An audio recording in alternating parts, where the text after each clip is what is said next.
And hello, everyone. Hello, and welcome into episode 3 of City of Light and Shadow, a Fate French Resistance campaign. I hope everyone over there in the chat is doing well. It is nice to see you all. I hope you're full of joy and Christmas spirit, because in our game, it's Christmas Eve. And I'm just sort of wondering, what do you all do on Christmas Eve? Do you, sit by a fire and hang out with your friends and family? I don't know if you do that.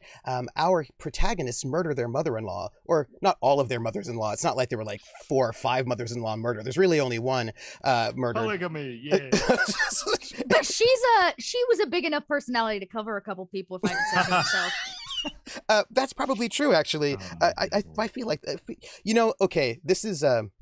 I'm just going to tell you, and you all, I feel like only a few of you may get this reference, but in my mind, when I thought about the mother-in-law, I thought about Ethel Merman playing the mother-in-law in the film It's a Mad, Mad, Mad, Mad World, where she just is like an entire force of personality, just walking in, causing trouble. In that film, she ended up slipping on a banana. In our game, she was assassinated. So by... I kind of didn't have any bananas. Yeah. All we had were bullets, Trooper. No bananas in these pockets. Yeah, it's just because, it's December in 1941 in occupied Paris. There are no bananas. Yes, we have no bananas. There are lots of bullets. But there are a lot of bullets. I'm going to have to remind you all something about bullets, because I feel like I just want to make sure you remember. We are using a special rule, one of the optional rules that you can... So we're using Fate, which is a very modular and customizable system. So you can make it feel in many different ways, and there are many different options. You can make it more detailed or less detailed. The skill list is also customizable. You can change the skills, add, subtract. It's very cool. It allows you to do really different kinds of things, and there's Fate Core. There's Fate Condensed, which is a version of Fate Core, like a little slimmed down version which is very nice. It's free and it's like 60 pages. I would recommend it. And then there's Fate Accelerated, which is like a further condensed version of Fate Core. Very cool. And we're using a special rule, which I'm just going to remind them because, I don't know, sometimes they shoot people, that we're using a rule called ammunition. So all weapons have an ammunition aspect, and you can use it. If you don't use it, you can kind of just shoot however much you want. But if you do use it, you have one of 2 options. 1, you can get a +2 to your roll, or 2, if your gun is one that is fully automatic, you can then shoot multiple people with it. But if you do use it, then your gun is out of ammo, and you have to spend a turn basically to sort of re-up that ammo. It's it's the create advantage option, which I like to think of as like create or boost an aspect option. So we're using that so that if ever they need a +2 on their shooting or to go fully automatic, I saw those bits come in, then that option is there for them. So that's us. And I feel like we should introduce our players, right? I feel like we should. Hello, players. I would love, if you would not mind, if you would say who you are, and then if you might, because, you know, I like to think about warm and friendly things, might you tell me your character's most treasured winter holiday memory? And I feel like we should start with Greg, because I can tell he already knows. Like, I just saw his face and he's like, oh yeah, no problem. I know exactly what Oscar's most treasured winter holiday memory is. Oh, good. At least my face work is working, because I had no idea. I thought I'm going to look confident, and that'll maybe get me away from this first one. So yay for me in looking confident, but too confident. So now I don't know what I'm going to say. No, hi, my name's Greg, Grimjack21502. I will be playing Oscar Mueller, who is a reformed Gestapo agent. But has a bleed problem? He has a, well, I mean, you may call it a problem, but it certainly helps out a lot. But anywho, no, most treasured memory. I would say this would be right around the time of our flashback episode last season, where we got to see a little bit of the earlier everything life. And I would say that it would be Greta, Mel, and Oscar, as they would borrow some skates and head out to the nearest frozen pond and skate as only dancers of their caliber could. And so that would be the last winter before everything happened. So it'd be like 32-ish, I guess. I know where Greta is right now. Do you? No. Interesting. Do you want to know? I'm not going to tell you, but do you want to know? No, I'm just going to look confident, because that's gotten me so far. Excellent. Let's go to Lindy. Lindy, who are you? Who are you playing? And could you tell me the best holiday memory of that character? Oh, so hi, I'm Lindy, Laugh Love Lindy on the social media, just on the internet, really. Really just exist as Laugh Love Lindy on the internet. Sometimes Laugh Lewd Lindy if I'm in a mood. It's true. But let's see. Freda's most treasured winter holiday memory. Ooh, that was a tricky one. I was like bouncing between two. Well, Greg gave me time to think about it, but I think we're gonna go with the similar time period, as Oscar. So right around like 30, maybe 31, 32. So Angelo this would probably been like the year when her mom was sick, but before she really started to deteriorate quickly. Like, it didn't look like she was on a super upswing, but she was still able to get around and stuff fairly well. And Angelo would have been invited over to the house to, like, you know, he's probably met the family a couple times, but this is like the first holiday, and then maybe go over to, you know, his place for the evening. And her uncle was able to procure some hot chocolate and some other goodies, seeing, you know, just the decline of some people's health in the family. Maybe wanted to make it a really nice Christmas, and so, you know, cozy around the fire with family, everyone's pretty in a good mood, and Angela gifted her pearl necklace that she wears, and just you know, warm family memories before everything started to go downhill that next year. Oh, well, gosh. Oh, hey, I was just thinking, it's so funny you mentioned Angelo. Yeah. How's he doing? Not great. No? Not well. He's not in Wisconsin or Minnesota with a wife. I mean, he could be married. We don't know. He might still have a wife and 2.5 children and a dog, but it would be in England. And he wouldn't be able to sing, and that's not great, because he loved to sing. So. Yeah. He's not doing amazing. He might be doing okay, but he's not doing amazing. Let's just put it that way. Wasn't it your husband who did that to him because of how much your husband loves you? It was. Yes, my husband sealed his fate. Yes. Sealed Angela's fate? No, no, his own. Oh. Time for some more bananas. Yeah. Some more bananas. We need some bananas in Berlin. Some Berlin bananas. I feel like that's going to be our new hashtag. So, Dot, who are you? Who are you playing? And could you tell me your character's best winter holiday memory? All right, friends. I'm Little Red Dot. Just like Lindy, find a place on the internet and search it. I'm out there doing things, most for Kobold Press now. So if you love 5e, oh boy, have I got something for you? The rest of the time I get to play games with my friends like these folks. So catch me here and a few other really awesome channels as well. But today I'm here with Regina, our troubled SOE field agent who is shot herself purposely in the stomach last episode. Maybe the feels will go away. She's just trying to drain the feels. Is that working for her? We're gonna find out. You keep your feels in your bowels, right? Just gut. that pocket feel right there in the right gut. there, just draining it. She's learning maybe if you put a little lead to it, it'll just go away. So anyways, I'm not certain how that works, but okay, go ahead. Yeah.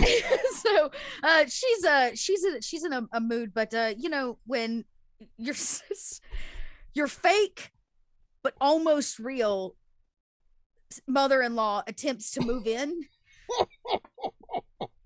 sometimes you have to do drastic things. So here we are.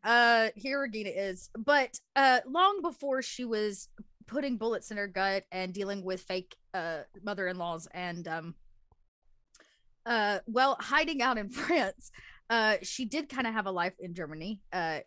Some would not consider it the ideal childhood, but it was privileged in certain ways.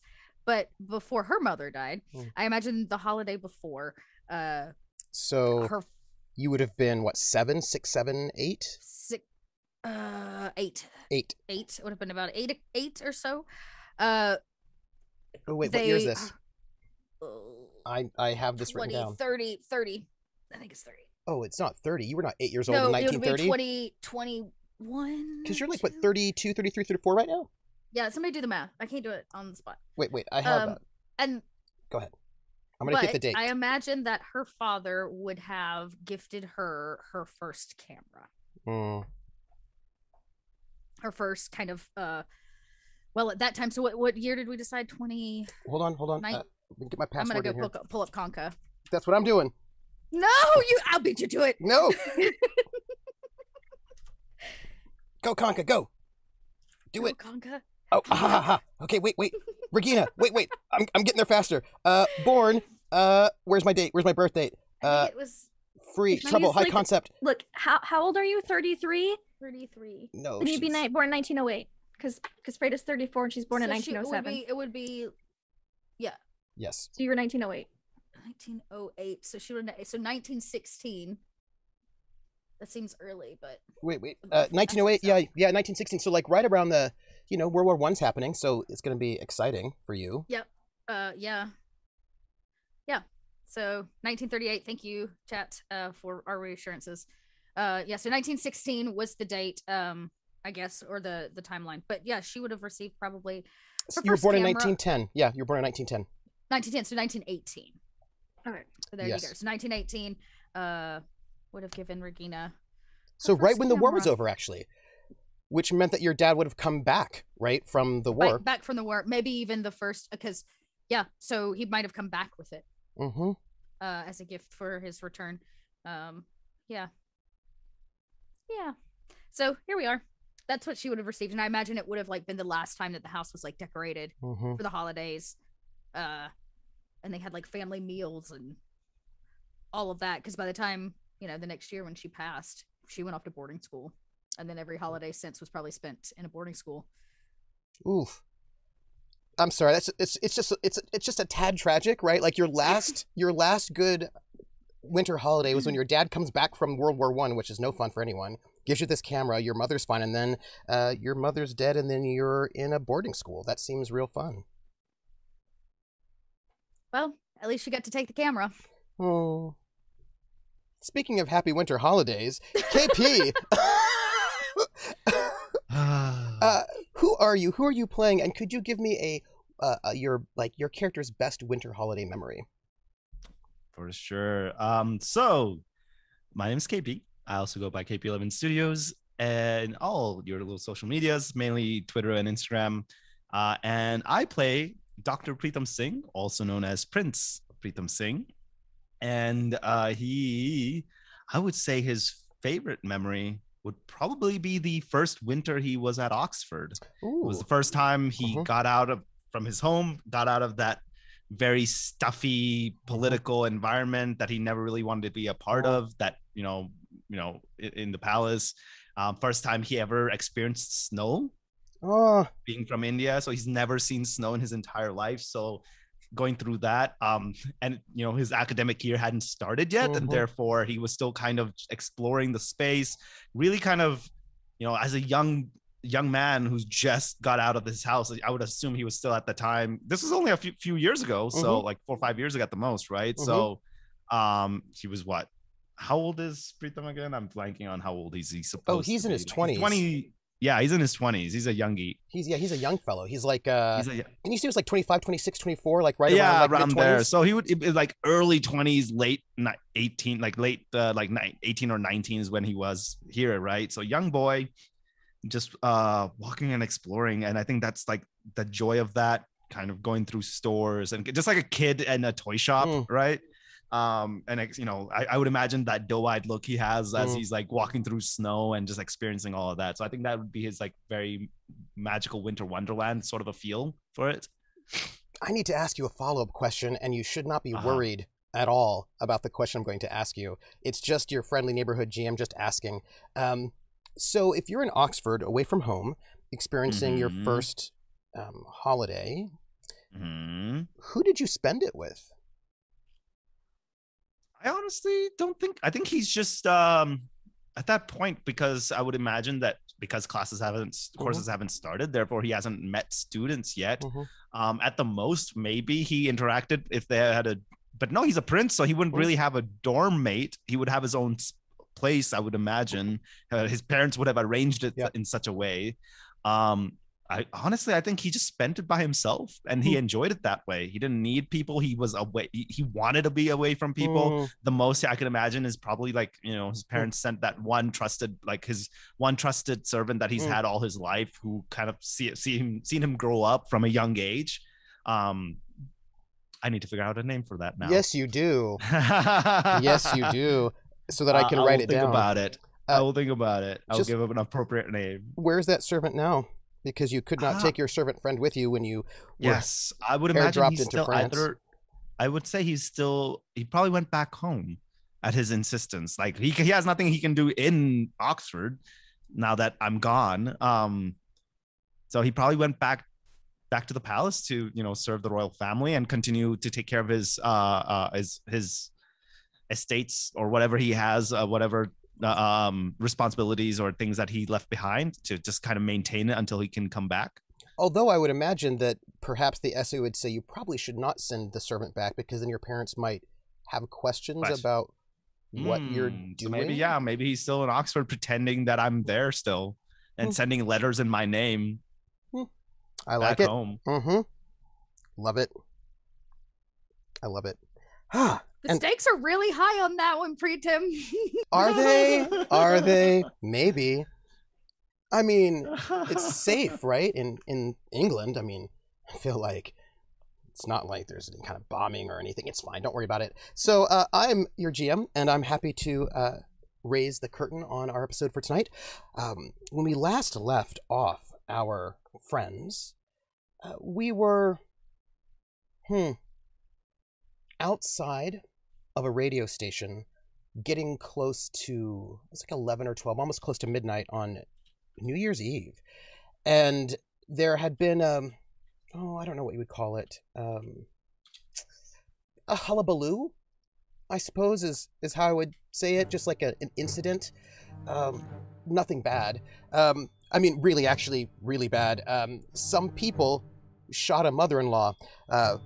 The mother-in-law was brought to the radio station by Prince Pritam Singh, and, well, Regina met them, pretended like there were snipers, did some shooting of some people, and our Oscar propelled himself out of the window as if he slipped, and in a stunning display of athleticism, was able to sort of land,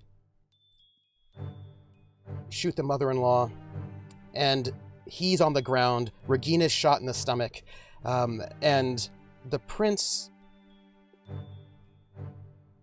allowed it to happen, allowed the murder of the mother-in-law, and he's got some gore on his face a little bit as that shot rings through. And all the while, our Frida sings Silent Night on the radio, giving people distraction, but also hope. And Clemens Brown, our hero, Clemens, good jaw, he sees good old Holgar fall out that window, protecting him at that last moment. And so, of course, he's going to rush down and find out if everyone's okay. But phone calls have been made to get people here, because there's been another assassination attempt, perhaps on the Berlin Nightingale, perhaps by the communists. This is the second one, it looks like, that has happened, which is very disconcerting. And there was a little bit of gossip from some of the radio techs about Frida's husband. But as we leave off, as we sort of start, and I'm going to give you just a little bit of moments between yourselves before everybody comes converging on this space. In this moment, the snow is heavy and thick, and there is blood splattered on the snow. And Holgar is by Regina's side, both of them on the ground. And you can still hear... Actually, if I remember correctly, what you heard was Frida say, "Wait, were those gunshots?" before the radio signal switched over to some classical music. As like, oh, and something else. And there are dead bodies on the floor. The bodies have hit the floor. So, what do you all do or say in these moments? I don't. I am passed out. Mm-hmm.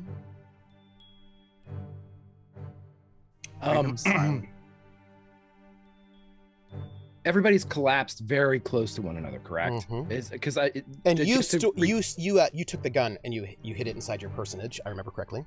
Right, just to get myself reacclimated with the scene. I know that Regina fell right beside the car. Yep. The mother-in-law was half in and half out of the car. Mm-hmm. And now she's collapsed, so like her legs are inside the car and her upper body's outside of the car in a sort of splayed and grotesque way. And Pritam's in the car, right, KP? Didn't you? No, get back? he was out. He got out. Yeah, he was in between Regina and the mother-in-law. Got all caught up, Because right? you shot between his legs, remember? Yeah. To kill her, yeah. Yeah. I sure did. Yeah. And there's also the body of the driver, right, who is also... Right, who also got shot. And is also right in that same spot because he was also in the way, right, in between everybody trying to figure out what was going on. And his dead bodies... And of course, the bodies are not lying on the ground nice. They're all kind of weirdly crumpled, and limbs are in strange angles as blood seeps everywhere. And Regina, who's been very stressed, is passed out from... I don't know. She's tired. Probably that's just it. She needs a little nap, and it's the blood loss. The prince is standing. It seems in shock, and I think for initially at least. Yeah, initially. Oscar would low crawl over and get stay on the ground between the corpse of the mother-in-law and Regina, and he's going to try to since they're close, he's going to try to hold on to both of them as he's weeping. Mm-hmm. But he would whisper up to Pritam, "Work on Regina." What? Work on Regina. Of course. Where's my bag? Where's my bag? Oscar's gonna reach up and pull him down to his knees in the snow beside him and take his hands, if you will allow this, and just put them on to Regina. Like he's, if anybody sees it, this is Holgar telling this person to, but this is Oscar setting a scene. Just walk around. With what? I don't have my bag. Still knows that. Whatever you can. It's in the car. 1 second. And then he gets up, runs to the car, and pulls out his bag that he always carries with him. You have to runs over. You have to push by that body of the mother-in-law to do so. There is a very definite pause where Oscar, he kind of grabs it and kind of just stares at her as he's like walking back. When you do that, Oscar grabs the collar and pulls the body out roughly, but then pulls it to Holgar like he's holding her. He makes his way, Suprito makes his way to Regina, and you see him like, you literally see his hands shaking for the first time since he's become a doctor. As someone who's supposed to be a surgeon, who's supposed to have steady hands. But as soon as he grabs his medical equipment, he grabs his bandages, like there's an instant shift where like the years of experience kicks in finally, and he starts like bandaging up. Well, first off, he gets out tweezers in there and checks to see if there's any shrapnel, and realizes that, Regina did a great job of very cleanly getting it through, so it didn't actually hit any vitals or anything else, and the bullet went straight out, so there's no bullets in there. So he immediately pulls out, because I'm sure he carries a needle and the stitches, so he starts he applies the anesthetic, a local anesthetic, and then starts stitching up Regina, and then is in the process of like bandaging it up and everything. I will While note, this is happening, I will note that you do not have to roll for this, because there are no actual consequences that need to be healed that way. Dot, Regina may clear her physical stress. Just a Christmas bullet. Just a Christmas bullet. You were saying, Greg. Yeah, I'm sorry. I don't mean to. I think I'm please. delayed a bit. I hate to interrupt people. I'm very sorry for talking over. What he would like to do is, as soon as it appears that there's movement, he's keeping an eye on the front door. He knows that Clements and everybody should be coming in heartbeats. So what he's going to do is, as he sees him working on Regina, he is going to, presumably with Regina's body and Pritam's body in between him, and basically as he's peeking to see the door, he's going to whisper to Pritam, "Forgive me." And as soon as somebody comes out, he is going to grab the prince and move him towards the mother-in-law and scream, "She's not breathing! Help her! Help her!" You bastard. And as you're like stitching, right, you can start hearing these sort of boot prints, these heavy boot thumps coming out at the door opening, and people are coming. And this is a radio station, so they don't have massive amounts of troops, but it's occupied France and people are on alert, so there are people. And you can sort of hear boots, and then, Prince, you are grabbed and pushed towards this woman that you see him literally close his eyes and make the motion of and I feel like it doesn't even apply to this situation, but it's the first thing he can possibly think, and he just starts like doing the chest compressions, and that's all he can think of doing at this point. He's just doing the motion. Fun excitement. Sort of 1940s CPR also involves doing like arm things, like their technique was a little bit different at the time, and like Still working on it. they were still working on it. They're still figuring it out. It's okay. It's fine. But you can definitely tell it's like very haphazard. Yeah. Like it's not. And I'm hoping that at this point it's more of just him in shock in being in a combat situation, and people understand that rather than looking suspect. Yeah. Like any normal civilian suddenly being in a murder scene. Right. I mean, it's regardless of being a doctor. Very convincing. It's very stressful. Frida, what are you doing as you can see, like, you hear that your feet has been cut and swapped over to classical music, and you can see... She couldn't hear the gunshots. She just knew it was like 2 minutes past 11. And you're like, and Oscar had run out, so she's like, yes, perfect time. And the radio tech, the two radio techs behind the glass, they seem to be in alarm and sort of looking around, and like one of them gets up and walks out of the booth on the other side. I think she goes into the, out of like the sound booth into like the other half of the booth, the tech booth. Is everything all right? What is going on here? Madame, if you would, you should probably stay with us here. There's a word has come of another attempt on your life. There was some shooting outside. Yeah. But don't worry, there are people coming. Hope no one was hurt. I don't know. They all left very quickly. We are waiting. I will stay here then. That is probably the safest. You should. Come, sit by me. He says, and he sort of pats the other sort of tech. The other tech chair. The other tech chair, as it were, And as you sit by him, I presume you do.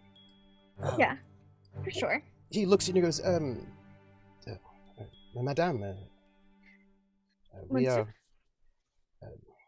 pleased that you came, that you have been saved, that you are safe. You're not alone in that. I am quite grateful as well. And the fellow you're talking to, he's graying some. He looks like somebody who's been doing this for quite some time. He's got sort of like a slightly, like a bit of a break in his nose, had at some point when he was younger, sort of like a really sort of large skull. You know what I mean? With this kind of people, it's like just kind of like large boned, dark hair. Looks like his life has been a little rough. He's got these like very meaty hands, but he's quite delicate when he uses the machinery behind the booth. Could I get from you a roll? I need a roll from you. Okay. Yeah. It's gonna be a discover action. Okay. You can choose the skill you want. I would say awareness, or maybe electronics, because you have a specialization in radio. I'd say I do. Either one would be fine, unless you had something else you wanted to use instead. Because I haven't used electronics yet, I think that could be a fun one to use. Electronics, sound engineering, recording, and broadcast. Yes, please. Yes, please. And you will get a +1. Oh, that was. It is another good. reroll. It is just 0. Oh wait, I didn't see it. Where did it go? Oh, there it is. Oh, I thought it was a 3. 0. No. Okay. It was not a 3. It was it's a 0. So this is a fail because you needed a 2. Yes. It wasn't that terrible. So here's your choices. You may ask a question at a major cost, or I can ask a question of you on his behalf. Ooh. You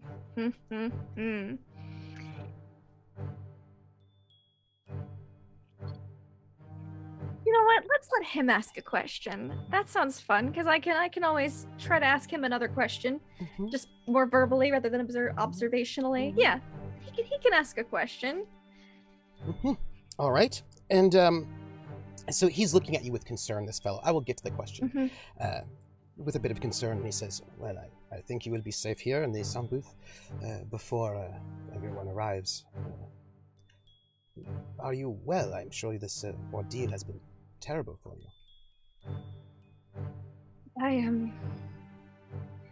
I think I'm as well as I can be, all things considered.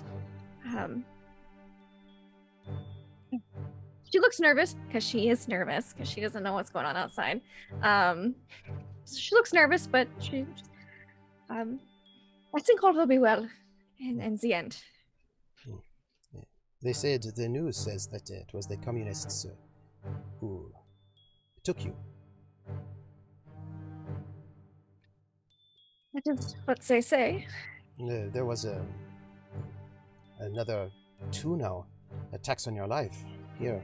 Yeah, it's, Yes. I think I heard something about it being one of the communist leaders who tried to run the hospital. It's terrible. You know, I heard that your husband was in Paris for some time, throwing his weight around, yelling at people. He does that a lot. Strange he was here. Could I ask you, is everything all right? Then he was looking for me. So. You know, I've met your husband before. Have you? Once. Here in Paris? No. Berlin. Oh. Yes, Radio station. I think she'll ask, just because she's been to most of them.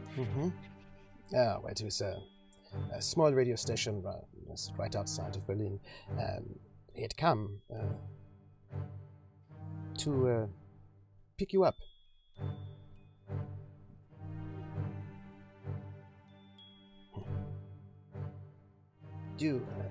He was angry. I remember because your broadcast run late. You made an encore 2 or 3, and the runtime was late, and you were not at home. And he came to pick you up. He was very angry.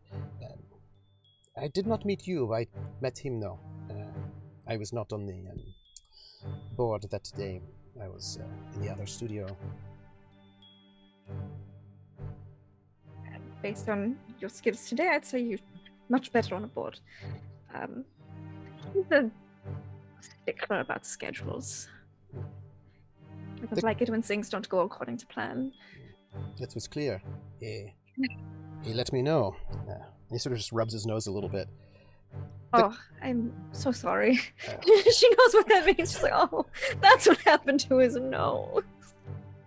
The question he wants to ask... Does have quite a temper. That he's trying to suss out is...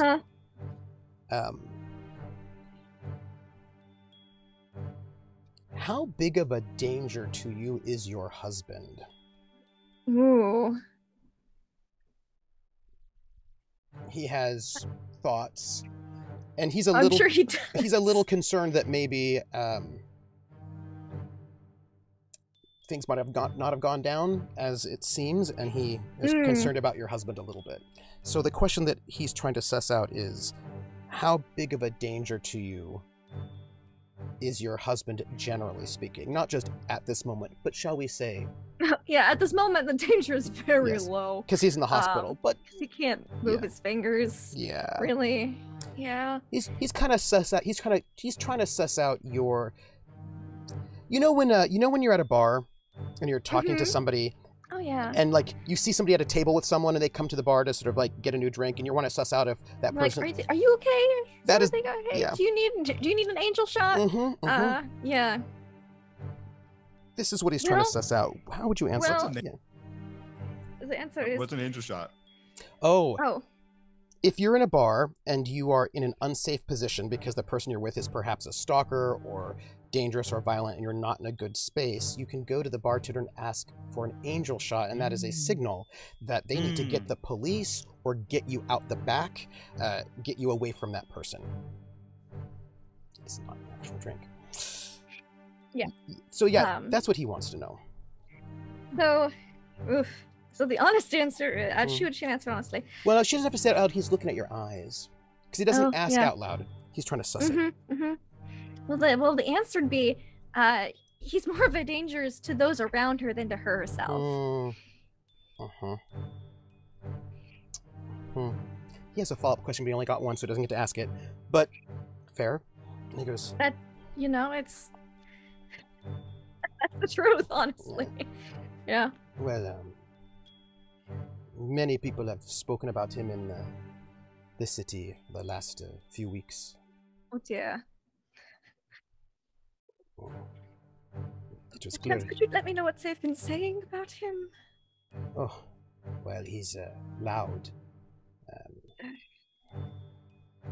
angry, likes to throw his weight around, disrespectful of the French, and Disrespectful of most. I think so. Said some strange things here and there, a little bit. Did he? Called you a thief. Also his love. He was drunk at a... Well, I should not say. It's perhaps upsetting. I should not speak out of turn. Well, regardless if it's a... I'm this conversation is helping me not think about whatever could be happening outside, so... And his reputation does reflect upon me, so I would appreciate it if you could tell me what you heard. Could I get rapport? Yeah, I can try. He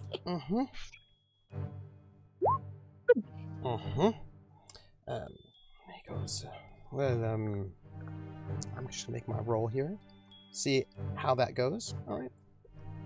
That's your one question. And he was, I'm sorry, madame. He was in a brothel speaking. I'm sorry, I did not wish to say such things. But he was a bit drunk and... She puts that in her pocket for later.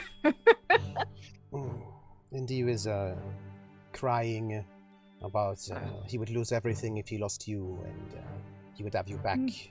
And he would kill anyone who knew where you were but said nothing. And he was cruel to people there. And Happy sorry to hear that. But he said something strange. He said that he knew where to find you, and that he would. It was only a matter of time. And it sort of sounded like maybe you, well, were hiding from him, not captured. A little bit. Right. He's never been particularly well with explaining himself or with words. To be afraid. Well, if you were hiding from him, well, I would understand. It would make sense to me. So, if and he reaches in and he pulls out a small pad of paper. It's like his like a paper, and you can see there's like lots of little circuit diagrams and notes on it. And he sort of moves to a couple of pages and he sort of writes down something and he sort of hands it to you and he goes, "This is well, my name and number. There's an address there. If you if you do not want to leave Paris and you need some place that you can go, well." You can be somewhat, how do you say, without people knowing, that is a place you can go. It is not, my name is there, but that is my mother's house, and she will take you in if you need it. I do not live there. That is, you would not have to worry about there being a gentleman there. It is just, my mother, she's there, and she's quite old, but... If you need a place to be where people do not know, because... well. What is the name on the piece of paper? It is Bruno Chapelle. Thank you, Bruno. That is very kind of you. I appreciate it. You know, you don't have to go back with him if you do not want. Thank you. She just gives him a genuinely warm smile and just... She doesn't want to. She's not trying to chaperone this guy like she has been, but she just give him a genuinely warm look and a smile. And he looks like he could be old enough to be your father if he had you when he was quite young, or like an uncle. Like he looks like he's probably 50, around there, like 49, 50, and he just sort of he looks sort of sad. As you say everything is fine, and he says, well, if you don't want to go back. And he stops and he goes, I imagine it would be difficult for you in that hotel, yes? Where they have you? It occasionally. They, what they say is they have you with important, what do you call this? SS people up there in a big hotel. If you need out, you can call that number, talk to my mother, she could talk to me, and I can find a way to get you out. Thank you. If you need that. I appreciate it. I'll keep it in mind. Think on it. You know, you have friends here. If you are a friend to France, you have friends in France. Oh, I do love France dearly. I imagine they've been conversing in French this whole time. Yeah. My neighbor growing up was French, actually. So I think I learned to have a good appreciation of it from a very young age. Oh, I'm so sorry. Do you have the time?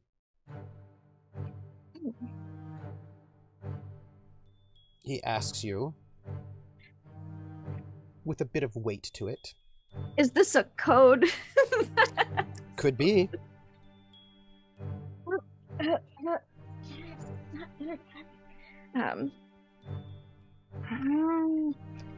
Regina, has she ever heard Regina or Oscar or Tig or Sylvie answer this question? I don't think so.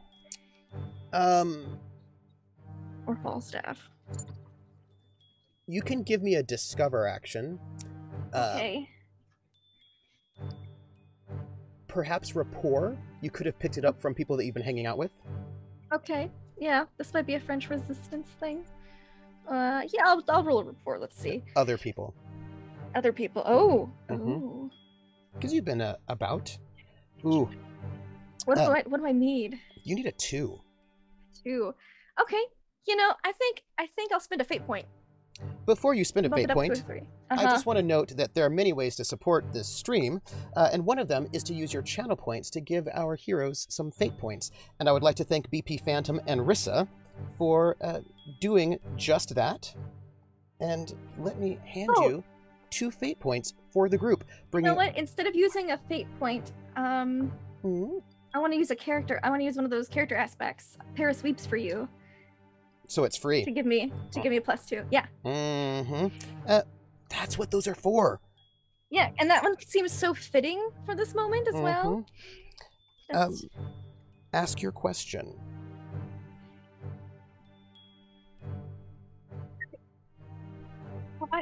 Oh gosh, to this guy or just in general, this discover action? Okay. Me.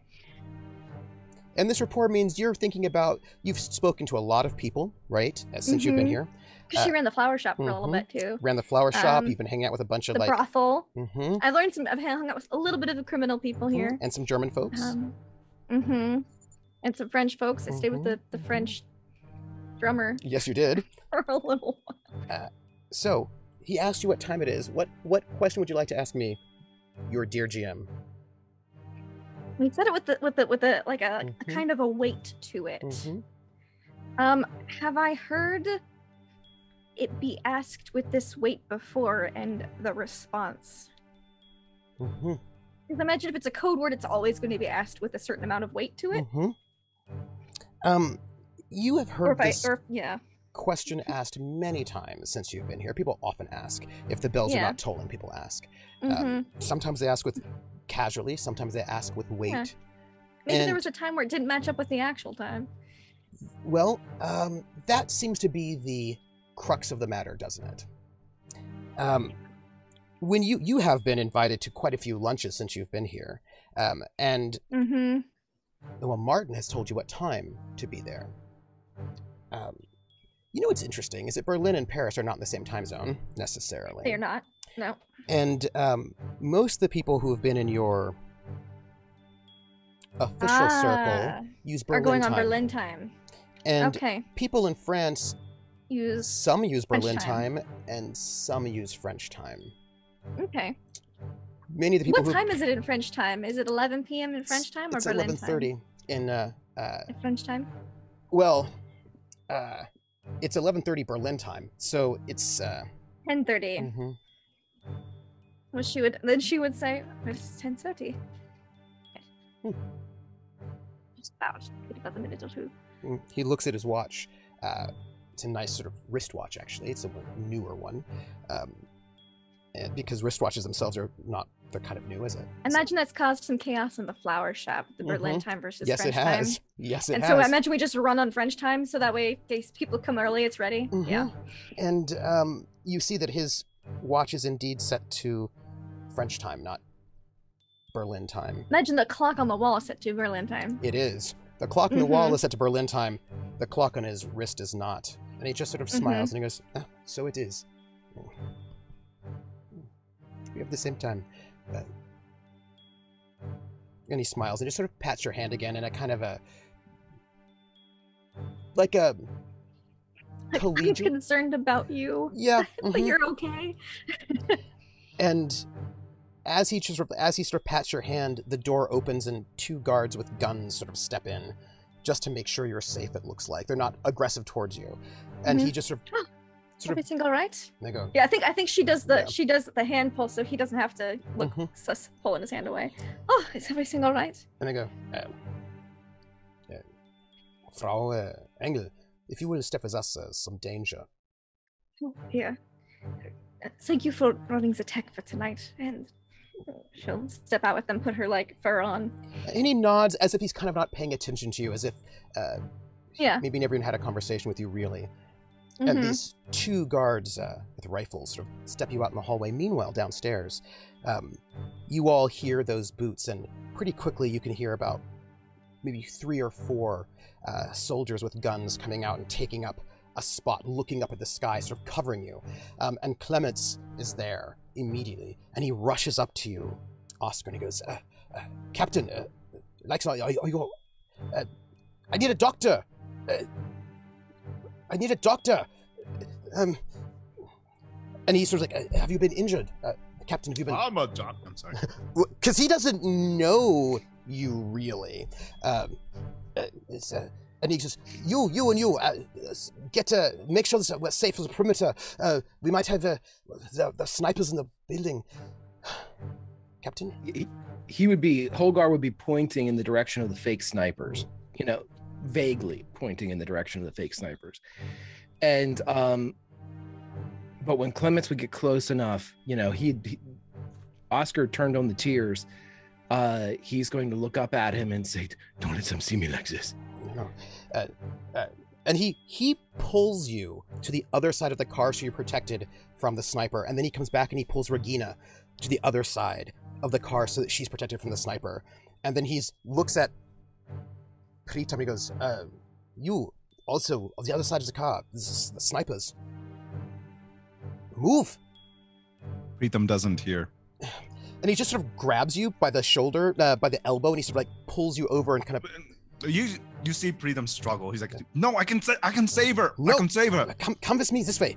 I will bring her over with you. And he sort of pushes you up on the other side, and you can tell that he's sort of in serious mode, and he sort of brings both the bodies to the other side, and he sort of stays with all of you on the other side of the car. And you can hear the sound of vehicles coming. There are very few cars, almost nothing at 11:30 at night, 10:30, and you can hear trucks, engines. And it's not too long before 2 large trucks show up, and 2 platoons of soldiers, fully armed and armored helmets, come out. Army, military, and they start going through the buildings. And then 5-10 minutes later, one of the direction-finding vans comes up, searching for radio signals in the area. And then another truck comes up, and another. And pretty soon there are about 5 trucks. Nobody comes out of these other 3. And then a black limo pulls up. And Elias Jäger steps out with 3 or 4 SS soldiers.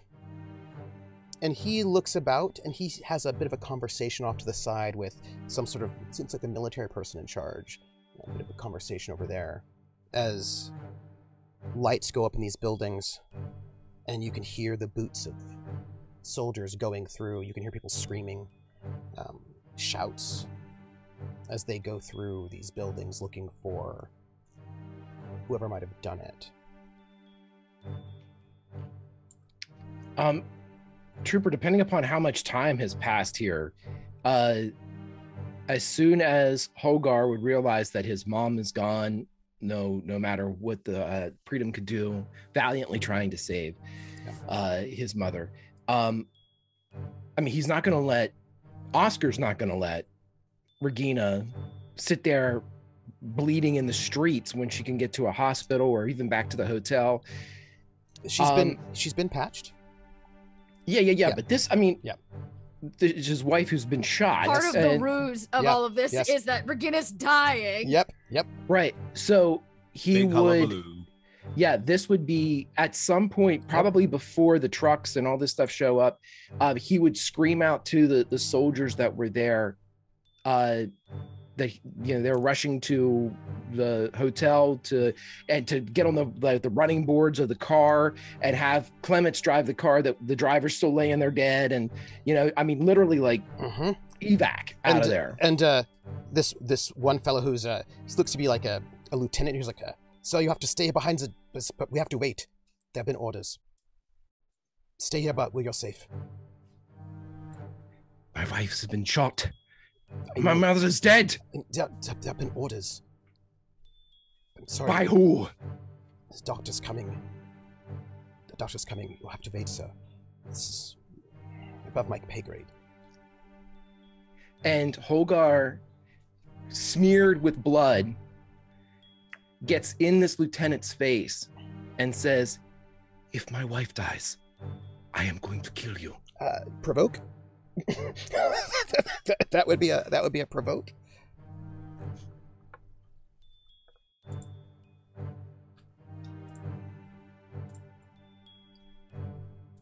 I'm gonna spend a fate point on that too. Jack it up to a 4. Using which aspect? The show must go on. And you, sir, if you leave, there could be trouble. I don't. Sir. He just stares at him with the blood like down the corner of his face. Sir, there'll be trouble if you leave. You see, at that Just point, stares. He's not stopping you because he is not going to put hands on you, and he's kind of freaked out by you right now. When he says "don't go," it's more of like a please. He doesn't say please, but it's sort of like a don't do it. So, can I create an aspect on this guy with that roll? Yes, you can. Okay. I would like him to. Let me see. He's reading the history that Oscar is writing. Yes. And so what he says, Oscar's going to stay, but he is going to compromise this. I will stay here, but my wife is a doctor. And he just snaps. Clements gets out of here as he just turns and would, like, again, with the elbow with I hate doing this to you, KP, with the elbow with Predom and put him in the back of the car. And as he puts in, he goes, "I am so sorry." And he puts him in and closes the door as he helps load Regina into the car. And then he snaps at 2 of the soldiers that are with the lieutenant and points for them to get on the running boards. And the lieutenant looks and goes, "Sir, I can let this man of yours take you." And like you can see, so he's like, "If you take the car, you don't. They can go, but the soldiers have to stay. We won't have anyone here. We have snipers in the building. It's not secure. We have the Nightingale inside. Sir, please." We do have the 2 guys that we brought from the hotel. Those 2 guys. Yeah. If you and your men are cowards, and then he points to the 2 that are in the hotel that came out with Clements. And he goes, "I have true sons of Germany," and he waves them to get beside. And they snap too. Peacock out. Yeah, they do. They're like, and they're not in charge of this building, so they don't have to worry about whatever happens if they leave. So they hop on the running boards of this car that has Clements in the driver's seat and Pritam and also Regina in the back. And Clements gives you the nod, like. And yes, and he puts his hand like inside the window's been shot out. He puts his hand on like Clemence's forearm. I'm giving you my greatest gift, protect it. And then he turns to the two soldiers and says, if anything gets in your way, I don't care. Man, woman, a child, you shoot it. Jawohl. And that car speeds off into the night as it's you, this very, very sad lieutenant, and like 3 or 4 soldiers before all of the trucks come. And I'm assuming we put his mother in there as well, because yes. The premise yes, of yes, and also the original driver. The driver, yeah, right. The wounded and dead, get them out of here. Yeah. And the lieutenant will at least try to Mess up guide that you crime scene. inside the building. I won't allow the lieutenant to help clean me up at all. I want to be completely blood soaked, and Oscar's hair is down like at the corners of his jaw, just like flopped in his face. He is a mess, but it's by design. Yeah. And he's not allowing, he's just stalking back and forth. And every 10 seconds he's yelling for, this would have been 10 more seconds that you would have been on the sidewalk. This is 10 more seconds that you would have been allowed to delay there. Sir, could you be inside the building, please? There's snipers on the please, sir. Could you... And he would turn in that direction and just spread his arms out. No, sir, this is, no. And, like, you can see he is, slightly panicked over the fact that you're just, like, in the middle of the street where there are snipers, and he is very concerned about if you get shot. And he's, like, hovering around you as if maybe he could get in between you and whatever snipers there are. He's just screaming cowards into the night. Oh, poor guy's aged. As all of these trucks come in and there's soldiers everywhere. And you can see Elias Jäger talking to some officer, probably a captain who came in with the trucks. They're having a sort of a spirited conversation off. As he sort of gives you a look. And as people in their pajamas are being pulled out of these buildings and hauled into these trucks. A lot of people are being pulled out of these buildings. People who are just being woken up in the middle of the night, who have retired or who are up drinking at the end of their day. Men, women, pulled onto these empty trucks that have been pulled up. Dozens of them. Elias walks over to you. And he goes,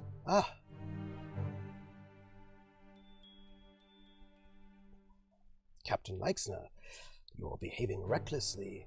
I'm worried about your health. I was promised a doctor for my wife. Yes, I was told she was taken away.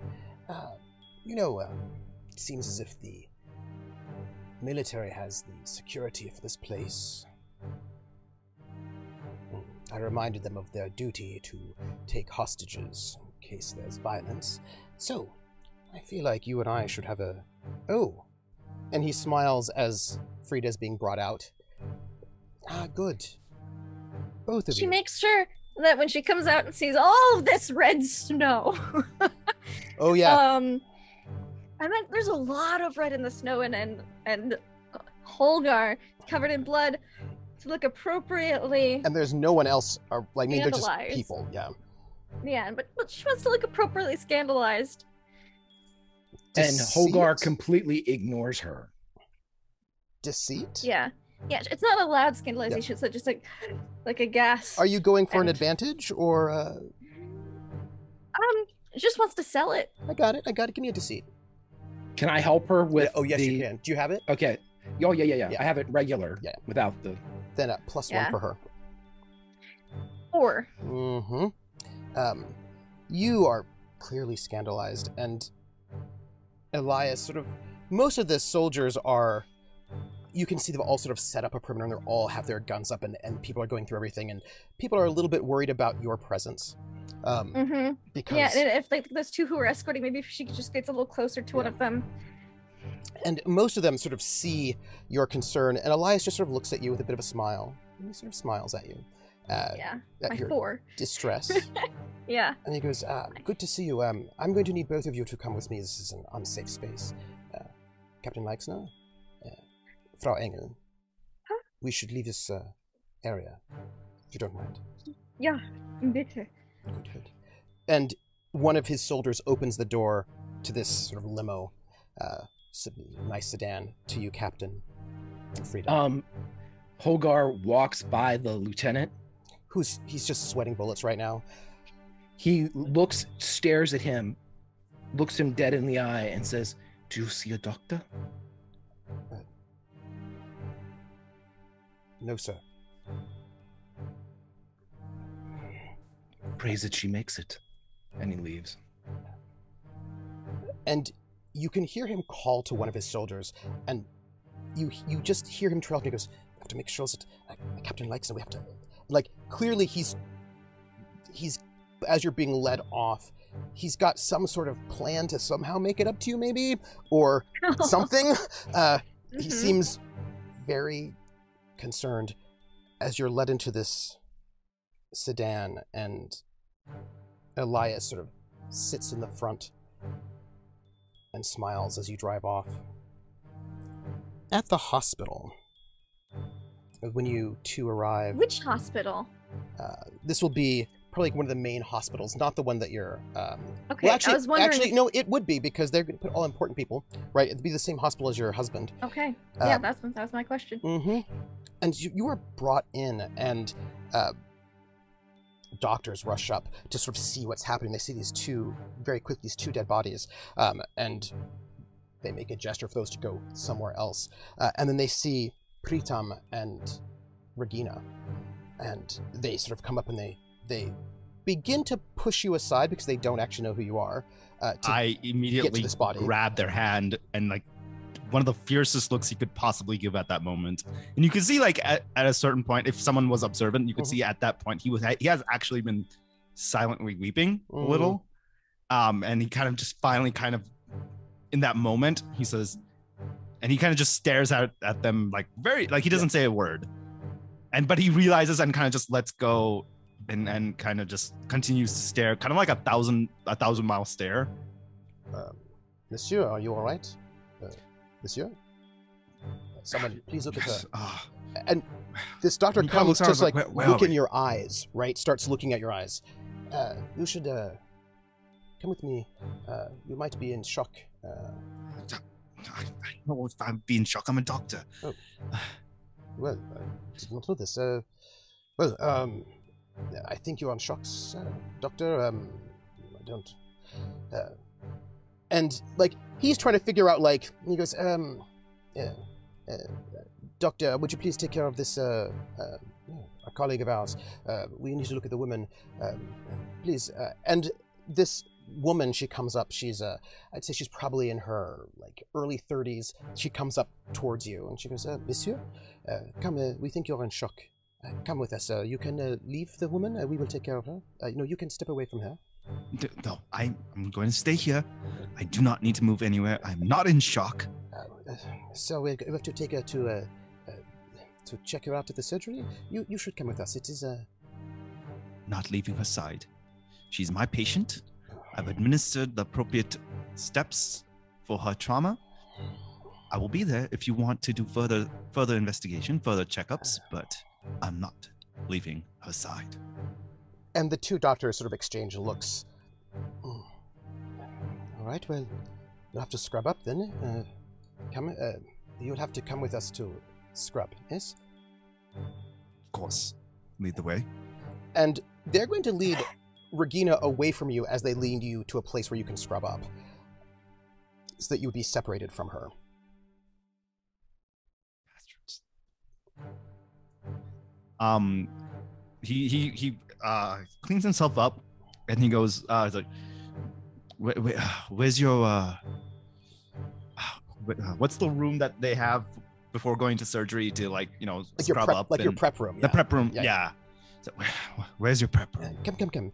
And this woman, she takes you to this sort of prep room, and you can see Regina being moved in, like, through the window to the room next to you.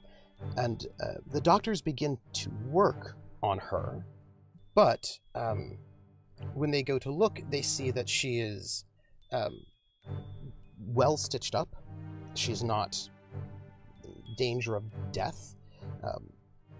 And they use some smelling salts to bring her to. Regina, you smell something awful. Just in everywhere in your sinuses, bringing you out of that fog of peace, of sleep. Yeah, Regina will come to, as most people do, out of smelling salts, like straight up. Yeah. And then I imagine, even though it was a clean shot, she still has a bullet hole in her belly. And she'll probably like grab her body and kind of lay back down. And there are... She also, let us not forget, took a full dose of heroin before she shot herself. So I imagine... Morphine. Right, I'm so sorry. It's a little different. Morphine. Not less fiend, but morphine. Go ahead. Yeah, just morphine. My bad. So she's probably also a little disoriented. Yes. And you are no longer outside. There are the bright lights of a hospital, and there's an older man who's a doctor who's standing in front of you, sort of looking at you. And there are I grab him by the shirt with one hand, and I pull him closer. Where's my husband? Pritam, you hear the sounds of probably a Regina, being a bit Regina, a tad. And then maybe she goes, I want my doctor. Where's my doctor? Also, you hear that. Immediately, he quickens his putting on his gloves and then scrubs and walks in. He goes, Madame, I'm here. I look at all of them and I go, get out! Very dramatically. Frau Leixner, we are the doctors here. We have to get out! And she'll just yell at what little bit of energy she has left. You're stressing her out. Get out. I feel like this is a provoke. I was kind of from whom? For a deceive. But you're trying to. I am trying to get them to do something in a threatening way. It's true. That did not feel like a rapport. Who's the one doing it? Is it Regina? That would be me. Now, if you could help in any way, that'd be swell. I mean, I don't know if I can help, considering provoke is one of my lowest. You could, if you wanted to, roll medicine to give her an advantage, right? In terms of your authority, your doctriness. Okay. Right. Okay. Woo. Mm-hmm. Okay, that's helpful. That'll give you. Really helpful. That'll give you a 1. That'll give you you can cash that in for a +2, a boost. So okay, well, I guess I don't really have much of a choice. Okay, yes, I will. Regina really tries not to provoke people too often. Oh. Hey, that makes it a 3. Mm-hmm. I think you said 2, right? Yes, +2. +2. That's a +2. 4. You're right. It's a 4. Because he got a boost. Hey. That's right. That's a great. Mm-hmm. So she says, "Get out." And what do you say to support this, dear doctor? I said, you're going to open the wound up more.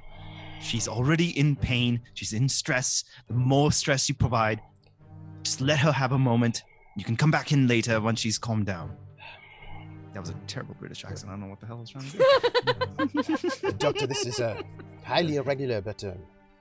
And they just kind of see a look in Regina's eyes that they find distressing. And they probably would not have left with just her being distressing, but there is a doctor here who clearly has medical authority. He's an heir, right? He's got that good sort of medical bearing about him. And the doctor nods and goes, well, we will give you a few moments, but please, if you would calm her down so we can come and take care of her appropriately. It will happen. Leave. And he nods to the orderlies, and they leave you in this room. They retire to the sort of prep room, leaving you there. Regina goes limp on the table for just a second now that she's in a private space. Pritam looks at her for a second and then just silently gets up, and he starts basically fiddling. He's not talking. He's just at that point. And then after a second he goes, ever the theatrics, even when you're in this state. I would call it cover, but theatrics is a bit of a dramatic term. You must fake the medical records. I need to lose the baby. You see him just pause. If I must? Is there a problem? No problem. I think she grabs you by, so I imagine she's not even looking at this point. Like, she's drugged up. She's in a lot of pain. She's trying to stay logical and think on her feet. But she just grabbed you and she says, please and thank you. Sorry, I need to raise my volume. I didn't catch that. What? She says, please and thank you. Of course. And then before that, though, he comes over and he hands her a pill for the pain. And this is for antibiotics. She actually laughs. I'm so sorry because she's really doped up right now. You might actually hear a laugh from Regina as she takes 2 more pills and throws them in her mouth. And she says, tonight I thought, she drank them down with water. Yeah. The most I thought I would do is drink myself to sleep. Some Christmas Eve, huh? I guess. Well, at least we don't have unwanted guests. Quite. Did we? And then he kind of looks at a blank report sheet and starts like filling it out. And immediately he kind of just smirks a little, looks at her, goes, "Gender of the baby?" I imagine she wasn't far enough along to know, right? Well, it depends on your story. Well, because she's not showing. Mm-hmm. Regina's not been showing, and the idea is trimester. Yeah. First trimester. It was within the first 3 months, so maybe Regina would just say, make it really, because we've not told anyone, make it current. Something. Yeah. I just write in first trimester unknown. Yeah. And he continues to fill that out, and once in a while checking up on her. And as he finishes, he gets up and kind of lifts up her dress to address the wounds, make sure the dressing is still clean because he had to do it in the middle of the street somewhere. So he changes it out for a better, more clean set of bandages. Applies some antiseptic to it so it doesn't get infected. And he goes, ow. You felt worse? Could be a baby. And he kind of intentionally presses a little bit harder. Yeah. She flinches a little. And he kind of smiles, because he needed to see that, because he's just like, in his mind, she's such a like very what's the word I'm looking for? Like very strict, very like one track mindset kind of a situation where she's just always these hard edges. So he's seeing that kind of like, to him he's like, okay, she's a human being. Like just like that assertion a little bit for him. Yeah, imagine all the drugs are making her a little less a little less Regina, and a little more Regina. And she says, did they buy it? Are they okay? As long as you don't say anything else now too loudly, they will. Okay, I'm gonna sleep now. Good. Okay. Little did she know that one of the tablets he gave him was a sleep medication. To let her go to sleep. Yeah. Regina definitely is just like, I'm gonna blank. He walks out. He kind of just looks at her, grabs a bed sheet and kind of, covers her up, finishes up the report, and then walks out and lets the staff know. As you're walking out, right when you're about ready to get to that door to walk out, I remember you said something like, it's so funny. You just said this thing. When was it? It was just like, I don't know, like 40 seconds ago. It was so hilarious. I said, that's so funny. You said something about unwanted guests. Or maybe it was Regina who said something about unwanted guests. I feel like somebody said something about unwanted guests. No one said it. No, I feel like someone did. Not it. Not it. It was you, Trooper. No, someone of you said it, and I'm just going to yes and that one. So the door opens, and in walks a man with a medical bag and a a heavy leather trench coat and small spectacles. And behind him are 4 men in SS uniforms with rifles. And they go, the man with the spectacles says, Doctor, Your Highness, I'm so glad to see you. Doctor would be fine, thank you. Dr. Singh, you are invited for your safety to come with us. And also, of course, Frau Leixner. We are concerned about their safety. So, my patient is in here. I can't leave her. oh, don't worry. She's resting. We will take her with us as well. Come. I've been personally assigned, and I would be more comfortable if I was with her, please. At least until I can ascertain that she's out of danger and is on the mend. Oh, perhaps you misunderstand. You also are coming with us. You both are. She is recovering in the hospital. How do you move? How could you move a patient in this state? She's been shot, man. Yes. Don't worry, I'm quite good with people who have been injured. I won't injure her further. After you. And under what authority? I'm sorry. I don't see any paperwork. I just see men walk in and I request my patient be moved who's injured and shot. Dr. Singh, perhaps you forget where you are. I believe I'm in a hospital. Yes. This is a hospital in occupied France. Everything is my authority. You haven't even... Wait, did he introduce himself? I didn't quite catch that. Okay. He did not. Wait, I do recognize... I must have recognized him from the party, though. Yeah? Yes. Okay. Yeah. Yes. That's right. Okay. Oh, So he knows who this is. Okay, never mind. You did not talk to him, but he was like... yes. You saw him at that party.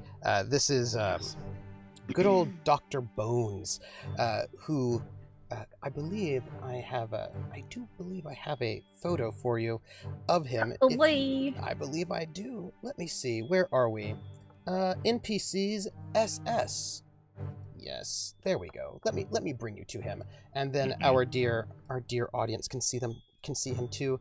There he is, Colonel Helmut Knochen, and he takes his little spectacles off and he puts them in his trench coat, and he just sort of smiles. Is it the one on the middle top? Mm-hmm. Oh, okay. Yep, middle top. He just sort of smiles at you and he goes, "Come. She'll be fine. Nobody dies unless I want them to." May I please at least have the same car as her so I can ensure her and monitor her? Of course. Thank you. And he will snap as Regina's transferred onto a stretcher and rolled out into sort of a dark ambulance. It's clearly not from the hospital. And you'll be allowed in as he sort of sits up front, and you're there with these 4 SS soldiers, and you drive off into the night. And all 4 of you, slightly different times, make your way to 87 Avenue Foch, the headquarters of the SS. And when Frida and Holger arrive first, and when you get into the building,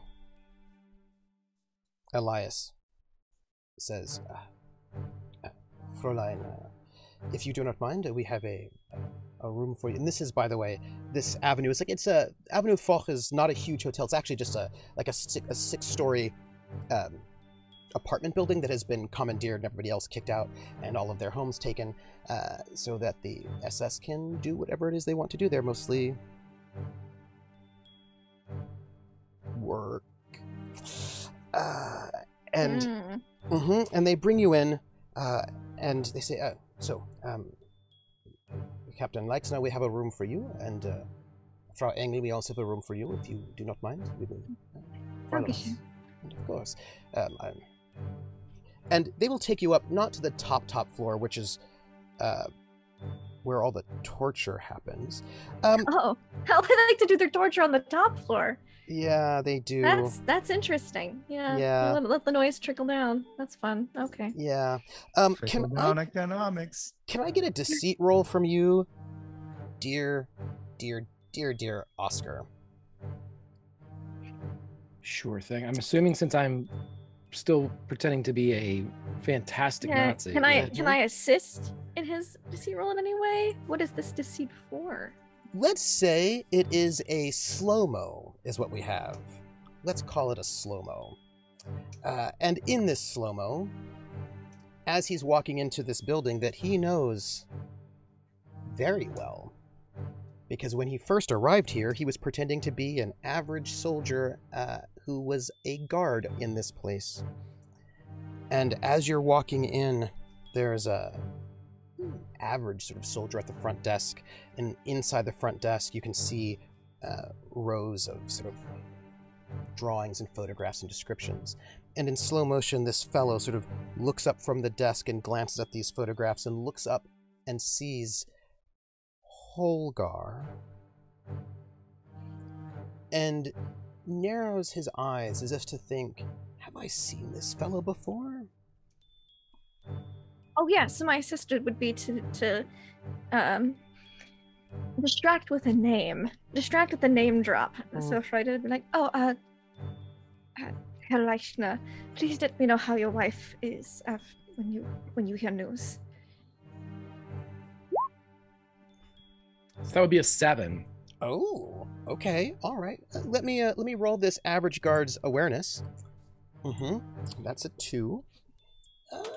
Can I create an advantage? No, this is a defense. This is not a okay. yeah. That's a good defense. It is. I could spend some fate points, but I won't, because that's you rolled too well. I'm not gonna go. It's just too good. That's fine. I mean, I'd like to go and mess with you, but I won't. But Oscar, as he looks you in the eye and he kind of looks back down at these sort of photographs and drawings and sketches, he looks back up at you and he just hears this woman speaking to you. And he kind of just sort of shakes his head, like, clearly. That's not the right name. And he kind of gives you one more look. And how do you... With that defense and the fact that I'm covered in blood, he would stare at this man with the intent of murder. Like, just what? At this, because Oscar knows that he has to play Holgar here. Yeah. And Holgar should not be here. Yes. Under any circumstances, Holgar should not be here. So he looks at this guy like, I can't do anything to this guy right now, to Elias Jäger, but you I could kill.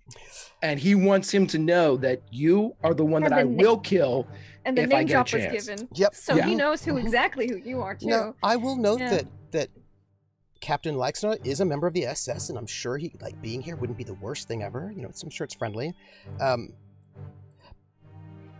I do want to point out one small thing, because I am a benevolent and friendly GM, and I just like to give you presents, none of which are bad.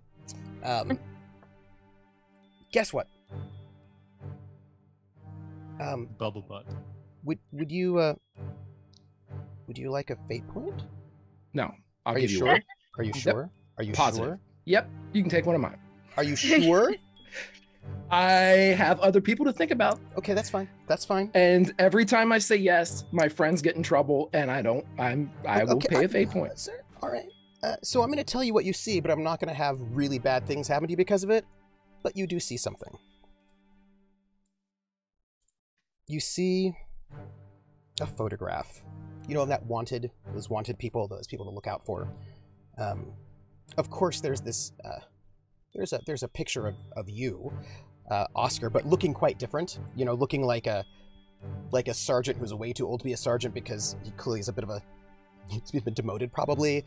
Somebody who looks less impressive and a bit more schlubby and very forgettable. This sort of doesn't look like anything like you now at all.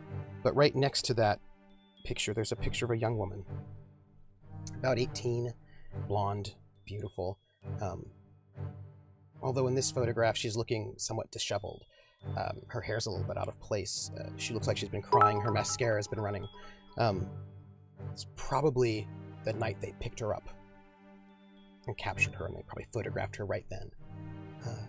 It's Jeanette, a young woman that you were the guard for months as they tortured her. And she's still wanted. And you see that photograph behind the desk right next to the photograph of some you from another time. But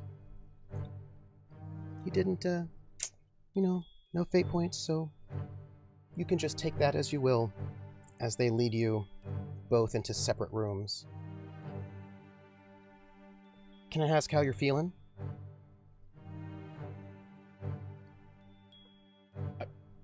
Oscar Hogar? Mm-hmm. Oscar's been in terrible circumstances and situations before, so this is just part of the game is afoot type of situation for him. But Oscar is concentrating on playing Hogar, and Hogar is furious. Hogar is stalking around. Hogar is staring people down. Hogar is, posting up on people if they don't get out of his way. This is Hogar's spot. Yeah. He is being brought here and his wife has been shot. His mom has been killed. This is how Hogar is to act. And Hogar is piping mad. Yep. You each will be brought to a separate room. The rooms are nice.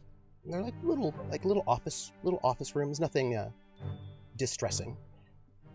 Separate though. As you're there, a guard is sort of posted inside the room with both of you. And not too much later, Regina and the doctor are brought into this building. And Pritam, this is a 6-story building, much like it's a Haussmann building. It's like many of these sort of buildings that happen are all over over Paris. They were sort of built as part of one of Paris's sort of as an urban renewal project in the 19th century. And the buildings are like the bottom floor is often in many of these buildings like a storefront where you have like a lot of stores in the sort of bottom floor, and then like the floor right above it is the store. Like there's like a little mini floor, like a little half floor in between, which is either for storage or for people who work in those stores. And the floor above that has normally and traditionally really huge apartments for rich people. And then the floor above that, slightly smaller apartments for less rich people or middle class people. And then when you get to like the 4th floor, so we're getting middle class, and then you have like the 5th and 6th floors, which are for poor people. And then there's like the attic rooms, which don't have water or toilets and are like, 10 by 10 rooms for really poor people. And it's the way that these buildings have been sort of set up for quite some time. And this whole, and there are no elevators.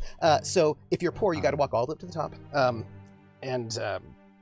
In most of these buildings, actually, there's a back staircase that will go all the way to the top floor, and the front staircase does not. And that back staircase also is like where the kitchens would be, so that because the idea being that these were going to be where servants live, so the servants would live in these like miserable places, and then they would like go up and down this back staircase.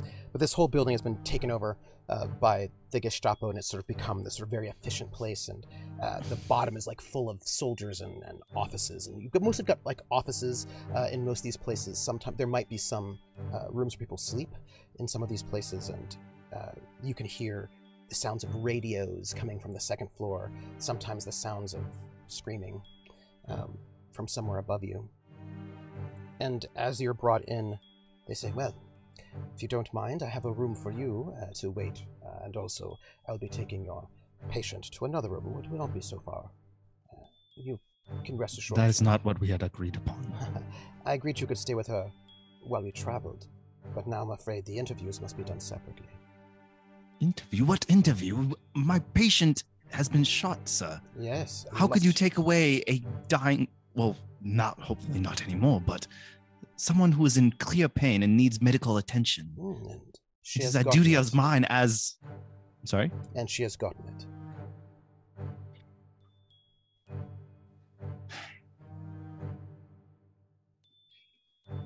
Clearly he could tell he's not going to...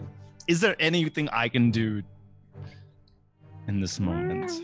How much trouble you want to get in with the head of the SS?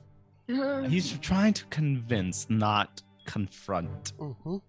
And he's looking at you a little bit amused to see what you will do, to see if you're going to push this or not. He kind of looks up at him and goes, I'm not going to lie, sir. Tonight, I've been through quite a bit. And the one thing I can control in this chaos is that one life that I'm able to save.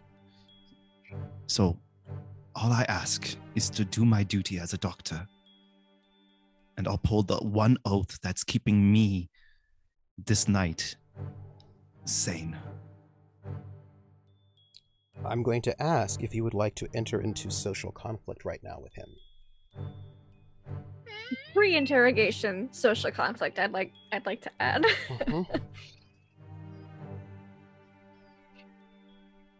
Yes. All right. Roll persuade. Okay. Wait, persuade. Persuade. Rapport. Okay. God, what? I'm gonna use a fate point. Using My, where is it? Where's that bastard? Disarmingly charming and endearing nature. I'm gonna drop this boy here, somewhere down there. That worked. Yes, and then delete it. And then, delete. Delete, and then just re-roll it again. Yes, please.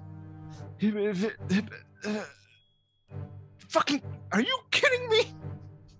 Oh. He will. He's just trying to. He's trying to be just. Huh? He will spend a fate point to increase that 1 to a 3, using Heartless Bastard, which is one of his traits. If I stab him, I'll find out if he actually is heartless. And he looks at you, and he says, he just steps 1 foot closer so that he's inside of your bubble. And Does not affect Preetham. Leans in a He's a little goddamn prince. And he says, you know, you actually don't control anything in this chaos. I would suggest you allow your patient, who I would never let any harm come to, have some time with me before I have some time with you, and once the interviews are done, you can be in her presence again. Prince Singh, I found your radio broadcasts very interesting. You did not have very kind things to say about me. He's going to provoke you. That's a 4. I need a will. Okay. What do you want me to roll? Will, please. Okay. God damn you bastard. Just out of all the things, this is what you're good at, you better I'm gonna kick your ass. It's not like he's an interrogator or anything. Fuck this! Fuck this! I will use my fate point because he has a stunt, but we're not technically in an interrogation yet. Not technically. Not yet. Yeah. For being the head of his high concept, head of the Gestapo, bringing him up to a 6 versus your 4. I have a high concept of SOE trained Oxford doctor from Uttar Pradesh, India. It's true. Would you like to spend a fate point to get a +2? Fuck yes. All right. This bastard's not gonna get his shit on me. Okay. That's a tie. Yes. Which I will also use another fate point. Using? And that is my where's goddamn it creeps closing on. You have a will. You have a will aspect, I believe. Yes, exactly. So for that, disclosing. Iron will and steady hands, even in the face of fear. Yes. He is not able to rattle you at all. And he just looks at you and he says, so, I would recommend, as you stand in my house, that you allow me to have this interview, and then I will visit you, and then once that is done, you can return to her side. And perhaps I will... At that moment, be less Pritam offended. smiles. Pritam smiles and then puts out his hand and goes, "That's a deal then." Good. And I'm sure you want to catch those who did this as much as I do. Of course. Good. Come, let us escort. And the two orderlies will sort of wheel Regina up, and they have to carry the stretcher up these stairs. The grand staircase, so it's quite wide. But they're not happy. Dr. Bones doesn't care because he's not doing any of this work. As they bring you up to like about the third floor, and they put you both in these rooms. As promised, your room is right next to hers.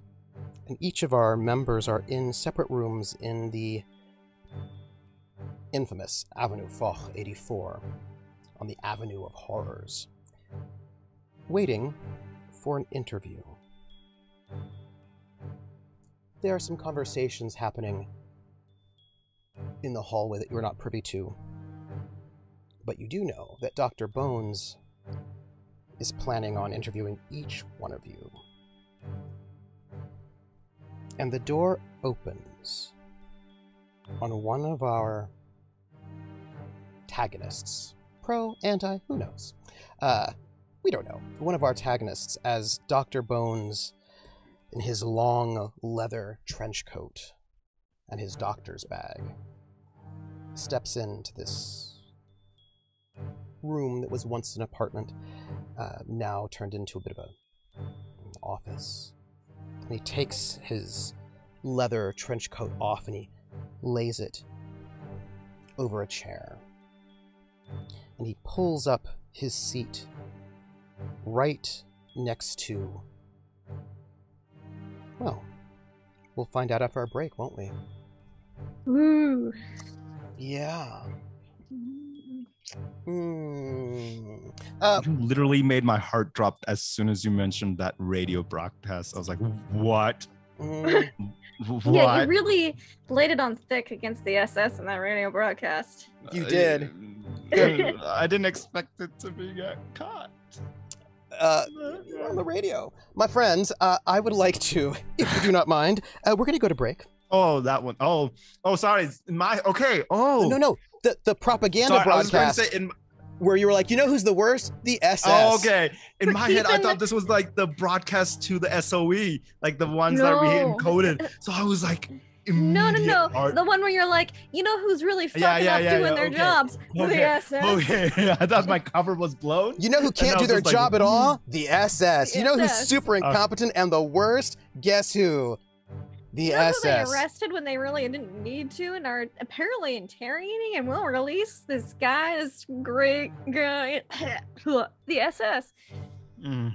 Yeah. Cool. Well, you know, y'all. So we're going to go to break. We a little 10-minute break. Have some radio, and a nice Christmas Eve radio broadcast for you all. Yeah, stretch your legs, get some beverage. But I would like to, before we go, read out some love. We had a donation. Void Smoker. Oh my goodness. Void Smoker, who has done some amazing fan art. Amazing art. Void Smoker donated $100 via Patreon. And Thank you. want to thank you so much for that. That is amazing. It helps us pay this cast, and thank you so much. And then also I want to give love to Rissa, our mod, who's doing fabulous work, who gave us 100, 400, and 100 bits. Thank you so much. And we have messages. One, oh, I don't know why you would say this, Rissa. Poor Pritam. Pritam seems fine. I feel like nothing bad's gonna happen. Right now he does. And then also, for thinking of your team, Holgar. thank you all. All of your support means a lot. It helps us bring this show together. And enjoy yourself. And when we get back, there's going to be a little, just a little bit of,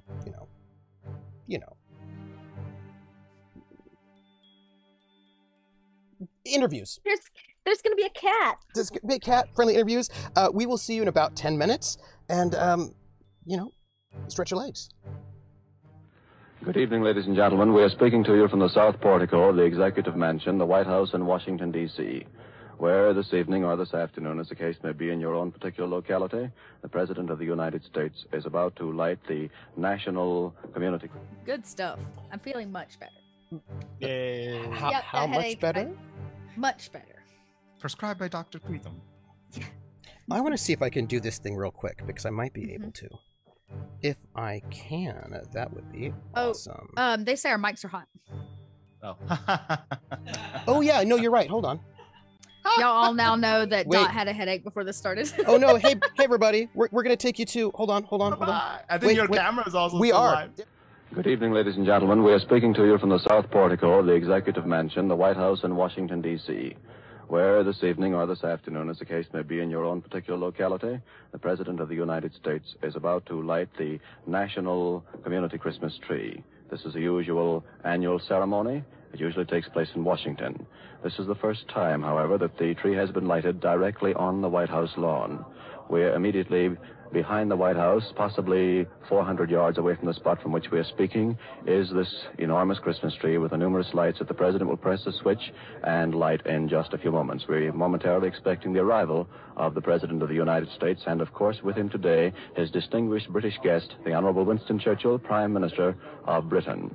The program today will be handled by the Honorable Guy Mason, who is chairman of the National Community Christmas Tree Celebration and who is also one of the commissioners of the District of Columbia. There are several thousands of people here on the White House lawn, and further beyond this, possibly 600 yards from this spot, more thousands of people here watching. I might point out that there are very few people within a very close vicinity of this South Portico. The White House grounds today are unusually well guarded. There are perhaps 200 to 250 plainclothes men, Secret Service men, and Capitol Park and White House police here. The President is approaching now on the arm of his naval aide, walking toward the microphone. Immediately behind him is the Honorable Winston Churchill. The President's being greeted by "Hail to the Chief."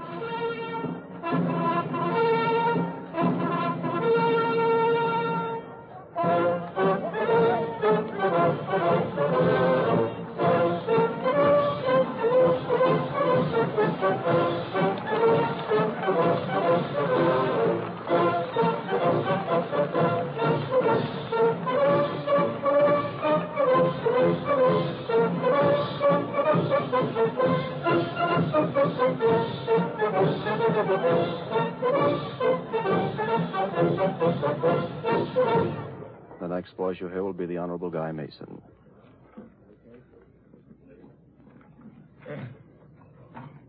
The invocation will be pronounced by His Excellency, the Most Reverend Joseph Card, Bishop Card. In the name of the Father, and of the Son, and of the Holy Ghost, amen. Lord God, Father of us all, keep us in thy providence as war and Christmas meet in our fatherland. Here a united people, girded for battle, dedicate themselves to the peace of Christmas, nor find strangeness in our words. All the material resources with which thou hast blessed our native land, we consecrate here to the dread tasks of war. On land and water, in the sky above, in the depths of the sea, shall the despoilers of liberty find us hurtling to prove that the things for which men gladly die shall have, as always they have had, the unfailing loyalty, the untiring defense, the victorious aggression of the brave and the free. We pray for all who hold power over human life. Therefore, for the leader we have chosen, keep him in thy grace through this stress of war, strong and tender, wise and fearless, nor let his hand be stayed until he shall sheathe his nation's sword in a peace of honor, truth, and justice. We pray also for the leader of our great ally, the man of tears and blood and sweat and patience. Put prudence and daring and the will to wait through failure without faltering into their compacts and planning, that the united efforts of total war prove the quickest leveling of the path to peace and freedom. Father of all men, keep us mindful of all who suffer in the world today, thy children, our brothers, and purge our hearts of all hate, save hate for evil deeds, of false leaders who, having defiled their people's freedom, have made the peace of goodwill a mockery this Christmas night upon this earth. O God, thou art not mocked. We wait thy hour of peace, even as we advance the grim weapon of war. Bless all who pray for thy peace, and do thou strengthen us who give battle for its victory, through Christ our Lord. Amen.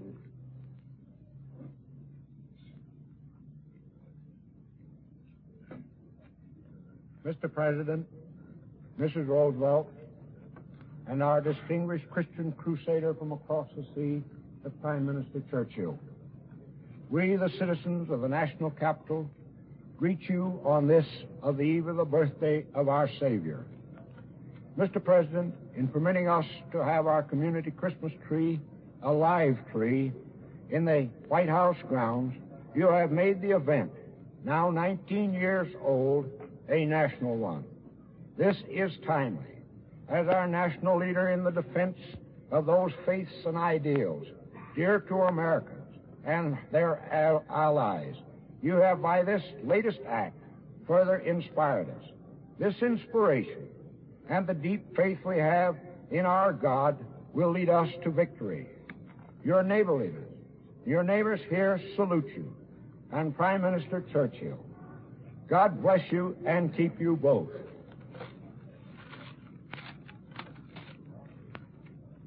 Mrs. Roosevelt, my Irish friend present to you Llewellyn Boyd of Troop 95 Girl Scouts of the District of Columbia.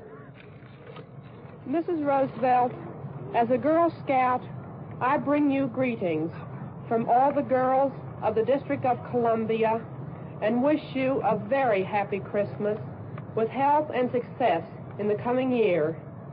We are grateful for this opportunity to present. We are grateful for this opportunity to express our appreciation of the many busy days you have spent in trying to make our future more secure. May we assure you of our loyalty and cooperation in the trying tasks ahead. And the Boy Scouts now salute the President.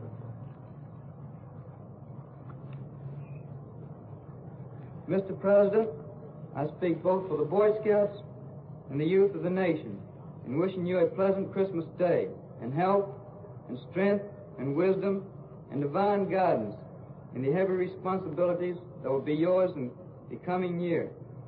Youth salute you and pledges utmost cooperation for the strengthening and invigorating of our democracy. The National Community Christmas Tree will be lighted by the President of the United States. The President. Ladies and gentlemen, the President steps over behind the stand now, is reaching for the magic button that he will press. It's been pressed. And now, for the 9th time, I light the living community Christmas tree of the nation's capital.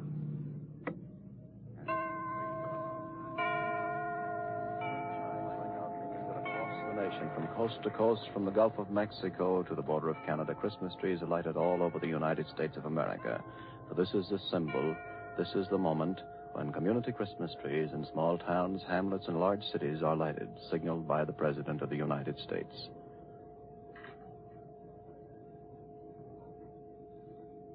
Fellow workers for freedom. There are many men and women in America, sincere and faithful men and women, who are asking themselves this Christmas, how can we light our tree? How can we give our gifts? How can we meet and worship with love and with uplifted spirit and heart in a world at war, a world of fighting and suffering and death? How can we pause, even for a day, even for Christmas Day, in our urgent labor of arming a decent humanity against the enemies which beset it?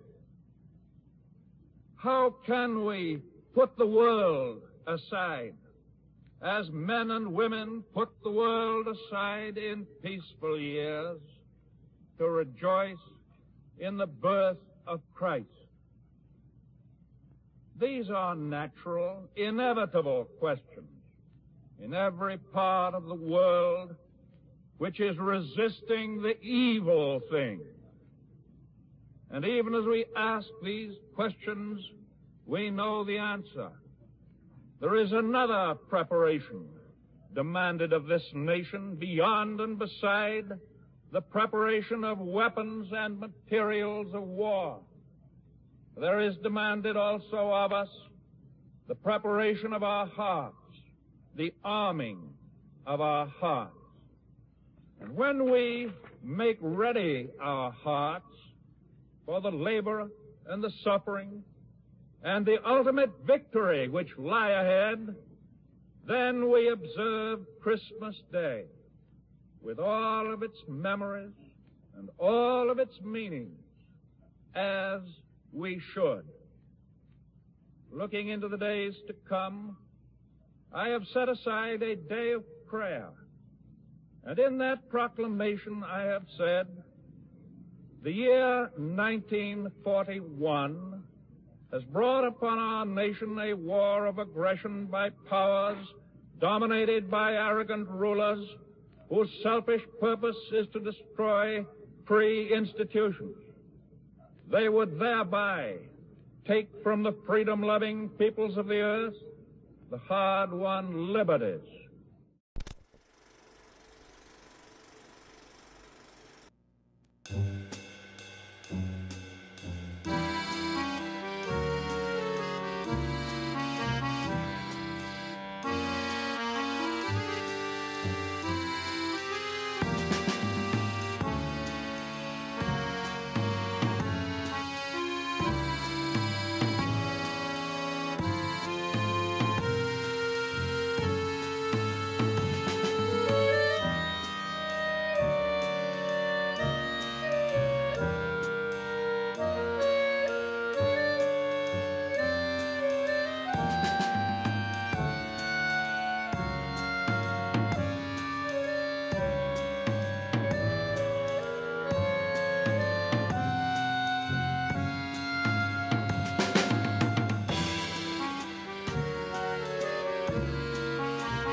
Hello, everyone. Oh, good. I'm in frame.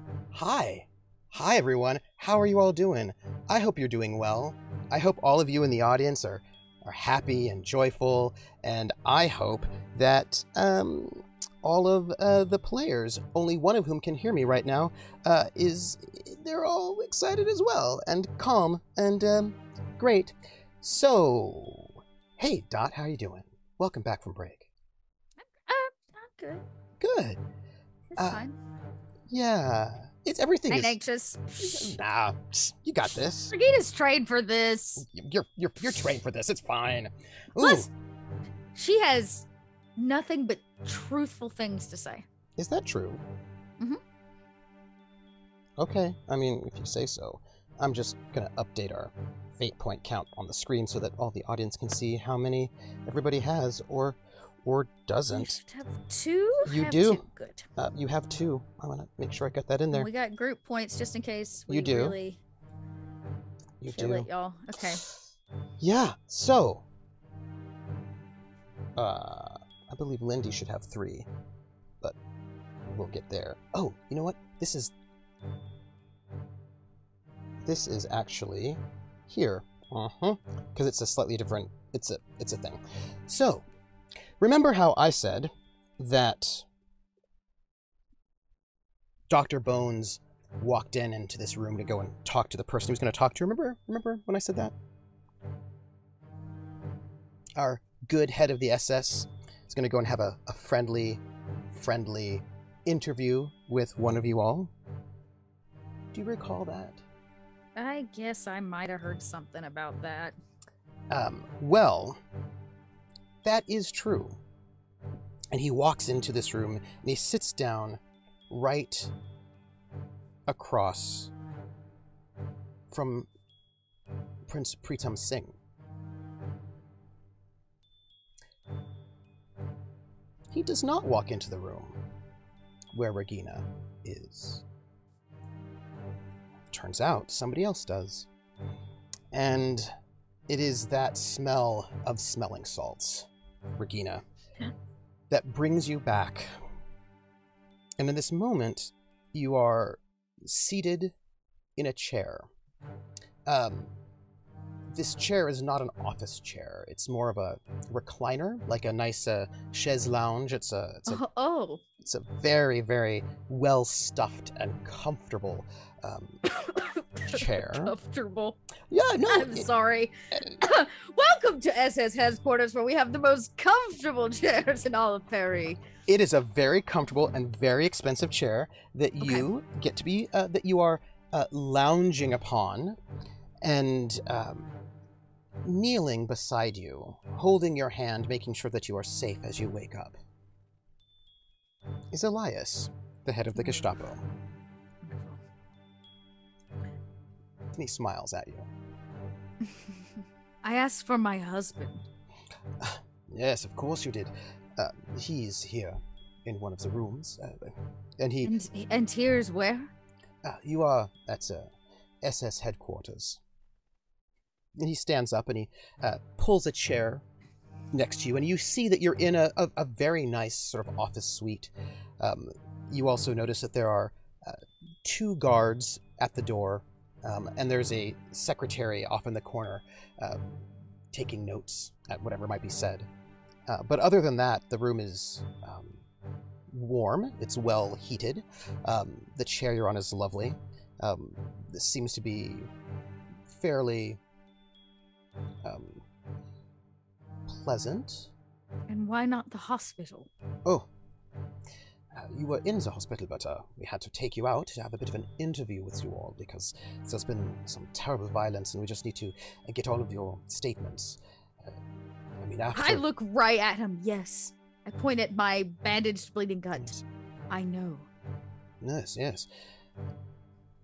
And he smiles. He kind of sits on his chair. He says, "So, have you ever been to our headquarters before?" To the SS headquarters? Yes. No, I can't say I've had such a pleasure. It seems to be rather tightly guarded. Guests don't seem to be, well, guests. I thought perhaps your husband would have given you a tour or something. So. Don't be so silly. Listen, do you want something to eat or drink? No, I can't imagine doing that right now. I understand. So, my boss would have liked to have interviewed him in interviewed you himself, but I've requested, as a privilege and honor, of doing this on my own. Well, I hope to enthrall you with a very short story. So, if you would, please tell me what happened. I'm sorry. Tonight. This evening. Yes, of course. I prepared throughout the day for guests, dinner, ourselves and Freda and Oscar. We had his mother come by. She Pause. had gotten... I'm going to just note that you said Oscar. Go on, continue. Oh, I'm so sorry.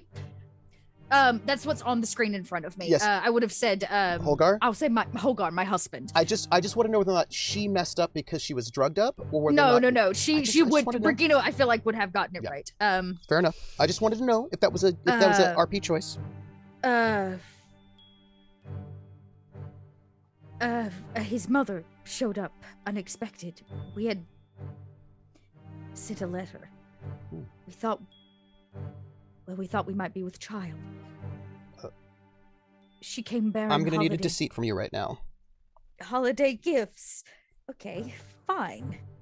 Because now we have a lie. So now I'm going to need a deceit roll from you. I was like, I'm going to need it okay, wait.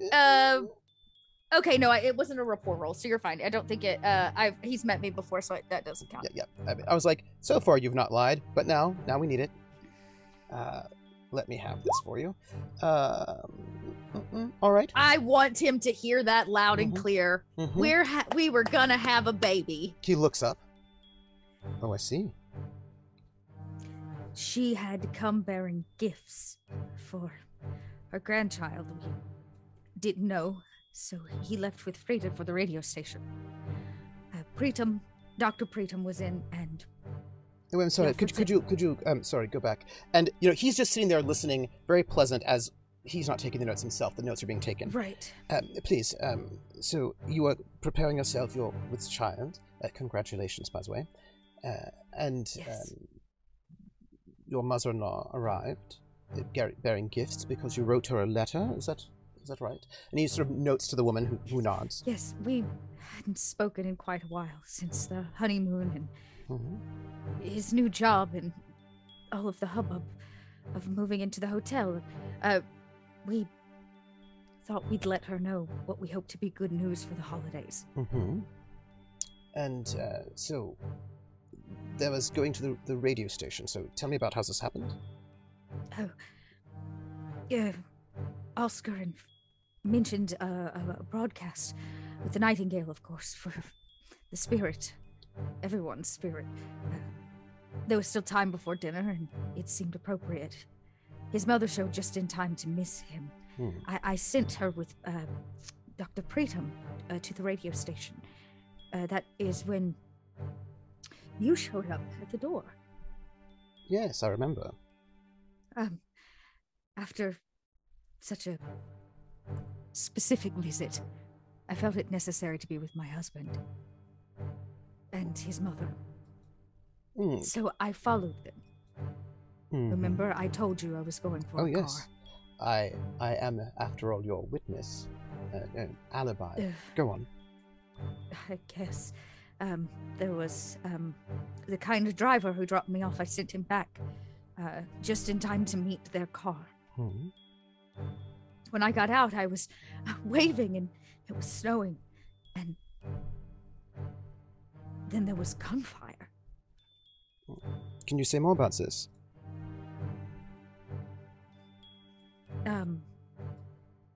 Where was it coming from? How many shots?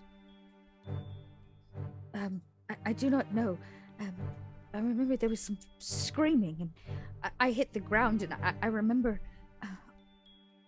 Oscar. He fell, and she just kind of recounts like. I'm sorry, Holgar. Y'all have to understand. I'm staring at a screen that says Oscar. It does not say Holgar on it. So please know that that is not just making a visual mistake. Holgar, he fell. I heard him shooting. He yelled, "Sniper!" And then, after I was shot, Dr. Preetam ran over and and I passed out. All right, let me just check these details. You arrive. I'm sorry. So you two, so your husband and the Nightingale go. He's doing his work in the propaganda, the radio. They leave, and then just missing his mother-in-law. So you send the mother-in-law with the doctor to go and meet them. And then you and I have a brief conversation in the hotel, because I'm in the area. And then you go to meet them.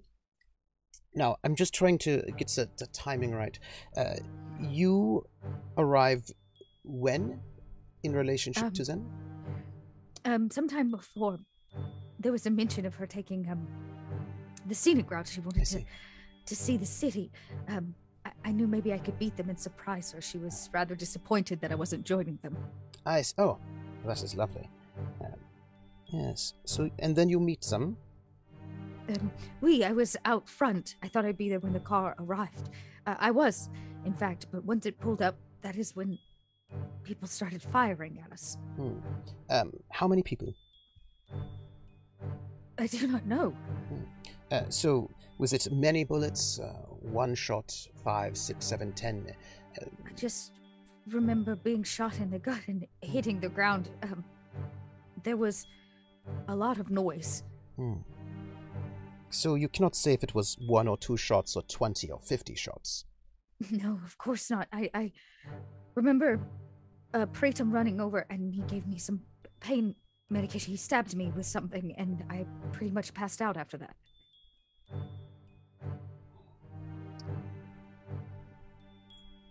He looks at you a little bit. I mean, none of that's not true. Some of that is not true. And he just gives you a look and he says, so... And he goes, so, and he stops and he sort of looks at everybody else in the room, just sort of glances around the room, noticing who's there and who isn't. He goes, let me think. I want to sort of get this scene of violence. It's a little unclear for me. I want to get all the details. It's important. So let me think. All right. You were out there. You went to meet them. Were you shot first?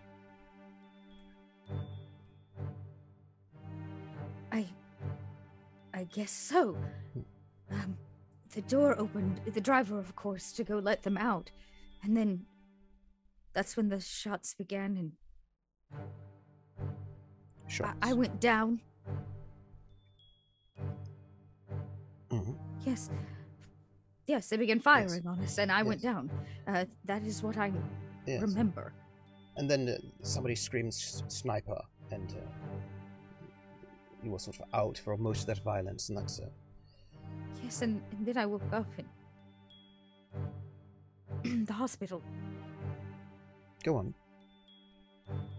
That is what I remember. And he looks at you, and he seems very sympathetic, sort of understanding the difficulty of your life at this moment, being shot and all. And he says, So sorry. If you might, could you tell me what sort of guns do you think they were? This is going to be a rapport attack against a rapport or against your will, and then he will use his. I'm going to spend a fate point to bring that up to a 4. I'm going to spend a fate point to make it a 5, considering the fact that I'm an idealistic German who is trained for that, including interrogation. That's true. That is true about you. And I will be invoking for my fate point spend his ruthless and politically savvy head of the Gestapo in France. But that probe doesn't really go anywhere. So yes, would you tell me what sort of gun do you think it was? I don't know. I would say if Holgar screamed sniper, then it was some kind of sniper. Yes. I'm deferring to your expertise as an expert gunwoman. Would you have an idea of the sort of shots? I don't know. It would depend on how far away they were, and if, well, and the kind of weapon it was. If it was in fact a sniper. Well. Regina kind of tries to play it off as like she heavily drugged. Yeah. And he smiles at you and he says,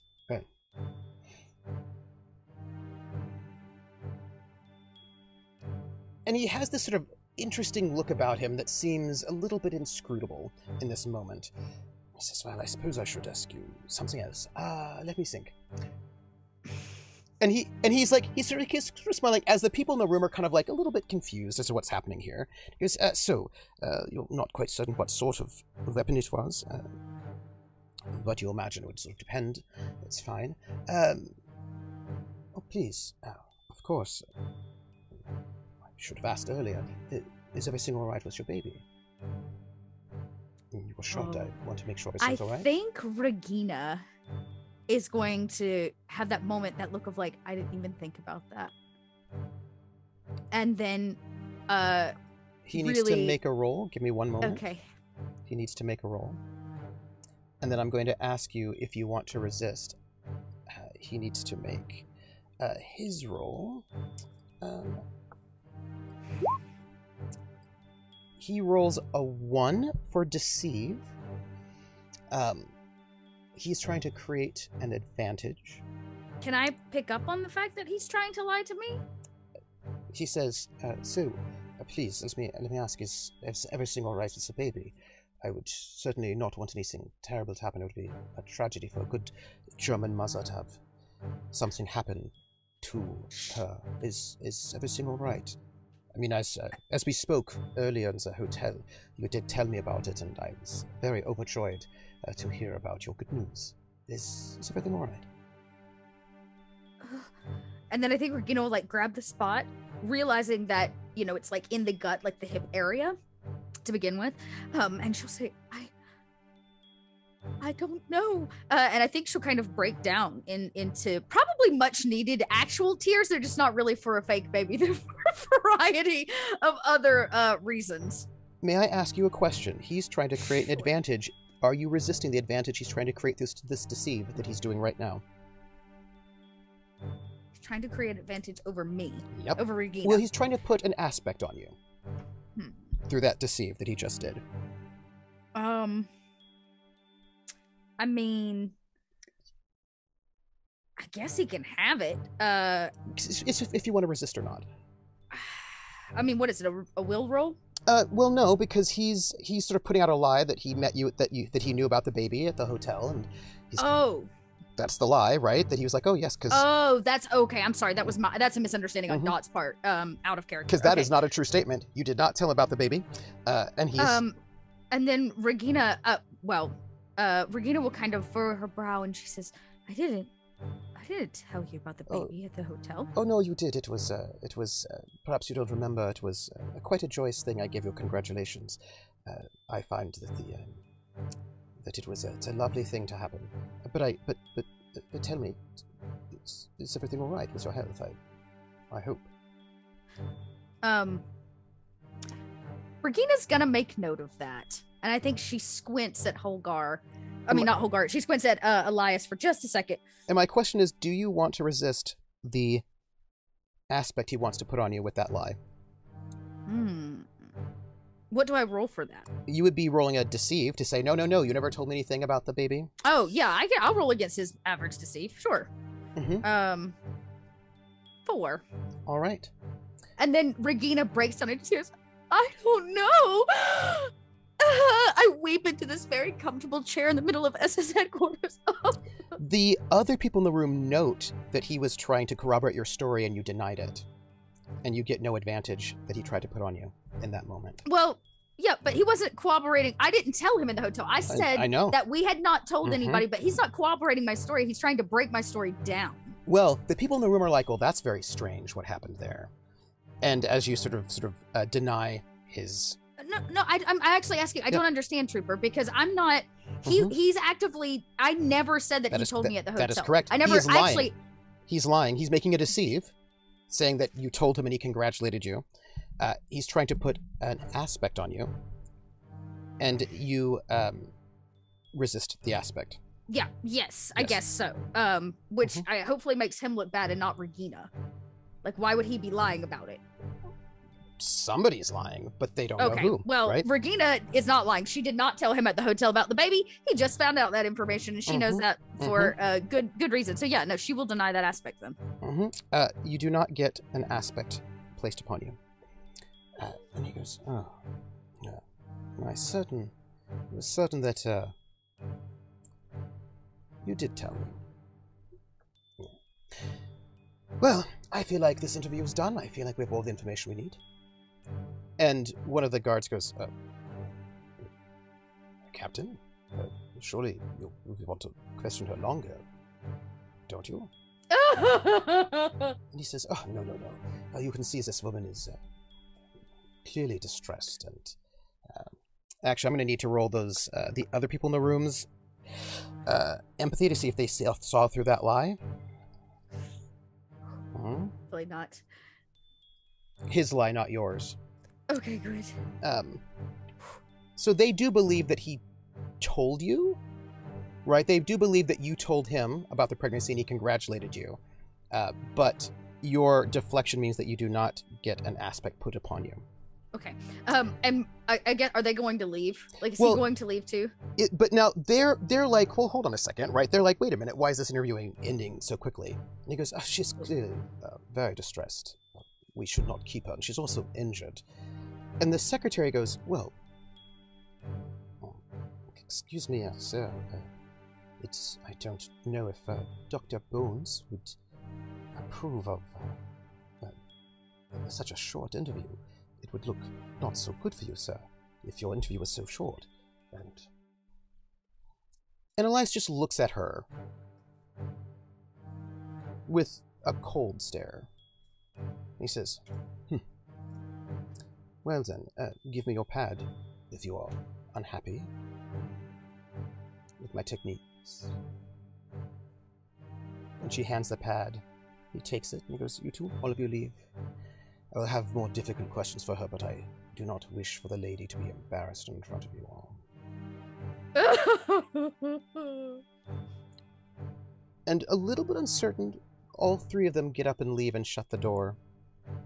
And he sits and he puts the pad on the table next to him. And he looks at you as you cry.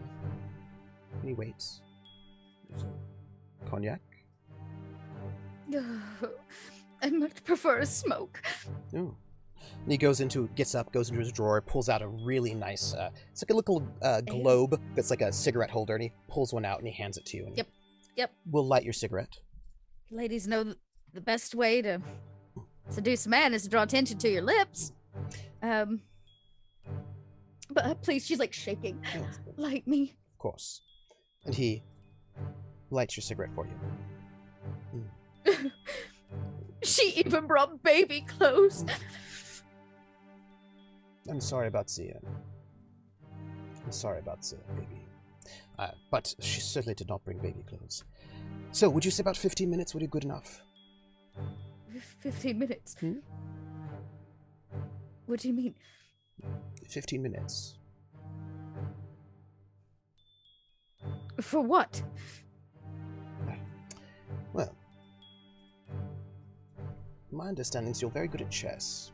And he goes in, he pulls out a chessboard, and he puts it in front of you. Would you like to play? I feel that you have me at a great disadvantage. The doctors have given me a great many drugs. That's fair. Well then, what would you like to do for the next 15 minutes? We can sit in silence, or we could talk about... I'm sorry, you want to just sit here for 15 minutes? Yes. Don't you have a wife at home on Christmas Eve that is missing you? I'm at work. I have a job to do.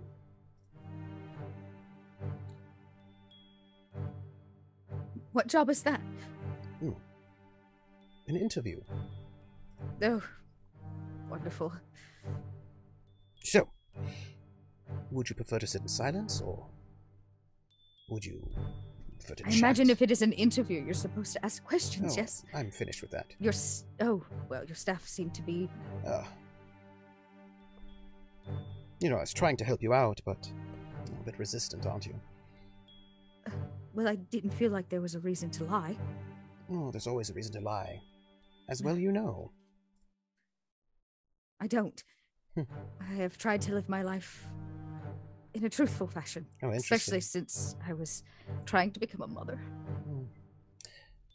You know, some mothers lie. Maybe. Mine never did. Well, you have lied to me today. I don't mind. It was, I imagine, for show. What do you mean? Some of the things you said are not exactly true. It's all right. It's better that way. It's better for the story. I guess. I seek to hide nothing. You know, I can call you Regina, yes? I guess that seems appropriate since we spent 15 minutes together. Yes. Well, you don't have to lie this way with me.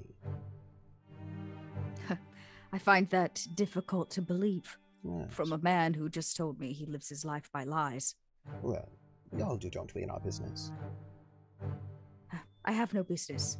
My business is being a wife. Well, now it is, but it wasn't always. Maybe. But that didn't get me very far. Now I am a good showman. My dear, I think you was the wrong outfit. Yes, well, others might disagree with you. Well, perhaps. Nonetheless, I recognize a woman of talent when I see it. I am not the talented one. That is my husband. Ah, your husband, Holger. It's so strange, and you say you want to insist that you do not live a life of lies, when I know that you do. I don't mind. I don't care, really. Although, really, I have to say, your choice of husband is somewhat disappointing. You know, Not all of us get to choose. I was lucky in that my chosen was suitable. Convenient, I imagine, considering all the things that happened recently. Well, coming from a man whose arranged marriage was also rather convenient. I do quite enjoy convenient marriage. So I have heard. Well, I want you to think of me as a friend. That's funny, I don't think of you often. But I will consider you and your wife the dearest of friends, as I promised her.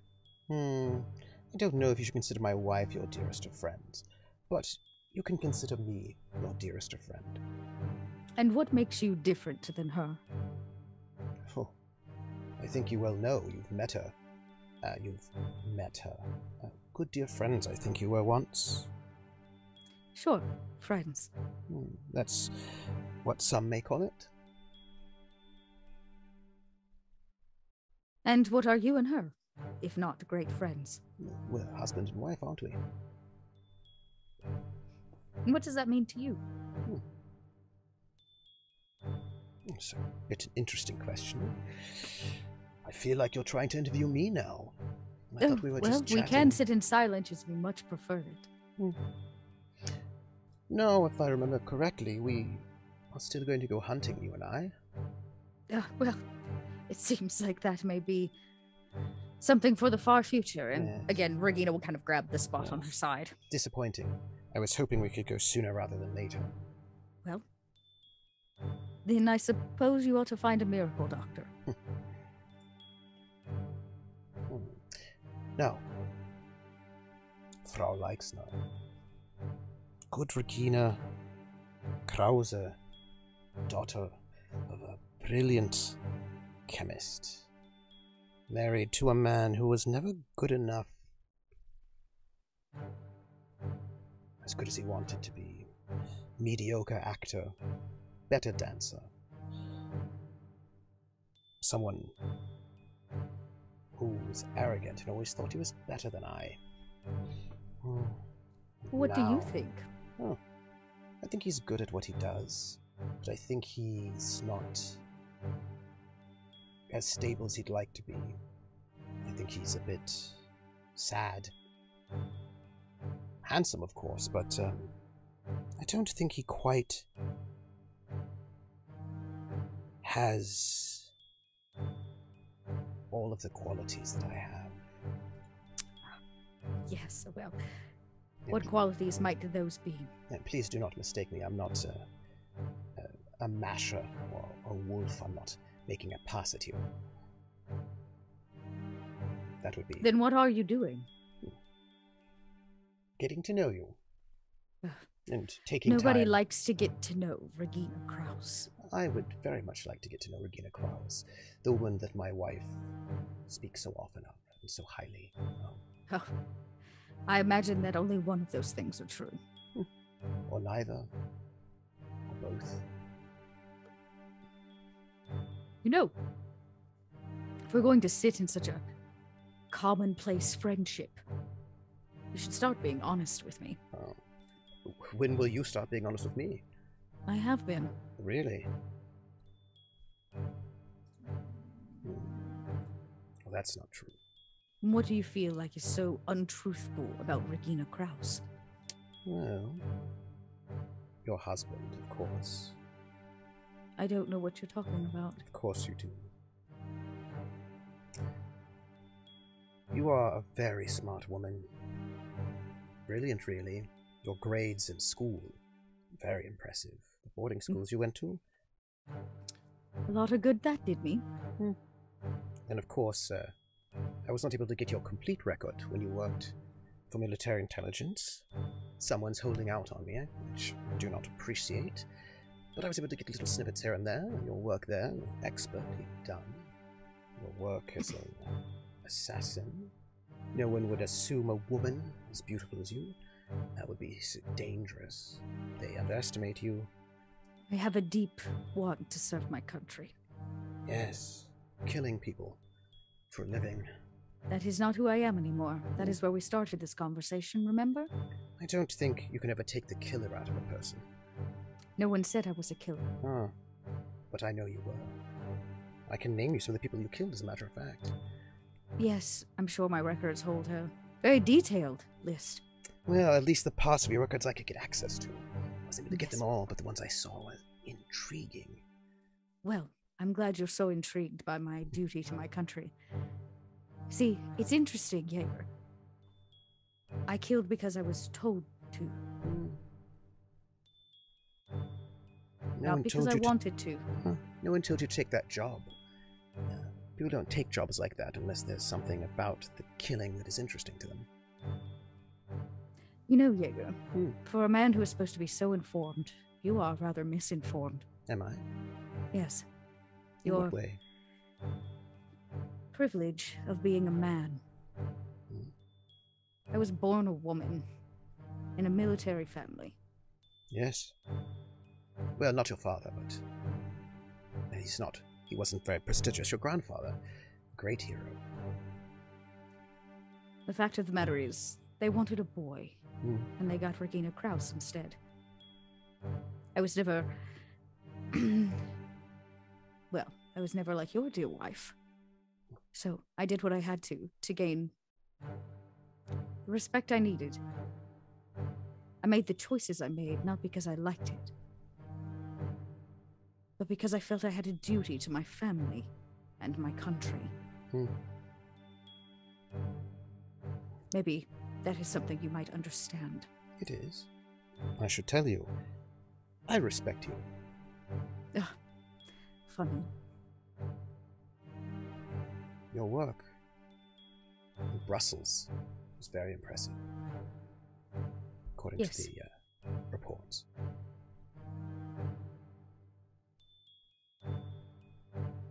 Very precise, your work. Again. And where has it gotten me? Setting tables on Christmas Eve. Yes, that's not for someone like you. It's a waste of your talent. Yes. Well, Jäger. I'm a woman. I don't get to choose my place. Hmm. You and I both know that, and there's no amount of power that you have that will change that. I do not think you are a woman. Oh, Not well, like that. you Not sure know like- how to flatter a lady. I am trying desperately. You are, in my mind, not a woman at all, but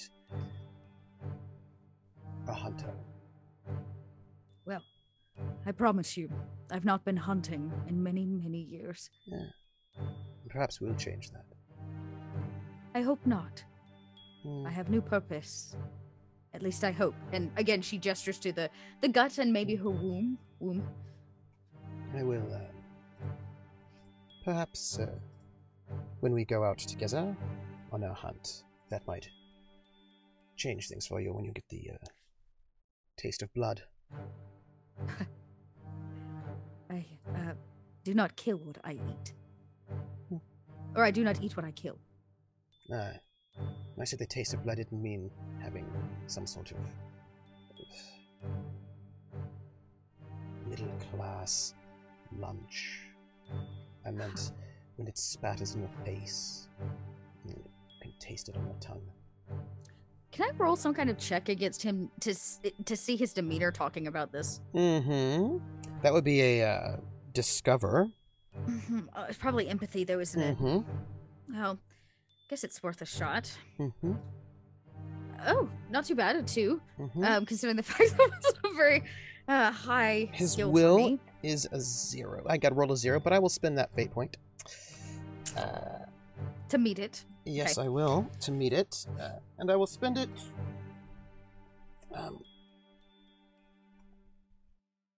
because he is a ruthless Gestapo head, so he's pretty good at multiple faces, which will make that a tie. Okay. Which means if you like, you can ask a question at a minor cost. Okay. I will. Okay. Minor cost would be something very small. Something like, how about... I have a thought, but... Please. Because Regina's gonna ask a question about his interest in killing. I wonder if he doesn't find out that she's currently fascinated by him. Since that's the current mild consequence she holds. He gets something in return for her also learning something about him. I'll take it. Okay. So Regina will say, you seem to have great interest in the hunt. Or is it the kill? That's interesting. It's a little bit of both, don't you think? Why I don't hunt know, things if you can't kill it? And why kill something you haven't hunted? Killing something you haven't hunted is just... embarrassing. Oh, it's funny. That must be the difference between you and I. It is the hunt that I prefer. Is that so? Would you say that you've never enjoyed it? The ruses and the moment of death?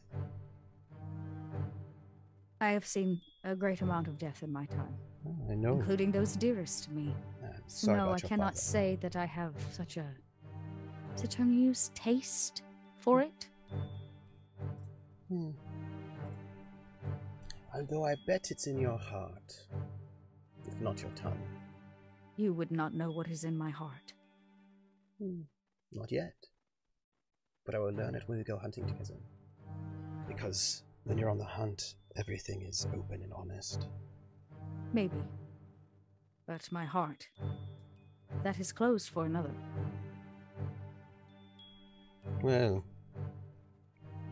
I would recommend being careful about who you've given it to. Some people don't deserve it. Well,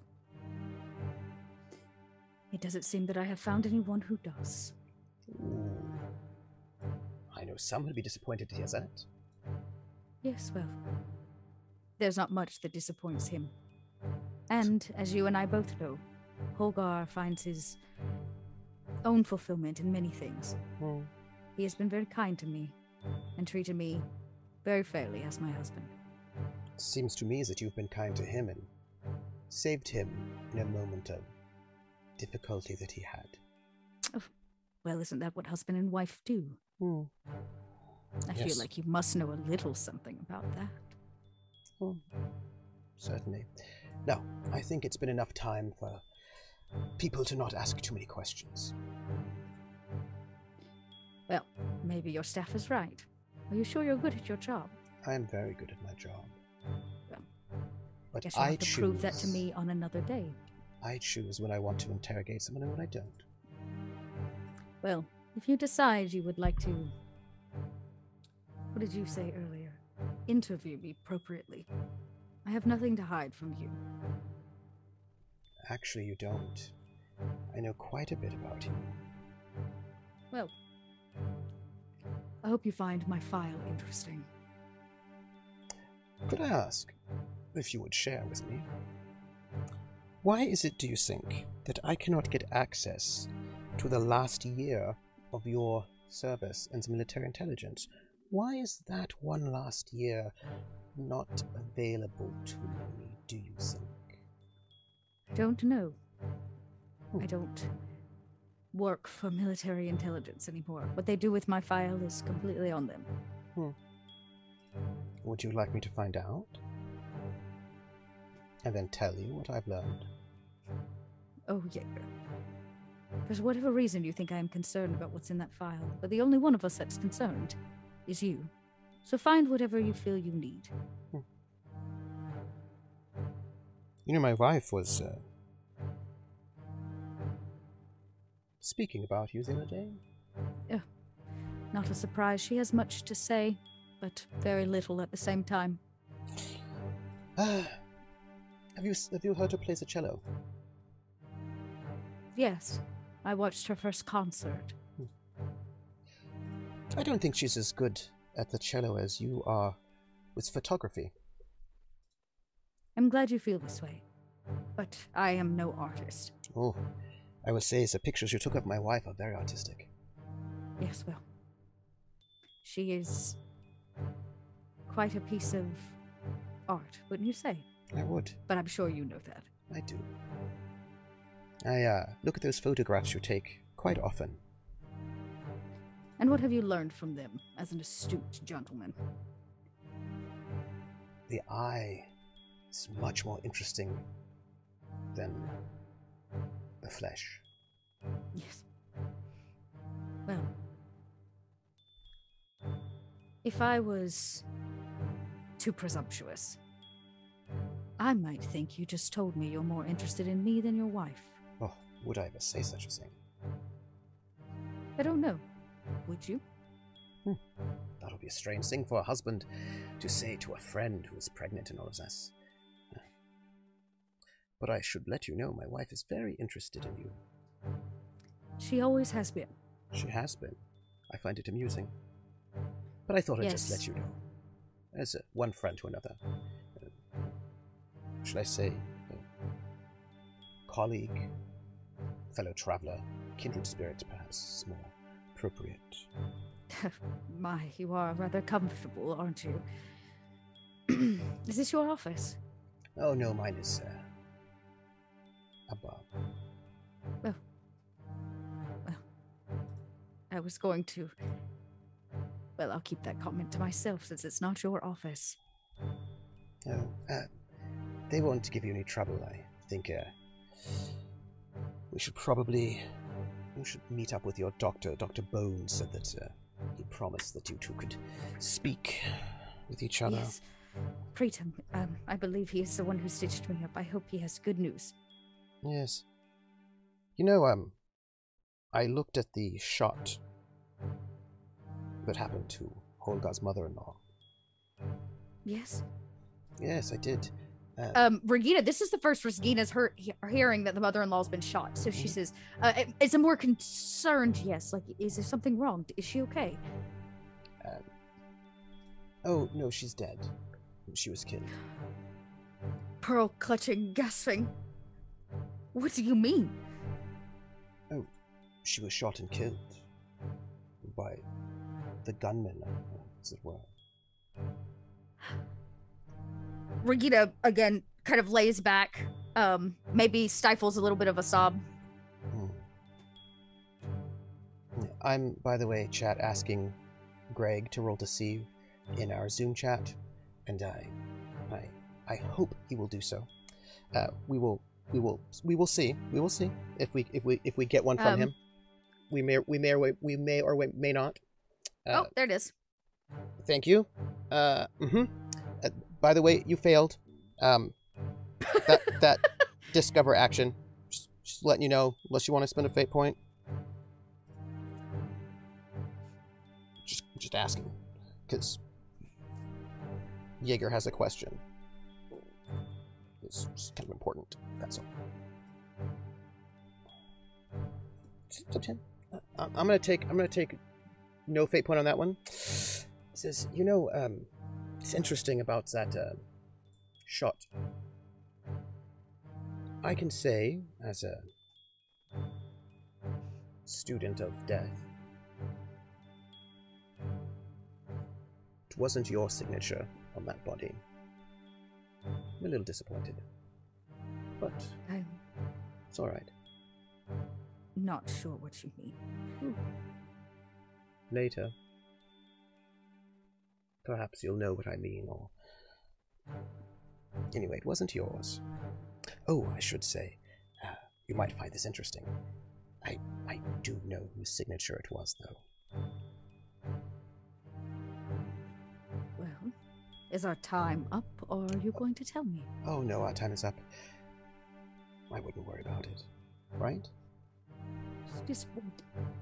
I was just starting to feel better. But I guess we still have a bottle of champagne back at the hotel. Yes. Well, you are pregnant, so only 1 or 2 drinks of the champagne. Yes, and thank you for the smoke. Of course. May I leave? Oh, absolutely. I should get a guard and they'll take you to meet your... Actually, would you escort me out? And she goes to, get up. He stands up, of course, and he sort of puts out his hand gallantly. She takes it in the most venomous Black Widow way possible. And he looks at your nails. What are they like? Regina's nails? Now they're probably well kept because she's been hanging out with before, say, a few weeks ago, probably not. But now she has Frida around to do her nails. And, she's been hanging out a lot with, with Nicoletta, who would notice. Yeah. He says, maybe there's blood under them just from today, but, they're well kept. So looks at them, notices the blood. He says, your nails are like theirs. I'm sure this is not how it was before. Bit of a shame, all the things one must do. But you don't always have to do these things. Sometimes you can let your hair down with the right person and just be natural. I will keep this in mind the next time we have a dinner party and I'm asked to dress in black tie. Well, no, not the dinner party. We all do what we must do. Other times. And by the way, that question you asked, could you please phrase the question and I will give the answer as the GM. About it, when he was talking about killing, was Regina picking up on a great deal of... No, I know it was picking up on pleasure. What kind of pleasure? Is this the kind of pleasure, ooh, I just like doing this thing? Is it, I know it's going to sound weird, is it a strange sexual pleasure for him? Yes, absolutely. Is it? It is absolutely a sexual pleasure. And it's just, there was just a glint in his eye. Yeah, he's into killing in a way that is, he's like not into platonic. It. Yeah, great. It's a way that is not platonic. Great. That is what Regina needed to know. She just learned a lot about him in a very short amount of time. Okay. I will, if you like, because that was a discover action. You do have that minor consequence that he knows about your fascination. And, you can have his trouble aspect. Ooh. Which is? He's a Lustmörder, which is that he is a killer who kills out of sexual pleasure. Regina has noted it. And he escorts you quite... There's something, how do I put this? There's like a sheen of charm about him, right? Like if somebody were looking, it might seem like he's maybe being flirtatious or charming, but you know that there's nothing that it's all... fake. It's all so fake. He's not sexually interested in you, right? Like, which is good. Yeah. To Regina, yes, correct. Which is good. Okay. Yeah. So Regina will kind of walk arm in arm. Here's the question. What floor are we on? Has Regina been on this floor before? And if so, she wants to take note of everything on the way out of the door. I believe you've never been to 84 Avenue Foch. You've been in military intelligence headquarters. And I believe you've... No, I came... you're right. I went in military intelligence, which is where I heard the radios, but I have not been in Avenue. Oh, Regina you is have never been here. I want to take everything in as subtly as possible.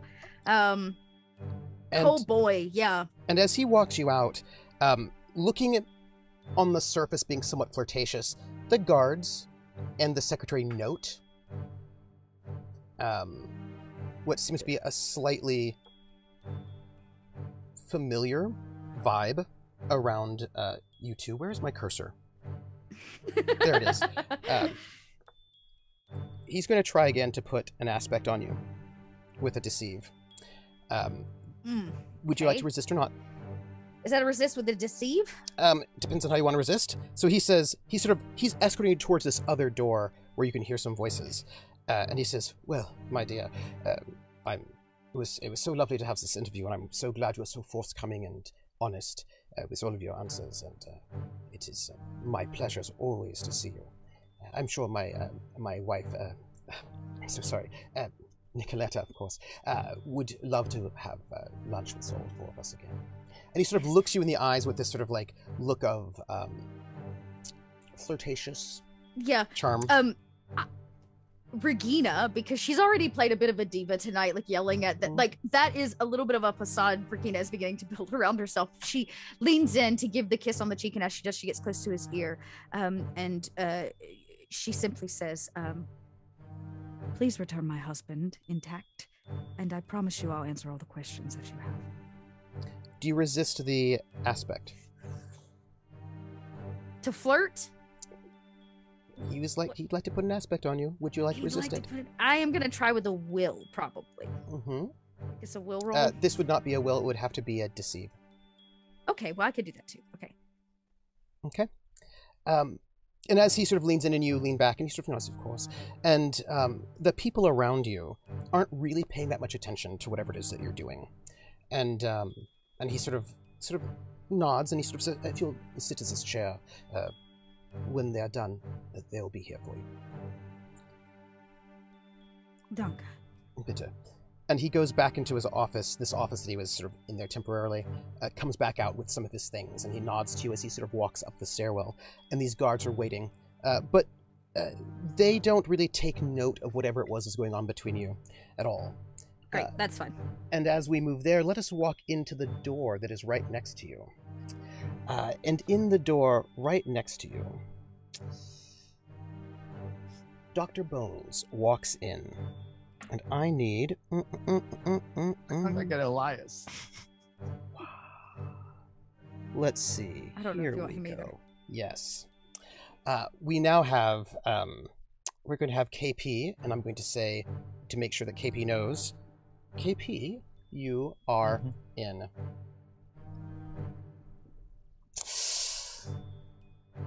Dr. Bones walks in, pulls up a chair right next to you, sets his doctor's bag on the desk, and he smiles at you. I smile back. So, Your Highness? Yes. We have so much to speak Dr. about. Bones. Yes. That's what they call me. I mean, sorry. I say his actual name. I keep forgetting that's not his name. Yeah, Colonel I say his Knochen. He is Colonel. He's not a medical doctor. Just gonna spoiler. Yes. And he pulls out like a file and he goes, one moment. And he sort of presses a button, and a secretary walks in, and two guards with guns, and the two guards are posted at the door, and the secretary sits down. He goes, so, I'm here to do this interview so we can find out exactly what happened tonight. Are you ready? Whatever it takes to get to my patient quicker. Good. If you would, tell me what happened tonight. Start from the beginning. I was at the dinner at Madame's house when... Back up. Where were you before? Before that, I was at the clinic, closed shop tonight, as it was Christmas and I closed early.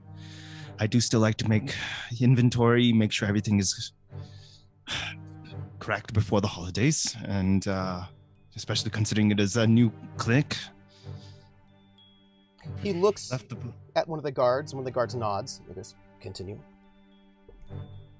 I left, and I forget. He was driven from the clinic, so I was picked up from the clinic, brought to Madame's home for the party, and while we were there, I noticed that Madame was looking a little peaky that night. So I went up and I requested have a quick checkup, just to be sure everything is good before the holidays. One moment, excuse me. And he just reaches into his doctor's bag and he opens it up, and he reaches in and he pulls out what looked like to be a pair of dental pliers, and then he just says, continue on. And he just starts like playing with them, like snapping them open and closed. Go on. And so Pritam he himself is unaffected. And he goes, and she got obliged. I sat down, and how should I put this delicately? We found out some happy news. Turns out Madame was pregnant. First term.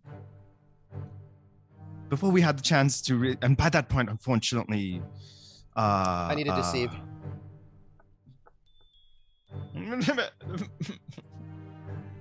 Where's my name? Why does it keep closing? I don't think I have good deceive. Please have decent. Yeah, actually, not bad. I get to refill my fate points, by the way, because it's a new scene. That's a tie, but I will spend one of my fate points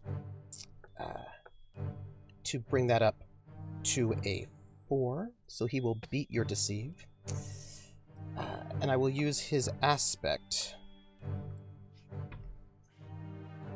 keen observer, it's like a observer into the human soul. Okay. Do you want to keep it there? I don't have any more fate There are points. group fate points? May I use a group fate point against this demon? I'll use it. Alright, so I used it. And just delete it? Yeah, just delete it. So then you're tied. Which means you can get a success at a minor cost, or partially succeed, or fail, but get a boost. What does it mean to get a boost again?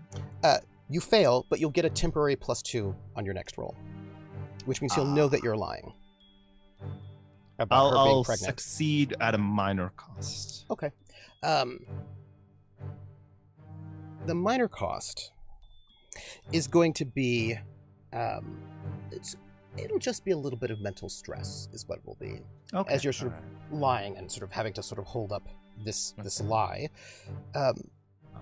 Should I not let me note that? Yeah, just take a little bit of mental stress, which means you. A 1. Yep, that's it. Okay. You only have 1. Do I still retain the mental stress I had from before? Yes, because you have not yet been able to do anything to get rid of that. Oh. Thank you, by the way, Lindy. Let me fix that. Thank you. You are not Dot. You are KP. Yeah. I'm gonna fix that. So he looks at you and he goes, so, as he's playing with this, so she's pregnant. I'm sure that'll be very nice for her husband. Right. But before we had the opportunity to inform the good sir, who was on a business meeting or whatever, attending to his business at the radio station, not quite sure exactly what, but he was not at home when we heard a doorbell ring, and in bursts this what turns out to be the Madame's mother-in-law, unexpected, unannounced. Clearly a joyous moment. It's been a while since they had the opportunity to last meet in person, I believe. And we had the opportunity to share this news. We found out that that her mother-in-law was actually here to permanently move in, which was great news because I would imagine the Madame would love to have some sort of support in this time. Of course. And in that joyous moment, Madame, who has not seen her son in quite some time, requested that I escort her around the city, as well as take her to the radio station to meet her son. So that's what I did. I happily obliged, got in the car, we drove out, we took the long route, a scenic route, got to the station, and you see him just take a clearly, like, he's still very much stressed from that, and PTSD he's going through, and you can see it break, like it's a genuine break. And he kind of just closes his eyes and he goes, when hell broke loose. Next thing I know, I hear gunshots. I see the Madame. How many? Several. I do not recall the number, but I do know that we're... A rough number, if you please. And he tries to recall, he pauses. At least 3, 4, I would say. Where were they coming from? I'm a doctor, man, not a soldier. Well, I'm waiting for that. Sorry. I love it. Well, you were on the scene. Were they coming from down the street, from a building, from behind you? Give me something. From a distance, I felt further. The gunshot sounded from further away. I see. If I were to make any sort of a guess, and perhaps you would be a better judge of this, but what I could assume to be someone at a farther distance, meaning a sniper of some sort. So I don't know what. I suppose I watched too many action films in my time, so perhaps from a ceiling far away. Yes. So there were shots. Yes. Go on. Who And was shot first? It was the guard, right? Yes. Yeah. So I believe the guard stepped out and he was shot first. And then? Followed by the Madame. I ran out. I'm sorry. When did she arrive on the scene? I do not recall. I did not have the opportunity to discuss anything with her. I just saw her at the scene. I would assume since we took the longer route, we took more of a time to get there. So perhaps she went there to give the news of the child to her husband. In her excitement, must have reached the radio before us. Yes. Go on. And I saw the Madame go down. And I rushed to see what had happened, and I saw that she had been shot. I did my best to bring her to the car, but she was unable to move, and I was unable to take her. So I felt it best that the mother-in-law bring my toolkit, which was still in the car, my medical kit. He places the dental pliers back into the medical bag, and he reaches in and he pulls out a pair of just rusty pliers. Not for nothing medical, and he just starts playing with them instead. And he says, and I had asked her to please provide the equipment to me, and she stepped out of the vehicle, and next thing I know, I see her on the floor as well. And at that moment, I'm not a man of seeing my victims before they come into the hospital. I do not see the reason or the cause, and I'm sorry, but and you can see him tearing up, like his hands shaking as he's recalling this moment of seeing people dying in front of him. And you genuinely see him like start crying and going, I did what I could. People don't normally cry before I actually put my hands upon them. So, etc., etc. You pulled away, etc. Let's discuss other things. I feel like that's enough for that. Let me ask you a few questions. And I would suggest you answer them carefully.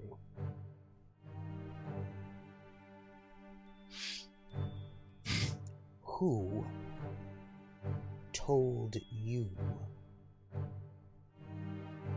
to say those things about the SS in your radio broadcast? Or was it your idea? And as he says that, he reaches into his bag and he pulls out a rasp, which you use for carpentry. And he just sort of runs it lightly across his palm.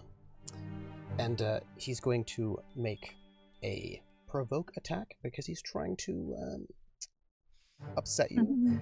And he gets a +2 whenever he's provoking with tools. That will be an 8. You resist with will. Mother truckers. Mm-hmm. God, come on. Mm-hmm. One time, will, please, Mm-hmm. please. Is there any way I can boost this? A fate point after the fact. After the fact. Mm-hmm. Okay.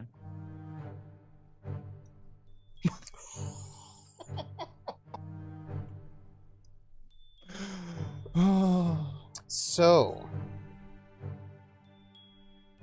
he is you can not only use so your aspect subtly. once, right? You can By use the way. as many aspects as you like, but each one only once per roll. Right. Wait, you said per roll? Mm-hmm. Right. Okay, but that means that, like, because I've used my aspects in this session today. That's fine. Just Okay. per roll. Per roll. Okay. Mm-hmm. And you have a very good will, though, do you not? I do. Yep. I have a very strong. That's my highest skill, and it gives me fucking a 1. Mm-hmm. Which aspect would you like to invoke to re-roll that? I will do Iron Will and Steady Hands, even in the face of fear. All right. And I will. Sorry, guys. I'm taking the group fate. I'm sorry. Mm-hmm. They said it's fine. Remember, we also have some advantages on the board. Mm-hmm. What now? Right now, you have seen it all. Well, that's actually against you. Oh yeah, that's right. Yeah. The advantage is below. You have some advantages against the SS right now. The thing that might be relevant is that their leadership is disgraced, which you might be able to use that to help you. Okay. But I would say use that fate point to re-roll. Roll. Okay. Come on, please. Oh. Okay. That's still not an 8 though. What Trooper, help me. Trooper, help me. There are more fate points. There boost it. You have a free invoke on leadership disgraced if you can figure out how their leadership being disgraced might help you get out of this attack of his. I compose myself and I look at him and I go, I'm just the voice of the streets, the voice of the people that I was employed at that moment. It's not I who stated those things, but the city itself that believes it. I'm not here to hurt Germany or our allies. We are in this together. I came here in the hopes of using Germany and its power and its righteous might to help my country against the oppressive British. But if it is not capable of doing so, I I don't know what else to say. I just had hoped that this would be the wake-up call that Germany needed to bring it itself to the next level. I believe in German power, and I believe in their righteous might, and I've seen it. My hope that can be elevated, and that can be brought to the right people, and that is all. My intent was never to harm, nor to disgrace, nor to bring people down. As they say, even a father will once in a while slap their child, spank them or discipline them if they're in the wrong path, to bring them back to greatness. And that was what I believed I was doing that night. I'm going to ask you if you would like to counterattack or if you would like to just keep yourself in a defensive position. How would a counterattack work exactly? That sounds like maybe you're trying to rapport him, because it does not sound like you're threatening him. No. I don't think he would take lightly to threats, and a man with many tools is not someone I would like to threaten, please. So I would say it's definitely a rapport. And yeah, I'll do a counter. Please do. So just roll a rapport? Yes, please. And then I will roll his will. God damn it. God damn it. He knows what you say. Unless you want to boost. Y'all, can I please use another? I feel like I'm just chewing through these today. Now, there is leadership disgraced if you can bring their disgraced leadership, which, by the way, is him, into play. And I would say, then I would look at him and I would also say, however, this is not on me. Like I said, the people see what is projected. If it has already reached my voice and the radio, just imagine what the people have already begun to discuss and talk about in private. And you need to look at yourself and your leadership and those around you and ask truly the hard question, are we doing enough for Germany and for our people? He takes the rasp and he just taps it against your knee. He says, and is that my discreet? Can I use that as that comment as the advantage? Yeah. So basically, you have you are able to put a stress on him. Is what you do, and he reacts to stress by tapping this rasp against you. He's not hurting you, but you can feel the tines of this rasp against the fabric of your pants. And he says, "You presume to tell me how to do my job, it seems, Your Highness. And you tell me, sir, I do not presume to tell you anything. Speak. I know. I am speaking to you. Tap, tap, tap. And you presume to tell me that you speak only of the voice of the people. When you've only been voice of the Germans. You are speaking. Stop speaking while I am speaking. As I was saying, you as the voice of the radio, a gift by one of my very dear friends. You tell them what to speak and what to think. Your voice carries quite a lot as he sort of waves this rasp towards you. And I think you should be a bit more careful about who you speak disparagingly of. I think you might want to speak more friendly about the SS. If there is some sort of error or failing in leadership, it is not here in this building. It is the military that walks through these streets and lets people get murdered. And I think, and he just taps your forehead, tap, tap, tap. You might be well advised to move your thoughts of the people away from this building and towards the Hotel Majestic will your very dear friends sleep. That's a provoke.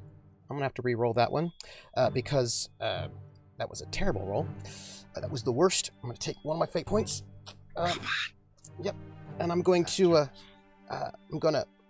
re-roll it on the basis that he is the head of the SS. That is his high concept.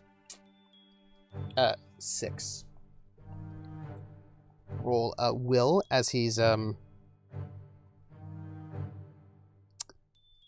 threatening you, as he's provoking you. It's currently a 6 to 3. That's 3 stress you'd have to soak. That would put me at all of them. Mm-hmm. But no consequences. What happens in that situation? Nothing if yet. It's all. But if you have to do it again and he gets one more question on you, you're gonna have to take a consequence. Okay. I'll soak it. Okay.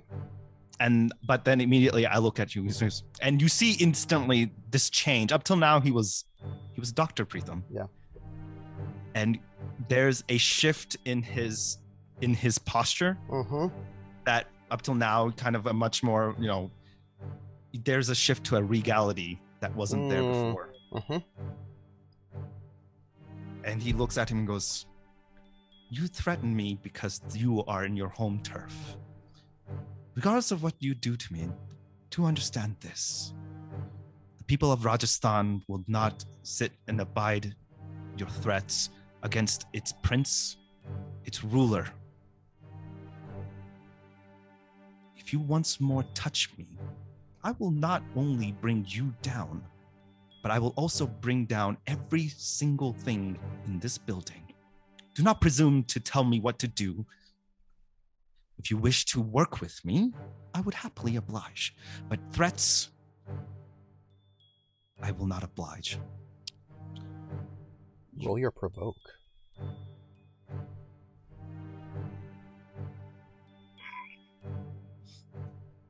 Preetham can be all the badass he wants. KP's shitting his pants. I need a provoke from you. That's rapport. Roll provoke. Did I wrong? God, That's okay. the wrong skill. I don't. Because you're not being friendly right now. You're being the bad cop. Well, yeah, the guy fucking touched me. Oh yeah. He's not a nice person. Justified. Yes. Okay, that's a 2. Let me roll his will. And remember, there are some fate points. He has a 3 against your 2. I believe bad. You do have that free disgrace leadership, the last one you had on them, that you could invoke, which will bring you one above. You see him note what you say. I look at him and immediately I go, "You may be the leader of this building. I'm the leader of a goddamn nation. So hear me on this. You touch me once more or come near me or dictate what I can do for my people, I will not be so kind. If even another hair on my body were to fall, not through just sheer shedding, but through your cause, know that my people will not stand by. We may have been oppressed by the British for so long, but we are not ready to accept another ruler or another threat. We are a bomb ready to burst, and we're just looking for the right avenue. If you wish to be that, be my guest. But until then, if we're done here, I'm going to walk out that door and see my patient as the doctor that I am.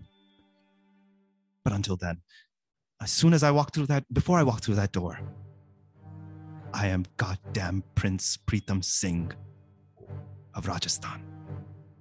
And he gets up and walks out the door. And as you're approaching the door, there are guards there with guns, and they I look at him and I snap. Nods. I snap and I make them look at me and goes, "Get the fuck out of my way." They don't move. They look at him. He gives a very slight nod, and they step aside. I walk out. I don't care that it was not through me, but I took the power regardless. Oh yeah. But they're gonna, like, their boss is there, right? And they just want to know, should we shoot this guy? but he just sort of nods and they sort of step aside and like nod to you. And he says, and walks out. Your patient is in the hallway. Thank you. We will see Actually, each no, other. he doesn't say shit. No, he doesn't. No, I know he wouldn't. Silent. Yeah, just he says, we'll see each other again. As you like pray out. Pray it's not in another. Pray it's in better circumstances. And he walks out. And when you walk out into the hallway, there is Regina sitting on this chair right by the door. But let us go to a different moment in time as this man sort of steps out of the hallway and watches you both and heads down the hallway. When he walks into... And if you would take off your... you can... KP, you can keep your headphones on because you've been through the interview already. But we're going to bring in Lindy at this moment, if we might. As Lindy is... I need my zoom. Lindy is... this... No, that's me. Lindy is here. Oop. There we go. Hey, Lindy. The doctor... Oh, I need to move you over. Oops. Pardon me. The doctor moves in, and good old Dr. Bones steps in to this room where good Frida Engel sits. And let me make sure she sees me. Lindy.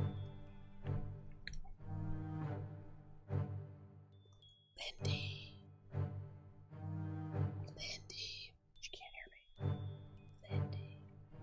me. Lindy. There we go. Lindy! Right there. Wait. There. So, in this moment where Lindy is in the space, but Frida, she can't see me right now. I can't get the... Look, chat, we cannot go to Oscar right now because Oscar is a little armed and perhaps murderous. This is a worrisome thing. Lindy, just maybe consider right there. Oh, got her. Just have to wait. Hello. You are waiting. I changed my audio input. Sorry, I was very distracted by kittens on the internet. You are kept in that room for a long time, actually, before anyone comes to see you. Maybe like a half hour, perhaps a little longer. And the door opens, and in walks Dr. Bones, carrying a medical bag, with Wonderful. 2 guards with guns and a secretary with a steno pad. That's a lot of people. That's fine. And they all walk in, and he waits for everybody else to sort of take their post. The guards by the door, so you can't just leave. The stenographer, she takes a seat, and he walks up to you, and he bows smartly, and he puts out his hand. She'll accept it. She's gonna be polite. And he kisses your hand. And then he sits across from you, and he puts his medical bag on the desk next to him. Guten Abend. Guten Abend, Frau Engel. You must accept my deepest condolences about what happened to your husband. He had some accidents while he was visiting me. So it would seem. He's very clumsy, as it turns out. Really? I never noticed. Well, perhaps you'll notice now. I'm here, my good lady, to interview you about what happened tonight. If you would tell me... I'm sorry, I should ask you, would you like a cup of coffee? Tea would be wunderbar if that's available. He snaps at one of the guards, who leaves. It will become shortly. So, if you would tell me, if you don't mind, exactly what happened tonight. I went to the radio station to do a performance. I had been asked to do such. Christmas Eve, the holiday Where songs. were you before the radio station?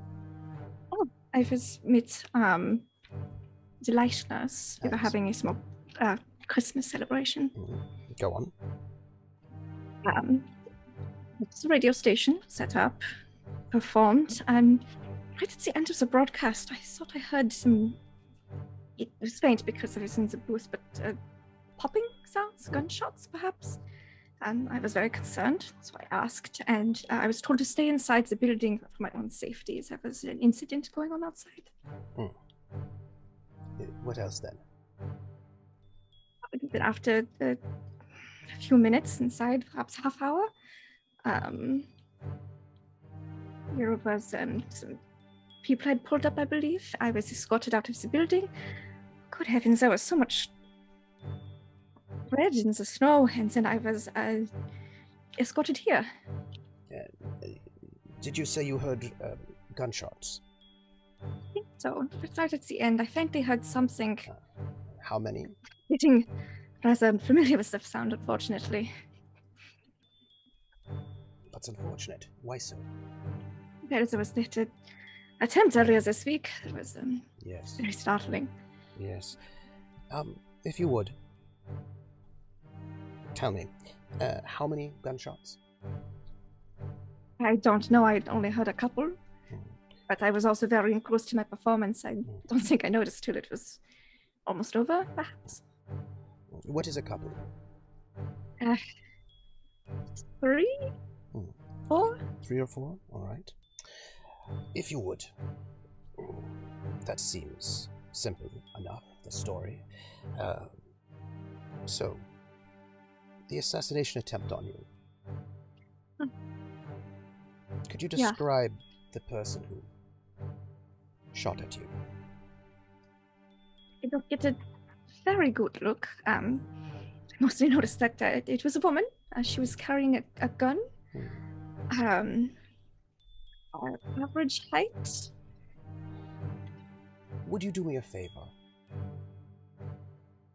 Would you look? And the secretary goes into the desk and pulls out a folder and hands it to him. He says, "Is it this woman?"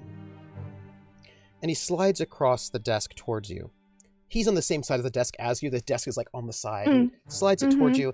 A black and white photograph of a woman that is not the woman who shot at you. It's a brunette, but the woman here looks a little bit older. Looks like perhaps a mugshot of some sort, but it's definitely not the woman who attacked you. Is it this woman? No, 9. I see. Is it this woman? He slides another photograph over. It is not her. 9. Slides a third photograph over. Is it this woman? And it is the woman. It is Elodie. Do I turn her in? She's probably gonna want me dead for a while. I doubt she's gonna give up with that one attempt. There was other witnesses there. They could have gotten that from anyone else. Possibly, I did get a very good look, but the features seem similar. Interesting. I would like to ask you, did you ever see this woman before this moment? Oh, no. No. Not that I can recall, at least. I see so many people with my work, you know. I meant perhaps before, in your ordeal. Oh, I didn't really see any faces then. You didn't? Voices? Did you Voices? Yes. Sometimes, yeah. Interesting. Good. No faces. No faces. I see. They always made sure I was kept in the dark. Yes. Would you listen to some audio for me? Yeah. Good. And he goes over and he opens a cabinet and there's a reel-to-reel machine. And with a reel in it, and he checks the time and he presses play. And you hear voices.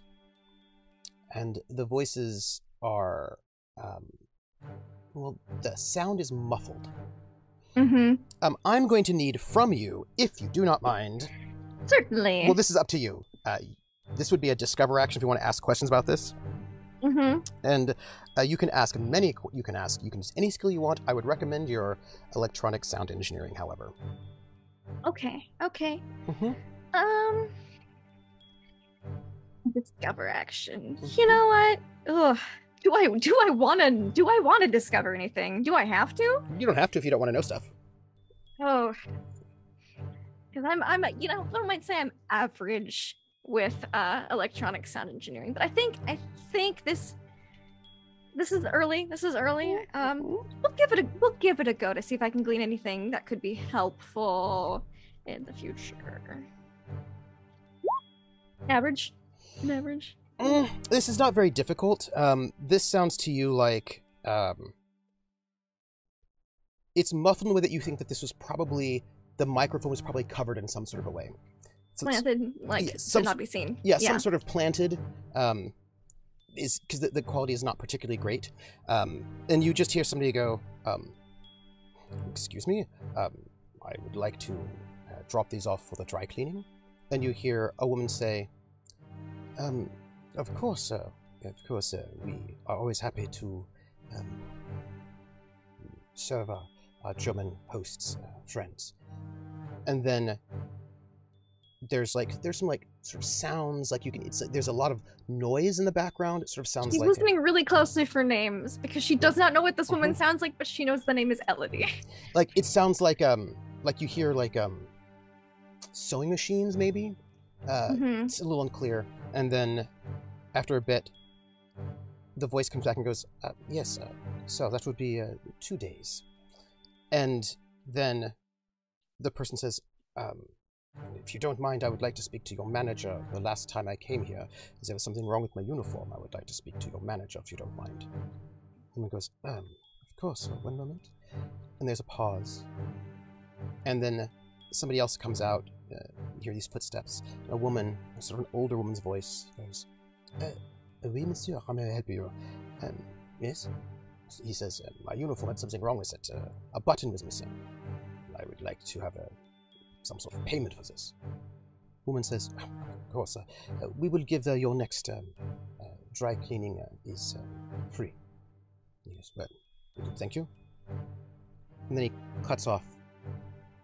"So, did you recognize any of these people? The voices?" Question. More so for Regina and Oscar, then have they mentioned the Red Tailors? Because I imagine conversation might have come up about that with us throwing blame on the communists. Especially after if Regina found out that Elodie was was attempting to assassinate you, she would have been like, "Okay, we gotta talk." Okay. Yeah. And would have probably and filled you in Elodie, about the Red Tailors and Elodie taking over for them because her mother kind of, And Elodie would have been not old enough to sound like the older woman's voice, I could assume. Yeah. So safely could assume that's probably Mother Courage. Yeah. Who we would have told you we had a was. very difficult relationship with the communists and Mother Courage. Cool. Well, then I can say I recognize that older woman's voice without any. Yeah. Cool. All right. Cool. Just awesome. Thank you. I was at the manager. That sounds familiar. What about the other voice? No, I never heard that one. Where did you hear that older woman's voice? One of the places they were keeping me, they would drug me before moving around, but I heard it when they would wear off if they hadn't realized that they had worn off yet. She said something about ensuring I could never see again if payment was not provided. I see. So, they needed payment. Yes? Extortion. That's what they said, yeah. Frau Engel, I'm going to ask you a question, and I suggest you be honest with me. Of course. That's me laughing. He just sort of taps his medical bag because I respect women, and I do not wish to have this conversation be unpleasant. Of course. I would like you to think of this as an opportunity for you. And I would like you to embrace this opportunity that I'm offering you.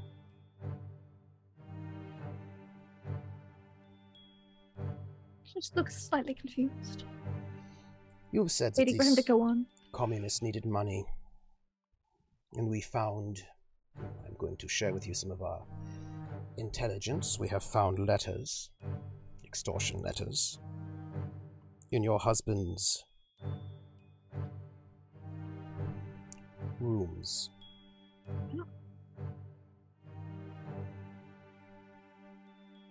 Would you like to tell me anything about your husband?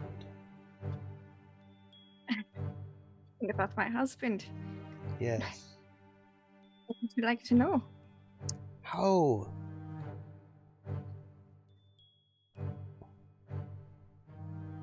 Is he with money? Him with money. He is good. Is he? Frugal. I'd imagine he's pretty frugal. Yeah, frugal, I would say. The money they were asking for is a lot of money. Much more money than he has. What is doing so? You know, I never blame wives for the crimes of their husband. You should know that. If you are innocent, then you have nothing to fear from me. So I'm going to ask you, kindly, do you think your husband is the sort of man who would steal from the German government? From the fatherland? Never. There are two things he loves in life, fatherland and me. This is a rapport attack. He's trying to be very friendly with you, and here I would need a will. Oh, a will, certainly. Yes. Other people he could, in other instances, use other techniques, but he would like to use his rapport on you. Yes, he's trying to be good, and that's not a lie. He would not try to, he would never,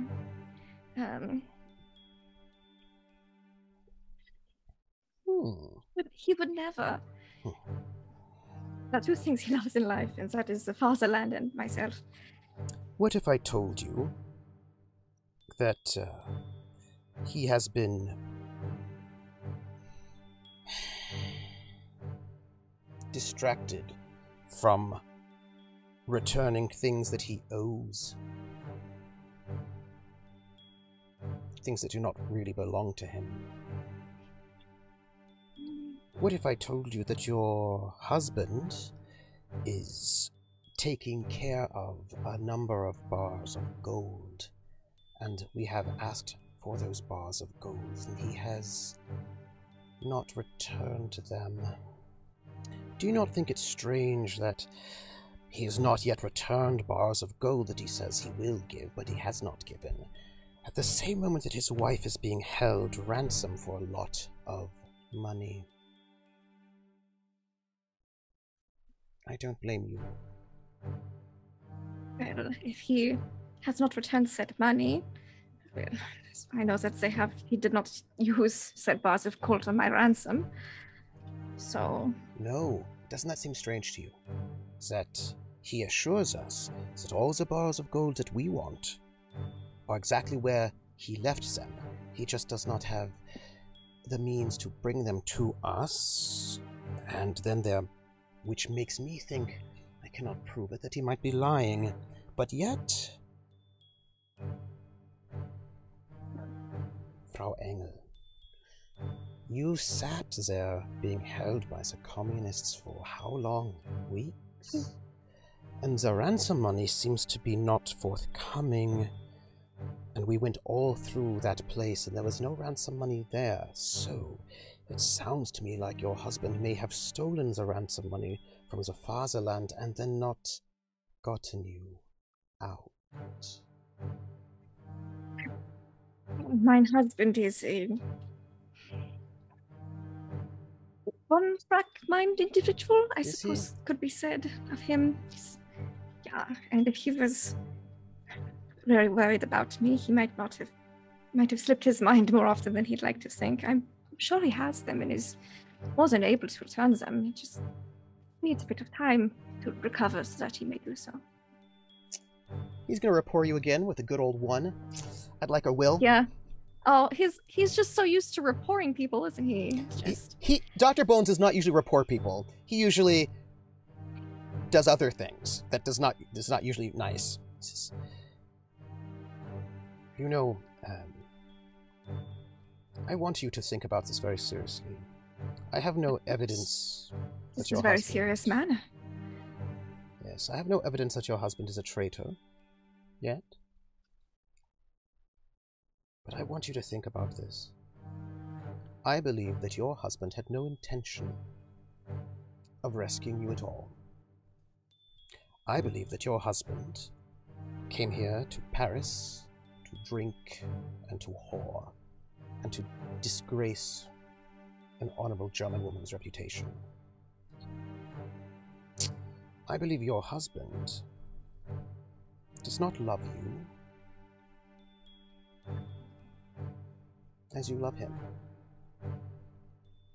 And I believe that if you were to be cooperative with us in finding a reason for your husband to return to our company, that we could make sure that you are taken care of. And he will rapport you one more time to try. Oh, yeah. He's wanting to, he's trying a little recruitment of you. It's a 2. Yeah. Again, Yeah. He's much better with tools than he is being I would friendly. imagine so. My husband could verify. I Yes. assure you. So, what do you say?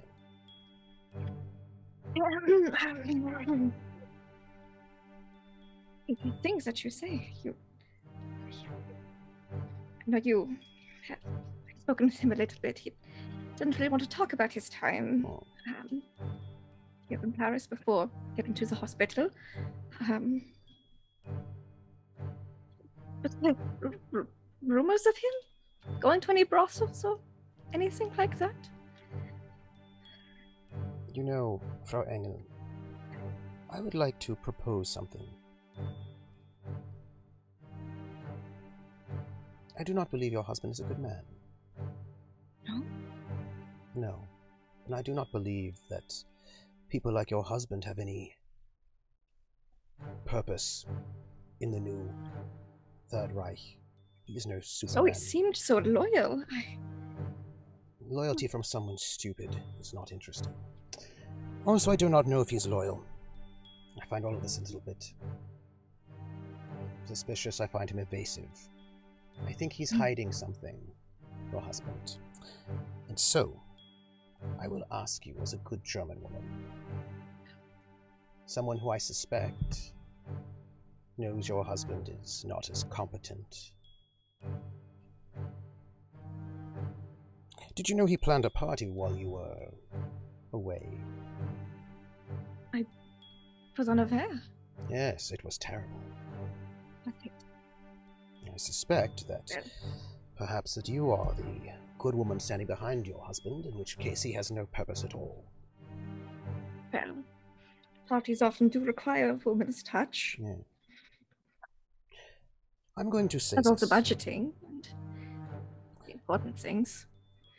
Just my contributions are more on what color to choose, what food should be brought in. Madam,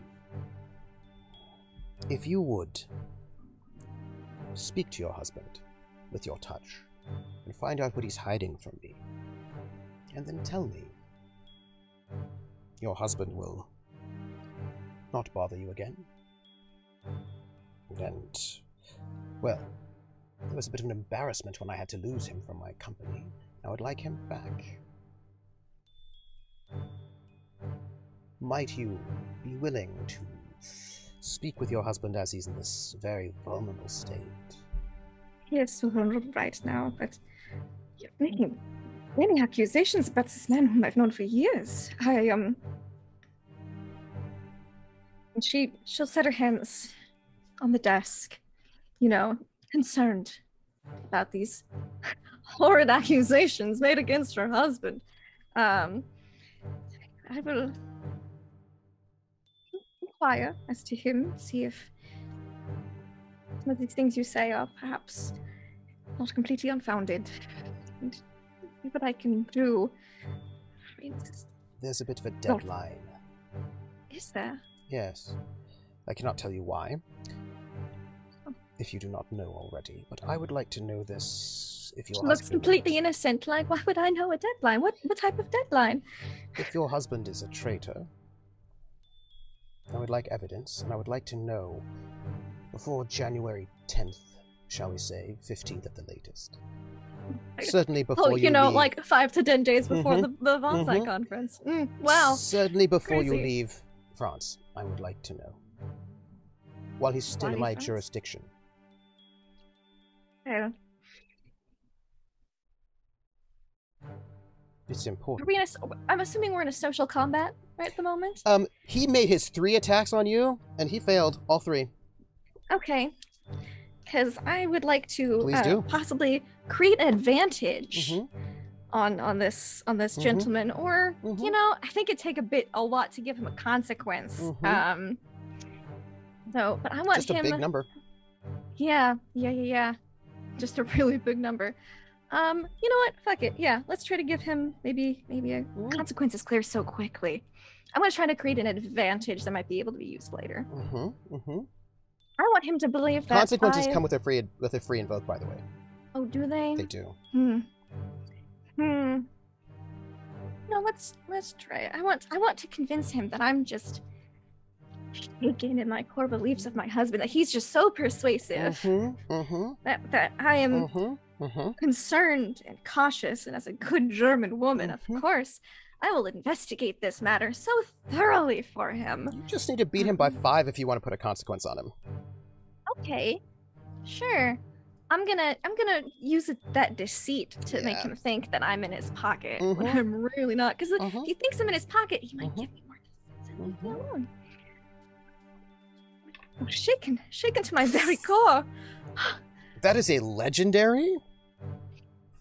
I'm lying in regards to my husband. Of course, it's legendary. That's a 3. You're currently beating him by 5. I will spend his fate point because you know he does. Yeah. He can see into the human soul, which puts him at a 5 to 8. So you're only beating him by 3. I'm gonna use a fate point on my trouble aspect of jealous controlling husband because oh good heavens, such accusations you make, sir. Yep. Oh, which puts me at a 10. 10 to his 5. Most of his stunts involve murdering people. Yeah. I do not have another aspect. You I can don't. invoke. You don't have another aspect you'd like, because I have some that I'd like to invoke. You know what? I am going to say I'm going to invoke his high concept as being the head of the SS, which makes him, you know, pretty good at sussing out stuff. Okay. 7 to your 10. 7 to my 10. Okay. Well, I'm going to use a fate point because you know I'm a little social manipulator. Please do. So you're down to 1. So now yeah. I'm down to 1 fate point. Yes. But I'm beating him by by 5. 5 again. And I don't have any fate points. Yeah. How many group fate points do we still have, by the way? Just 4. out of curiosity. 4. That's really good. Greg might need those. So I'm going to. Oh, let me see. Oh, I'm going to use a free invoke on a character aspect that I have. He knows I love him, so I should be able to get into his confidence real easy. That's true. I'm going to ask you a question. You have 2 free invokes on that. What would you like to do? Oh, I want to save one of those for my husband. Okay. That will put you at I'm going to speak with him again, I'm very sure. So that's going to have you beat him by 7? 7, and that would be like a. Well, he has 9? a 4 stress slot that he'll soak up. 4. Same as me. It's very willful. He's very willful. So if you're what beating, do I need to do to give him a consequence? How much you do I already need to have beat it. him by? I already have it. Yeah. So right now you're beating him by. 7. If you spend 1 more, you'll beat him by 9. He will soak up 4 of that, leaving him a 5. And at 5, he's going to have to take a severe consequence. Oh, and that lasts for a while, doesn't it? Yes, it does. Yeah. You know what? I can get more aspects on my husband. Let's use both of those. I'll keep that 1 fate point for myself in reserve. Let's give him a severe consequence of thinking that I believe him and I'm very shaken in my faith of my husband, and that I will just investigate for him. He doesn't have to worry about me. I'm just so dedicated and loyal. Yep, the consequence is that he believes you're in his pocket. Yeah. Yep, you are not, but he believes it. No, he believes it. And you have a free invoke on that, by the way. Fantastic. Yep. Wonderful. Yeah. This has been a great interview. And he stands and he goes, well. She goes, I know you have a schedule to see. What hour is it? Looks at a clock. It's probably past midnight by this point. Oh, yeah. I suppose we were supposed to meet later today, seeing as how it is Christmas. You do not have to worry about me. If you don't mind. And he reaches in and he pulls out a card with no name on it and a phone number. If you get any information, you call that number, and no one will be listening, and it will go directly to me. Thank you. She'll open up her, little clutch, put it in, close it. And you can tell that he is very confident right now. I appreciate you voicing your concerns to me. I feel look into things. I will make sure that you are where you need to be in case anything happens. Thank you. And he escorts you out gallantly. He's a little creepy, but yeah. And he's not really rapport-y, but and as he steps out. But as long as he thinks he is. Yes. That's what's important here. And he steps out and he goes, well, I said I must speak with Captain Leixner. And one of the guards goes, oh, Colonel, Captain Jäger is speaking with Captain Leixner.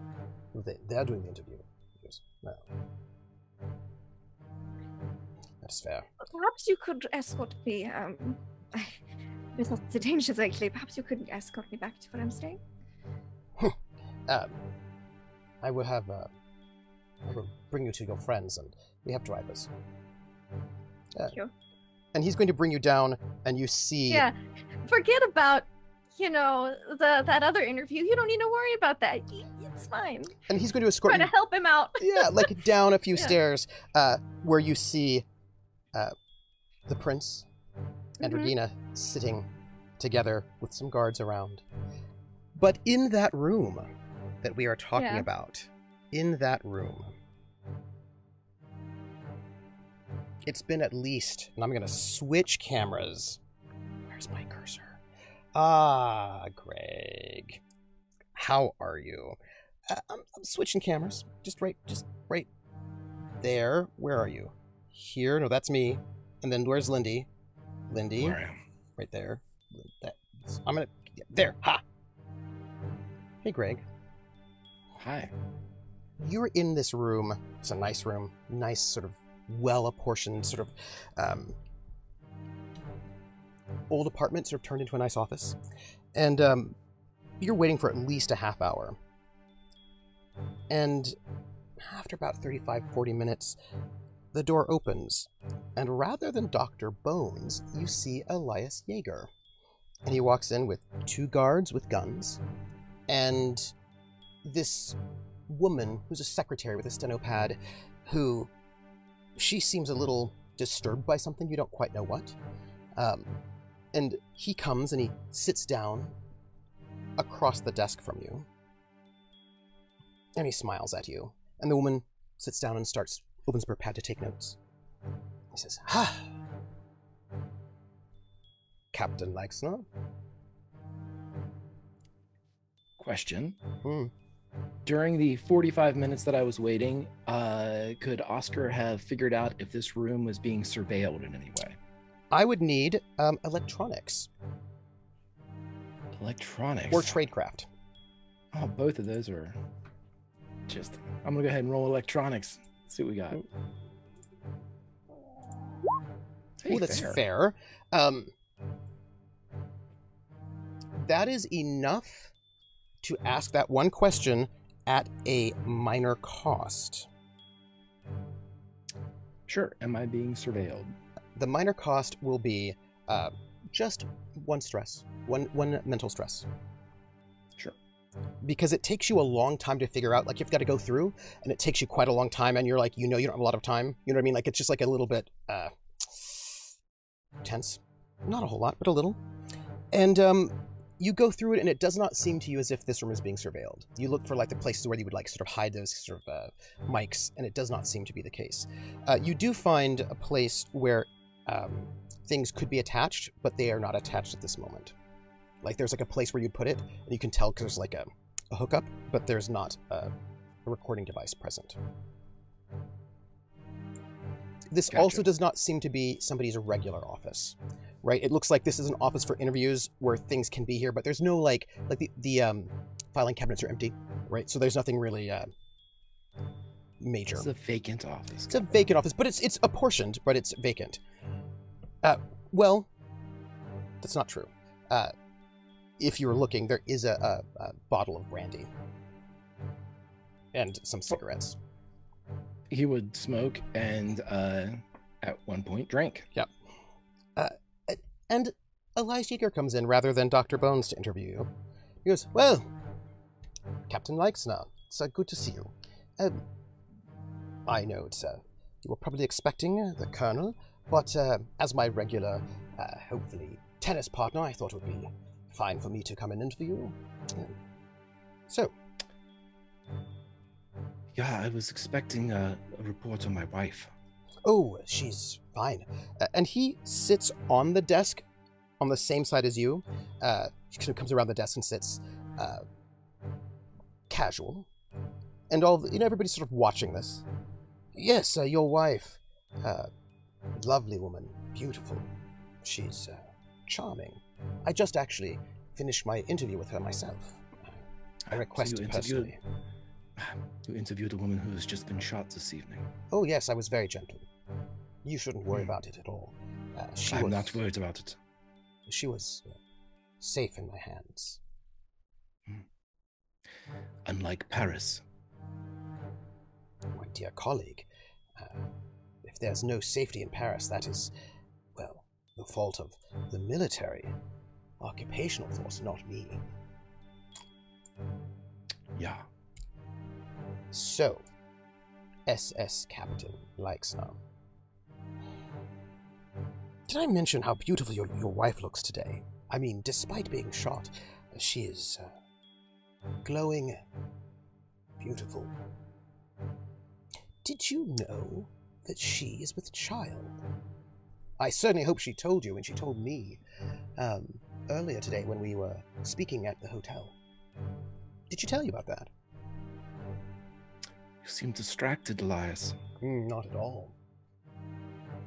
Then you seem focused on the wrong things. Does it bother you? Should it? I don't know, should it? He would like to just do a little provoke on you. Just a little, see if he can get a rise out of you. It's a 1. I'd be very interested to see if you can beat this 1 of his. Is it a will? It is a will. I so seldom do things. Okay. Yes, I can beat him. So, like, he's kind of talking about your wife in a flirtatious way, sort of implying that maybe they met at the hotel while you were away, and, there's a lot going on there. Apparently, you don't care about that at all. And he's sort of like, he's like, so yes, No, I think what you're trying to ask as far as a question, Elias, is, am I comfortable with the fact that you have been with my wife? Yes. Because I know you, and I know me.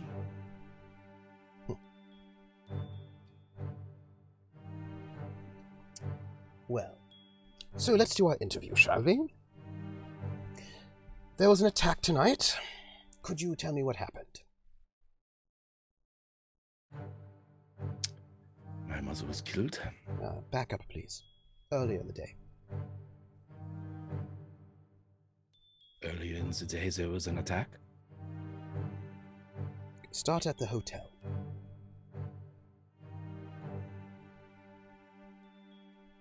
Is this the question that you wish to ask? Recounting of events leading up to an assassination? Yes. Ah, I see. It is possible possible is that you need a story, as this is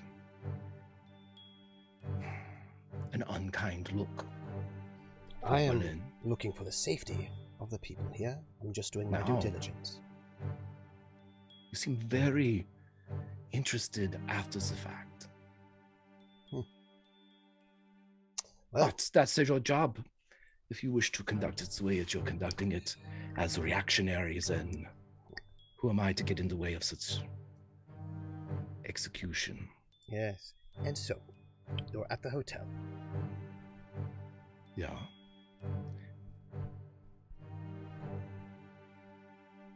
I believe that the schedule states that we were called to bring the nightingale to the radio station to sing.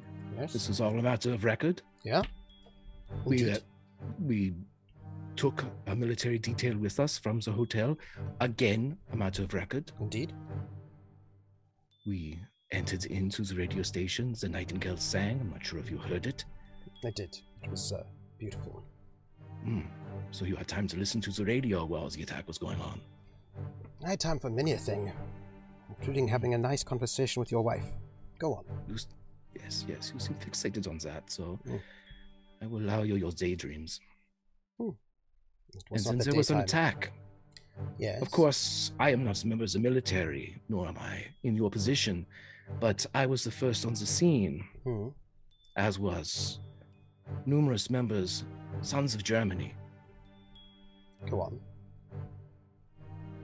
We returned fire. I'm received fire. Back up. You're in the radio. And then?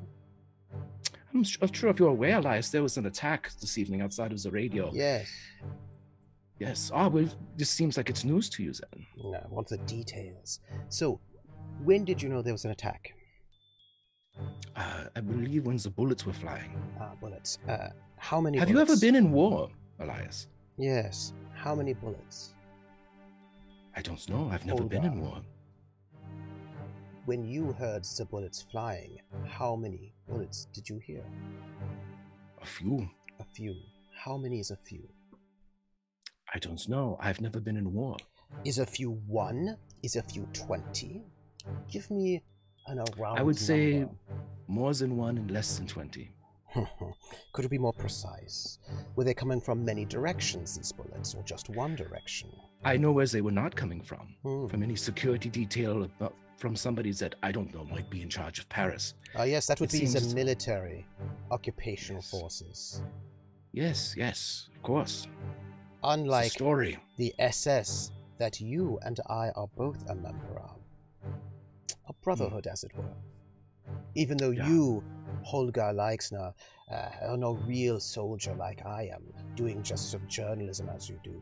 Isn't that right? I agree. I am not a real soldier yet. I am the one fighting the wars in the streets. Oh, but apparently all you did was rave and make people more dangerous. You know, you have such a reputation, Holger Leixner. It's just a bit embarrassing. Nonetheless, so, how many directions were these shots coming from? So embarrassing. It's funny that you hear the same things that I do. Yes, I'm glad people say these things to your face about you. How you rant and rave and embarrass. Let's continue the conversations that I am the target of their ire. Yes. So, how many directions? Where were they? Far away, close, up high or low, down from an alley? Where was the bullets coming from? Again, as you have said, I am not a trained soldier. I am just a journalist. So you are... make sure you take this down. So you are actually incompetent and don't know how to know where things are coming from. You don't know when things are coming and going. No, I believe that you mentioned that I was a journalist and that I was not in war. Well, I mean, however, a journalist. I mean, your work is... Well, go on. Not as experienced as somebody that, I don't know, needs to work after the fact and is reactionary. That's but what police do. In the middle of the moment, I was able to pick up the experience as a son of Germany, a true-born son of Germany. And I was able to see the flash of a muzzle down the street. I returned fire. Down the street. I can't say that I was a very good shot because I'm not a soldier. No. How but far I did away? Fight. How far away? A block, half a block. I can't tell. Block or half a block? I'm not a soldier.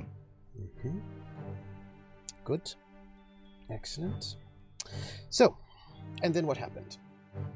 When you came out, my understanding is that you fell out a window. Very clumsy. Very embarrassing. Yeah. I imagine you have 2 left feet and can't dance at all.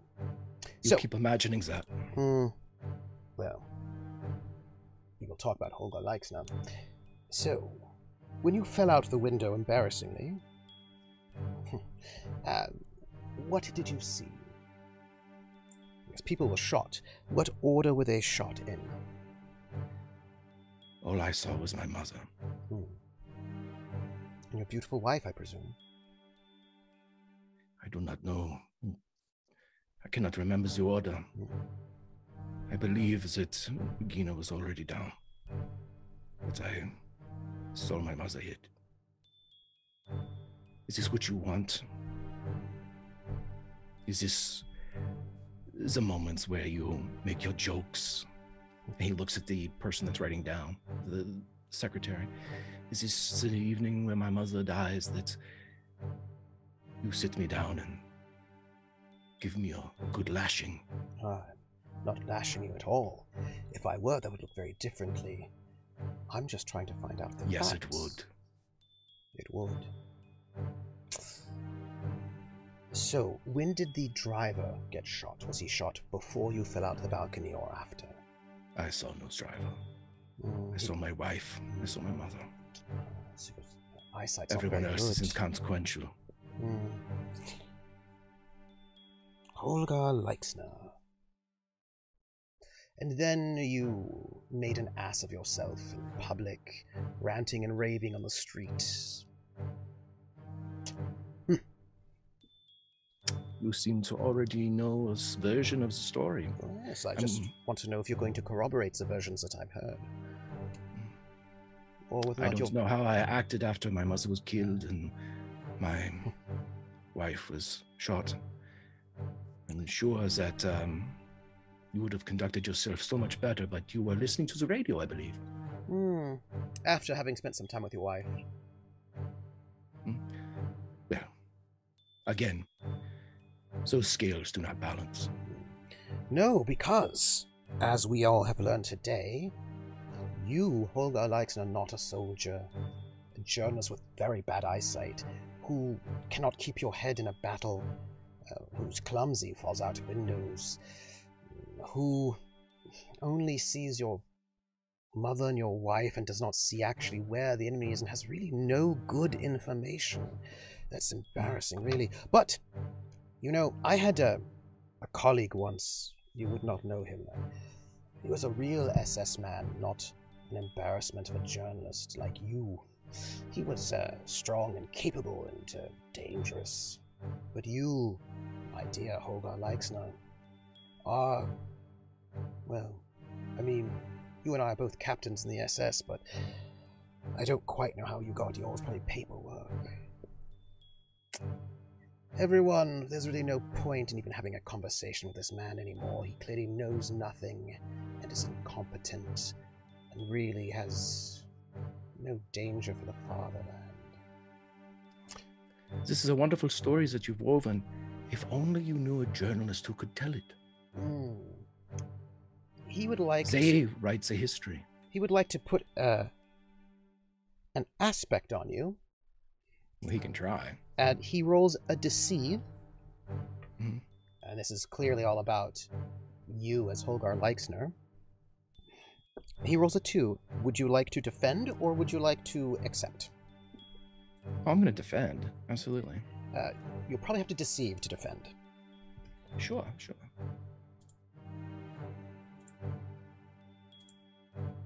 It's good, yeah. He will spend a fate point. As he is the head of the Gestapo, people tend to believe what he has to say, bringing up to a 4. I will spend 1 to bring it up to a 5, because the show must go on. Indeed. And he says this, and what's interesting is that people are taking these notes, but they don't really pay attention to whatever dynamics going on between you two. And the aspect is not placed on you.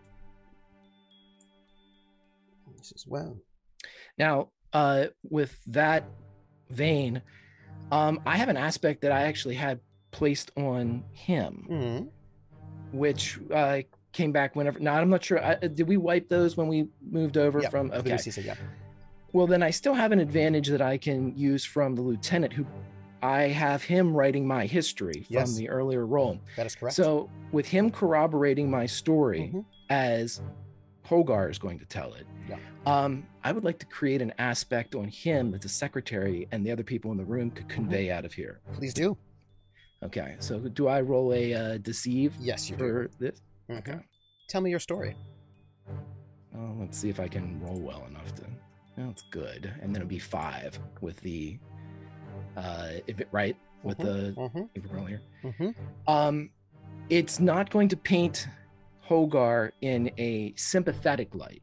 I don't want anybody to feel sympathy or for his position. I want them to feel that he, Elias, is exuding desperation and that he is terrifically jealous of Hogar for good reason. Because when the two are in a room, Hogar is the better man. That's a 5. He's going to have to defend because all of these things are performances for the audience rather than each other, right? This is for right. Oh yeah, because they know who each other. Really they know who each other are. This is for them. So he's going to have to use his deceive to counter this one, because this is one of these kinds of conversations. His deceive is awesome. And let's see, what was that roll? It was a fair. It's a fair. I will spend one of my fate points so that you only beat me by 1.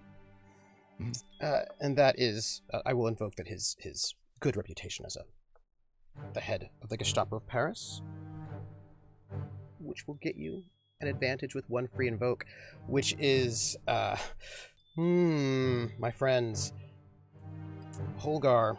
So our dear Elias. Hogar's the bigger man. Yeah. And he says, well, I think there's clearly more we must discuss, you and I. But I do not want to have this conversation in public. I can take my own notes. If you all would leave, just be outside the door, if you wouldn't mind. He says, looking at you. As the secretary, again, she sort of seems a little irritated by this. As she and the 2 guards sort of step outside the door, he says, so, we've about 15 more minutes for this interview to seem legitimate. Would you like a drink? Yes, I would. Would you? I already have one. I will refresh in my drink. Yes. I'll make my own. He pours a drink. He refreshes it. Refresh. Refreshing. What is it? What word's that? And he gets like the two gets a cigarette for you. One for himself. And he says, so, how have you been? Well, yourself? Oh, well, being here in Paris is a change. You don't get to travel as much. It's nice. It's a horror. Yes. Well, I did like travel. It's nice being here without the wives. Sure. So, your wife, Regina, you must be very grateful to her, saving you like she did. Not sure what you mean by that, but is everything okay? It's a homestead? You seem so fixated on Regina. She's the only reason I can imagine well, she is the only reason that you actually have a name at all, isn't she? Yeah.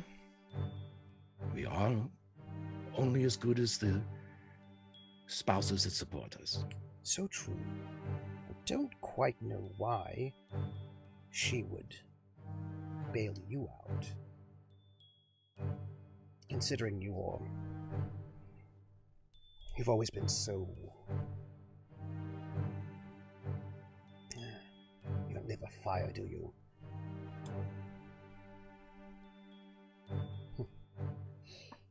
I do trust that your, well, let's call it a civilian life, is your retirement is suiting you well.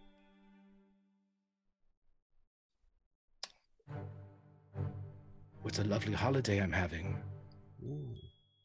I'm surprised to see you still out and about, not, I don't know, drinking somewhere, drowning your sorrows, or doing whatever it is that actors do, making a stage show with makeup on your face or something like this.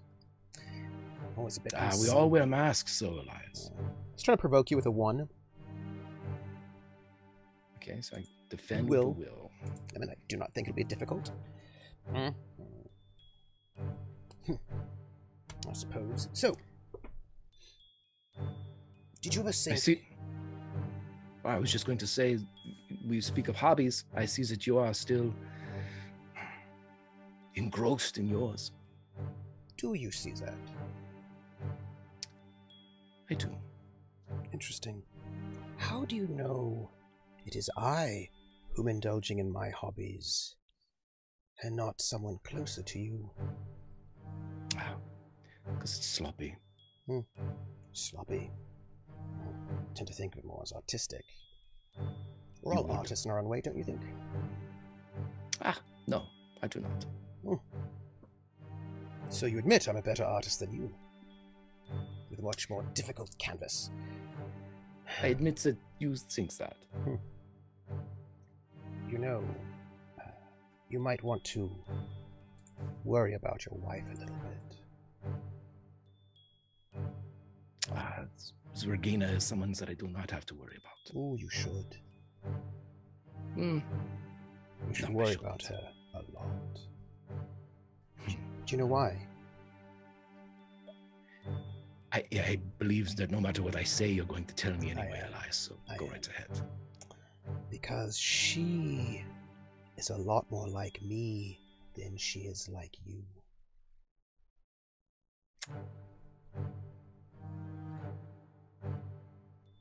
Again, you have your perspective, and the rest of us have the truth. I think you know deep in your heart, if you know her at all, that it won't take too much.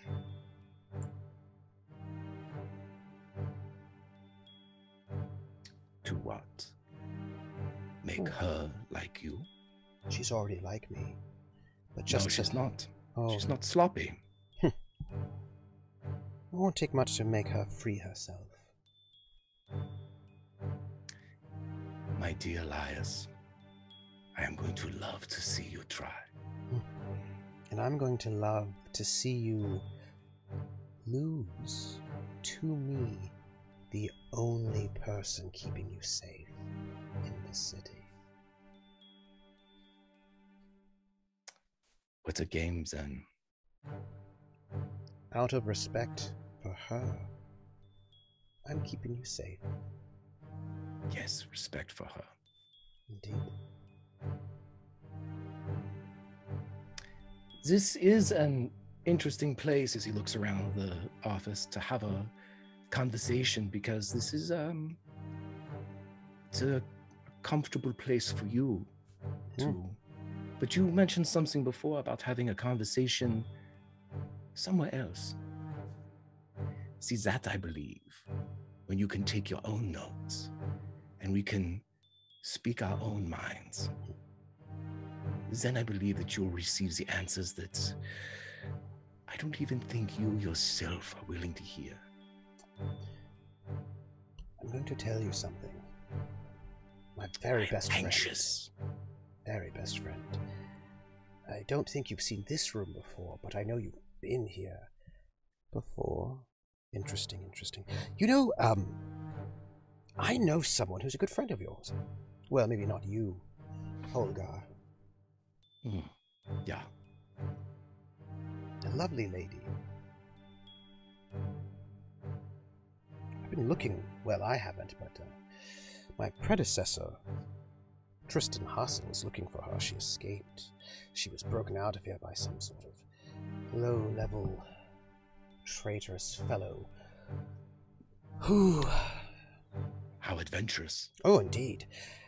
glad he's dead. That's what the records say. I just can't remember what his face looks like right now. I'm sort of forgetting. I, for one, will sleep sounder. Oh, yes.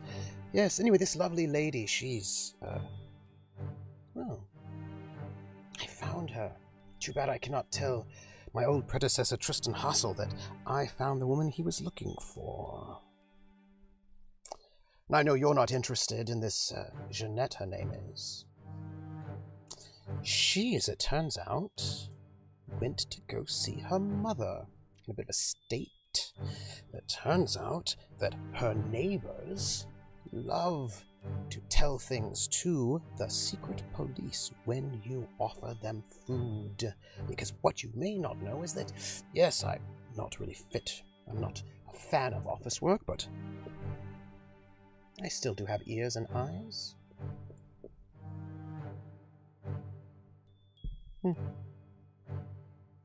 I agree. You have both ears and eyes. Yes. So, how do you feel about this woman that you've never met? All she does is sing. I guess I am ambivalent since I do not know who she is. She's not doing well. Again, these are conversations that may have different answers outside of the walls of this hotel.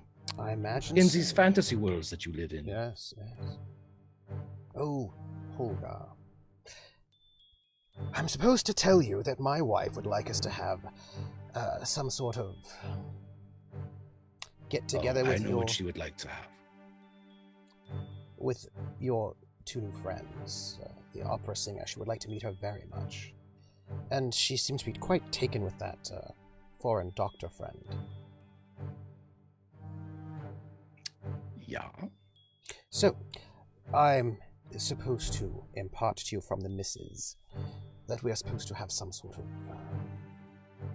get together, all of us. Just sounds wonderful. Yes. Well, I feel like that's enough time for them to believe we had a lovely interview. Good. He takes a drink and walks out. I'll see you at the courts, Holga. And the guard sees you walk out and goes, "Oh, Captain, if you'll come with me, please." Sir? He remains silent and indicates that this person should do whatever it is they're going to do, but do it quickly. And he leads you down the hallway. And you are brought to a little sort of a foyer. And in this foyer, you see everyone you know. You see the doctor. You see the Nightingale. And you see your wife, bandaged, a bit sedated. Sitting in this foyer with some guards are there, but it seems as if all the questions and interviews are done. And all four of you are there. And there's one more person waiting in the foyer, strides up. Handsome. Uniform. A little bloody. A little rumpled. Good old Clemens Brown. And he goes, "Sir, I've come to drive you back. All of you." He will embrace Clemens and kiss both of his cheeks. And then he will go directly over to Regina. Basically, as Holgar, ignoring everybody else. Fredo would be next to Regina because she's concerned. Yeah, Regina looks Oscar in the eyes. Regina looks Oscar in the eyes in that moment of like silent communication of like, are we getting the fuck out of here? And then probably this is like, I don't feel well situation. And Clemens is at your side on the other side of you and like takes your elbow, making sure that your good side is where your husband is, but he doesn't want you to fall. And he looks through the night and goes, "Your man, I didn't tell him you were here. He'll know in the morning. I can help you, of course, as well. I'll drive you all to the hotel." Thank you. And Clemens will, like, help the ladies, along with Holgar, out to a car that is waiting, a really nice sedan. And as you're leaving, can I get an awareness roll from everyone? Oh yeah, sure thing.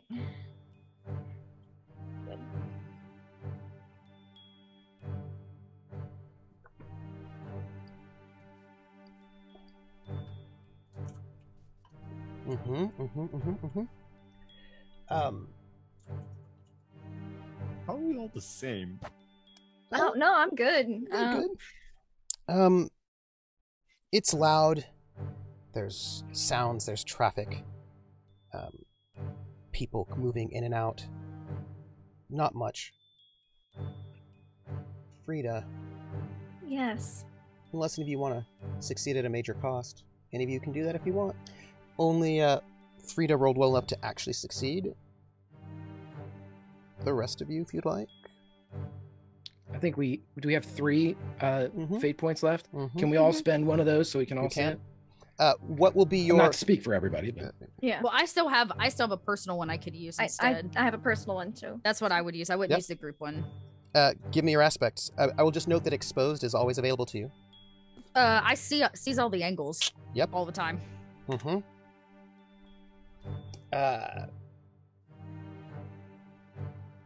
Dear Oscar, what aspect are you invoking?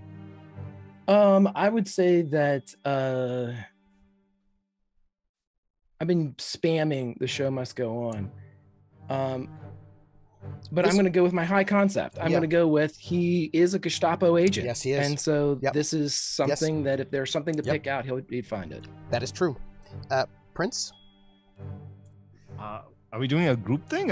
Is everybody? Would you like to spend a fate point to hear something? I have chewed through fate points today enough. I feel that I need to reserve things because I feel everybody else has need the opportunity. Prince, there's just a lot going out there in the world, and you're getting out as quickly as you can. Yeah. Each one of you. He's still very much mentally stressed. Like he's at his You limit. look like it. I always saw your the thing on there. I was just like, oh no. You hear as you walk out, Prince, a scream from inside the building. It's a man screaming in pain. And then you kind of hear another part of the building. And as you step outside of the building to get towards the car, you can still hear various screams. Just echoing outside of that building. The rest of you, you don't hear the screams like that. Or you hear something underneath the screams. Not a scream at all, really. But it's distant. You hear someone singing the St. Louis Blues. That song that Sylvie always used to sing. But it's not Sylvie singing it. The tone's not good enough, it's weak. A little tone deaf. Oscar, you know. Regina, you know. That's Jeanette. That is her voice. I thought Jeanette was out of the country. Mm-mm. She left the bunker, and nobody knew where she went. Oh, that's right. Well, just distant somewhere inside that building. And if I recall, our dear Frida, you met Jeanette. You don't know her, but you met her. You recognize her voice, but that was that woman from inside. Yeah, met very briefly. Somewhere in that building. That was when I was not looking great. Yeah. Is that voice a ghost from the past, as it were? And Clemens leads you all into this limo, and he rolls up the window so that you have privacy in the back, all four of you, as he drives you back towards safety, the hotel, the Majestic. You are in this car together for the first time in about an hour or two. You've all been interviewed, and you have, at this moment, complete privacy. Do you say anything? Oscar would just turn to everybody and then kind of stare ahead as if he's staring at the front window, which is closed now with the divider or whatever. And he would just say, "Merry Christmas."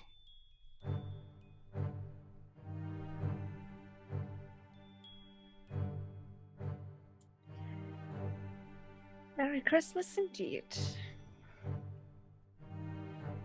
Is anyone hurt? I'm Hindu, so...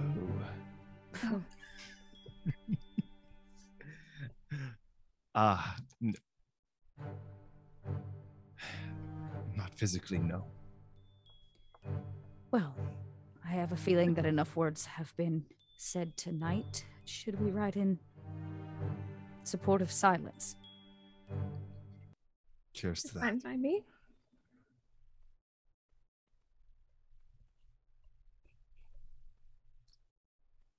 And there's a sound.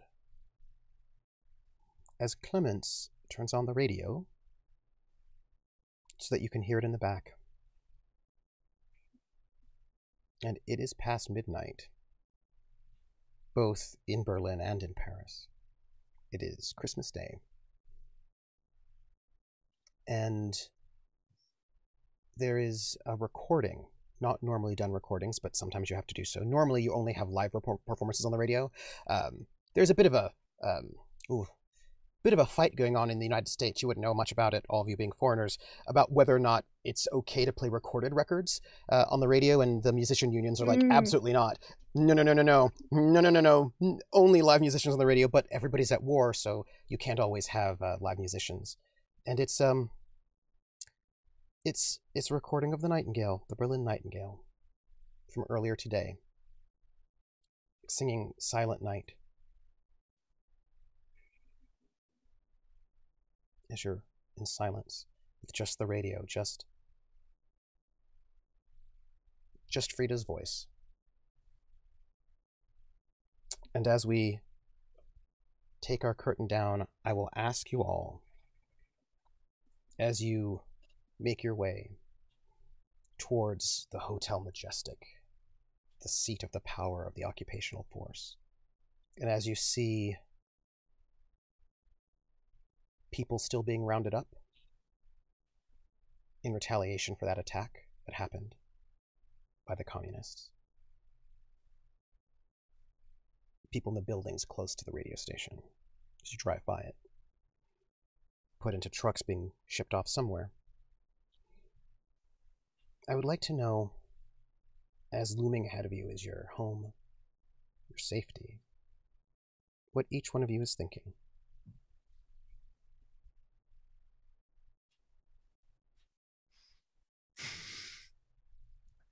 Think for the first time, Pritham in a long time, is thinking of the security and safety of his home back in India.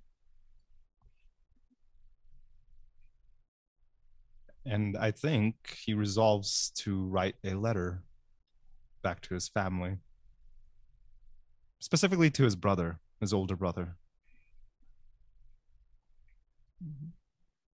Because I think out of everybody in his family, he probably is the one that he is the closest to. I mean, he's close to everybody, but the one that he's more like a confidant and someone who he can trust with absolute secrecy, absolute trust, and more so just wants to just see how he's doing, kind of just unload some of the stress that he has. Yeah. And perhaps even ask for help in terms of security. How would you do that? You could get German security. And I suppose you ponder writing to your brother. Frida, what are you pondering as you come towards this home? Oh, Frida's interrogation went shockingly well. In her mind, she pictured it being much worse, and she doesn't have to see Dr. Bones again later that day. So, you know, she's feeling pretty satisfied that she's like, yeah, he thinks I'm in his pocket. That's good for now. It's just a spider web. She's just thinking about what strings she can pull where and when, but also she's also looking at each of her companions and trying to get a read on them to see how their questioning went, how they're doing, if she can do anything to help, because that's part of the they're the important threads in that web. Yeah. As with her. So that's what's going on to her. She's plotting, planning, and concerned about her friends. Regina, what are you thinking? Well, I think sitting in a chair inside of SS, she was thinking something very different than when she left. I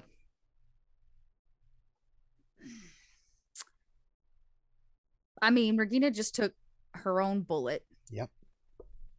Expertly done. To assure that we remain undercover. And now they have hands on Jeanette.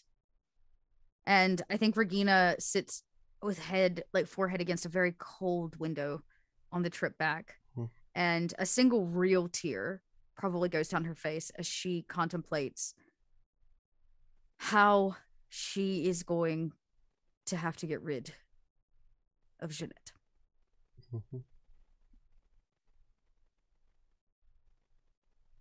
And Oscar, what are you thinking? Not sure this is how this works. And Dot and I, again, are thinking very similar. I have one personal fate point left. Yes. Can I spend that to have, because I was on the second floor of that building? You were on the third. Okay. Can I have, I know that room was vacant, or was appropriate, but not populated. Yep. During the half hour, 45 minutes, as soon as he realized that wasn't surveilled, can I spend that last fate point to leave it so I can get in through the window? Yes. That's a perfect use of a fate point. Perfect. Give me an aspect, though. To the window? Like, any aspect. Once more, unto the breach. Indeed. And so it is done. Third floor, but these buildings have balconies on the first floor and the sixth floor. They're like balconies on the first and the sixth because it looks nice, right? It's kind of like a big, large balcony. You have been in these types of buildings before. It's on the third floor, but you do not think it'd be that difficult for you to get up there. I mean, like, you'd have to do it, but you could do it. You're very athletic. Then that is what he's going to do. Indeed. The window is left so that you could get in from the outside. If you can get up to that third floor window, you can do it. And as you drive back to your home, you see the graffiti on the walls. The V for victory. And everywhere in blood red, hammers and sickles. Hammers and sickles. And that is our episode for tonight. And I want to thank everybody for being here, especially everybody in the audience who's being here live or YouTube watching us. And I want to give love for the last 300 bits we got from Rissa. And these bits are for a legendary success against Dr. Bones. Frida. My friends, I want to thank you all for being here. We have got another group episode, and I'm going to find out what they want to do next week when, it's they've got things to do. Also, I want to thank Rissa for 600 who said, I love this cast. I love this cast too. I love this cast. I can't tell you. Don't let them know because they'll get a big head, but like, I love them. So I especially wanted to thank you for letting me interrogate you all separately, because I just took notes whenever there was a discrepancy in your stories, and who knows about the discrepancy and who doesn't. Because Dr. Bones and Elias Jäger are two different people, and they have different goals. Could I, if you do not mind, have you all do your outros? I want to say thank you, Willen, for the 100 bits, who says that was intense. And also thank you, Your Turn, My Turn, for 500 bits for go get 'em. All of this is going to go and help very much finance the show and our cast, our amazing cast. And I would like to start off with KP. KP, who are you?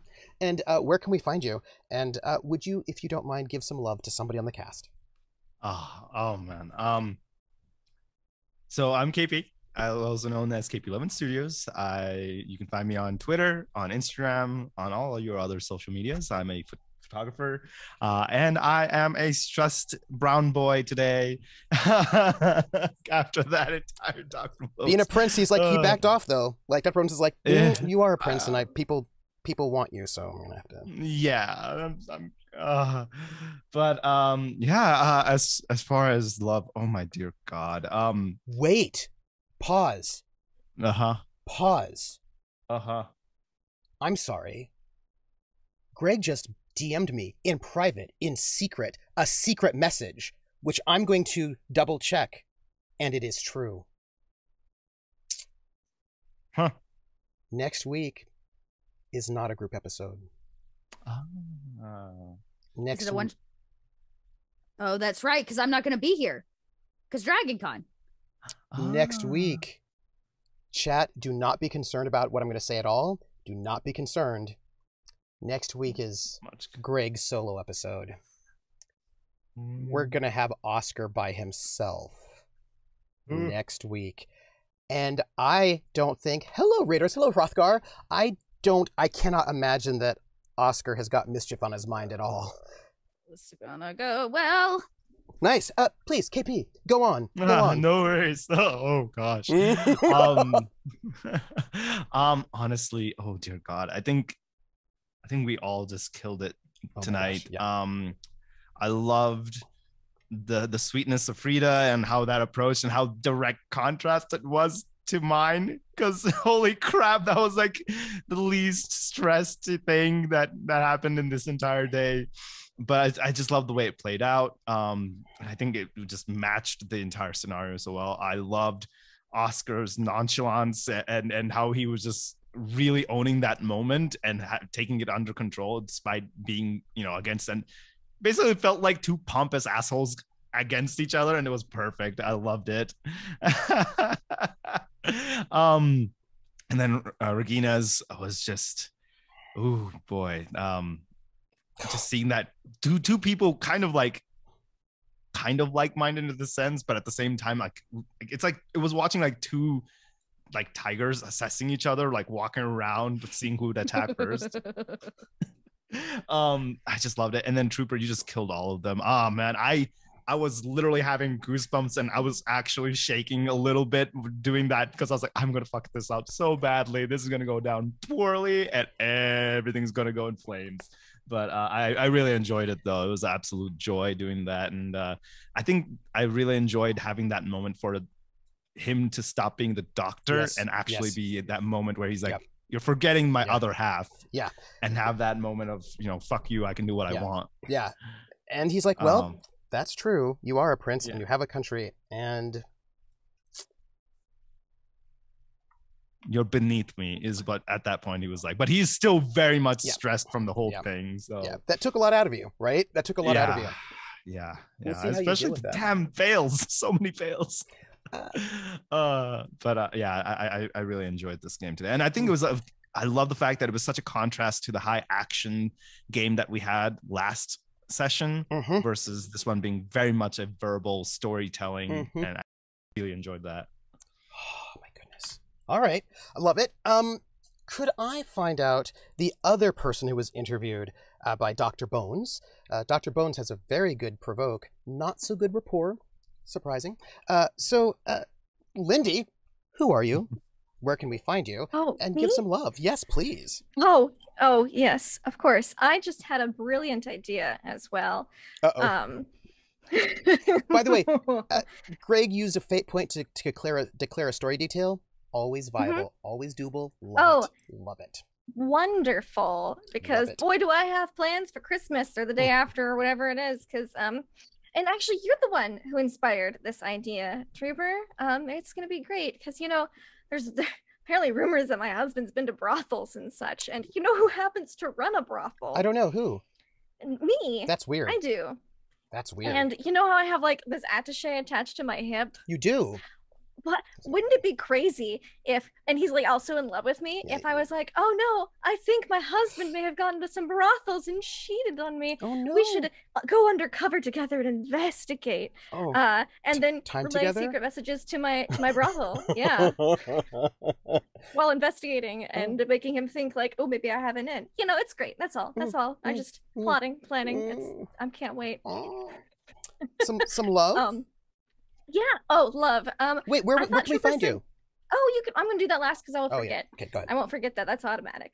So love. I thought Trooper said not to listen to anybody else's interviews, so that's why I was distracted by cat videos.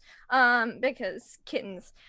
So I only have a little bit to give input on because my interview was real short. It was quick and easy. Someone left with severe consequences, and it wasn't me. That's true. Someone did get a severe consequence, and it wasn't you.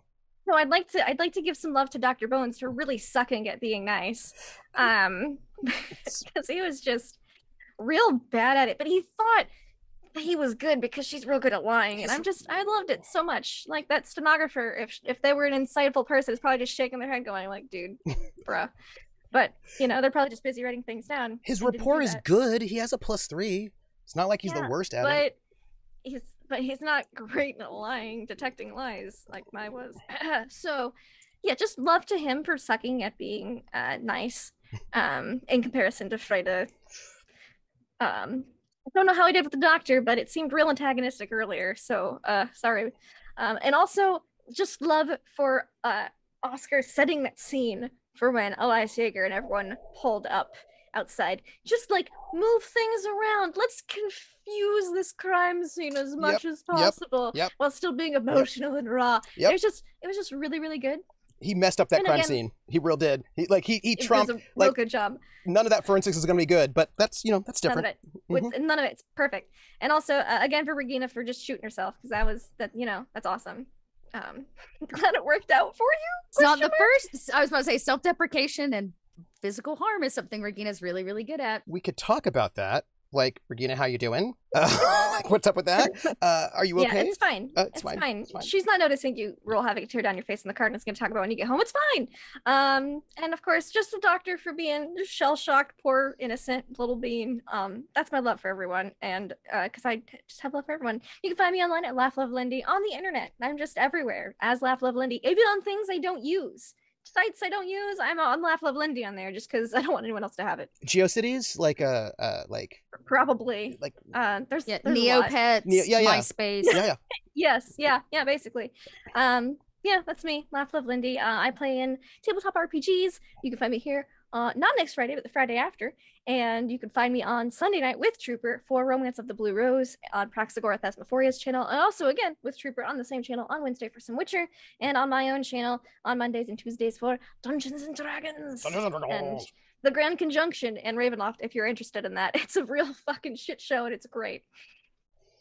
They're real stressed out. It's awesome. Speaking of tears rolling down cheeks, Dot, who are you? Where can we find you? And also, are you Little Red Dot on AOL Messenger? Because I know Lindy is Laugh Love Lindy on AOL Messenger as well, because it's like, all the everywhere. Things. Okay, so love. I am not. My live journal, MySpace, and AOL Messengers are all under a different handle. I've not always been Little Red Dot, but nobody knows who I was, so you're never gonna find those. Never, ever, never. Dot, what if we were live journal friends? You don't want to read my live journal. Okay. It's the worst kind of high school angst. You're just selling this more. I know, you really are. That, good right? luck. Good luck, everybody finding it. You ain't gonna find it. You might find my MySpace, but y'all, there ain't nothing there. It's MySpace. Like, who wants to really go dig into a MySpace? Anyways, I'm Little Red Dot. Not on LiveJournal, MySpace. or AOL Messenger, on all your other social media platforms of choice. You can find me most of the time over at Kobold Press, where I officially got an offer for them for full-time employment, which is very exciting. So I am officially the full-time Twitch producer for Kobold Press. So you'll catch me a whole lot more over there. And when I'm not there, you can catch me here. You can catch me over on Unmade Gaming's channel. And of course, for my podcast, A Stitch of Fate, excuse me, which has been on a little bit of a summer vacation. We all needed a little bit of a break, but we are coming back strong next month. So yeah, that's what I'm at now. As for stars, hang on. Excuse me, I choked myself. By the way, I'm eating the fur I'm wearing. Were you Little Chartreuse Spot on because that's what BP Phantom thinks, that was your handle on LiveJournal? Dang, it's Little Chartreuse Square. Oh, now we got it. So anyways, stars. I have to say, watching Preetam step up tonight was a pretty big star. So good. In my book, I think it was just like I didn't watch everybody's either. I actually took a proper break at one point, but because that came after Regina's, since Regina went first, I did watch Preetam's in full. Yeah, I thought getting to watch him kind of stand up to one of the scariest people in France right now, like not just anybody, not Jäger, the scariest dude that was really yeah, there was something very cool about that, and he got away with it. And he got away with it, and nobody else really saw it, which is also, I love those character moments where it's like nobody gets to see that happen. Like, we don't see that, but I wonder how in the long term that experience inside of SS will affect Preetam and his perspective on this whole thing that he's kind of been roped into. So, well, anyways, point of order, some people did see it. Dr. Bones saw it, the stenographer saw it, and the two guards saw it. I guess his team did not see it. Let me make that clear. But other people saw it. People saw him step up, and they were like, "Oh." And who knows how that will, when, like, he made a whole thing, he said a whole thing, and some people saw it. And I am a GM who notes when people see things, and sometimes people are like, "Oh, interesting." Okay, and that could be a good thing. I'm not a GM who makes it always a bad thing. Sometimes it's a good thing. Sometimes people are like, "Oh, people just take note." People take note. Well, I thought it was as from a viewer perspective and from an interested player perspective. I'm interested to see if that moment is going to affect Preetam moving forward. So star. Also, I'm going to give a star to you. Damn it. I swear I should have just killed Jeanette when I had a chance. She has caused us, bless her, so many problems, that poor girl. I feel for her, and I desperately just want her to go away. She's almost as bad as Elodie, but right now Elodie's acting more like a shield. So I'll let Elodie stick around, but God bless. Anyways, what else? What am I supposed to say? Did I cover it all? Stars. Wish. Got a star. Right. Where we find you and who you are. Yeah. Okay, did it. Ding. Which leads to Oscar. My dearest Greg. My bestest Grimjack. The grimmest of all the jacks. A jack of all trades in grimness. And also, I suspect you're going to mess up somebody's plans for Jeanette, which is going to be a bummer for them. Not for me. I'm neutral. But so, I mean, although I'm not going to, I don't know. Maybe you're going to not care about Jeanette next week. Who knows? So, Greg, who are you? Where can we find you and or your son's podcast? And can you give some love? And yeah. I just want to know if you're going to mess up Elias Jäger's plans, because I feel like you're really good friends and you would never do that to each other. Right. Yeah. Hi, my name is Greg, Grimjack21502. I'm not on social medias. You can find me actually in either the Discords for Troopers Discord or over on Unmade Gaming. Doing a little work with Atari Twilight, which is a 80s Tales from the Loop show over there.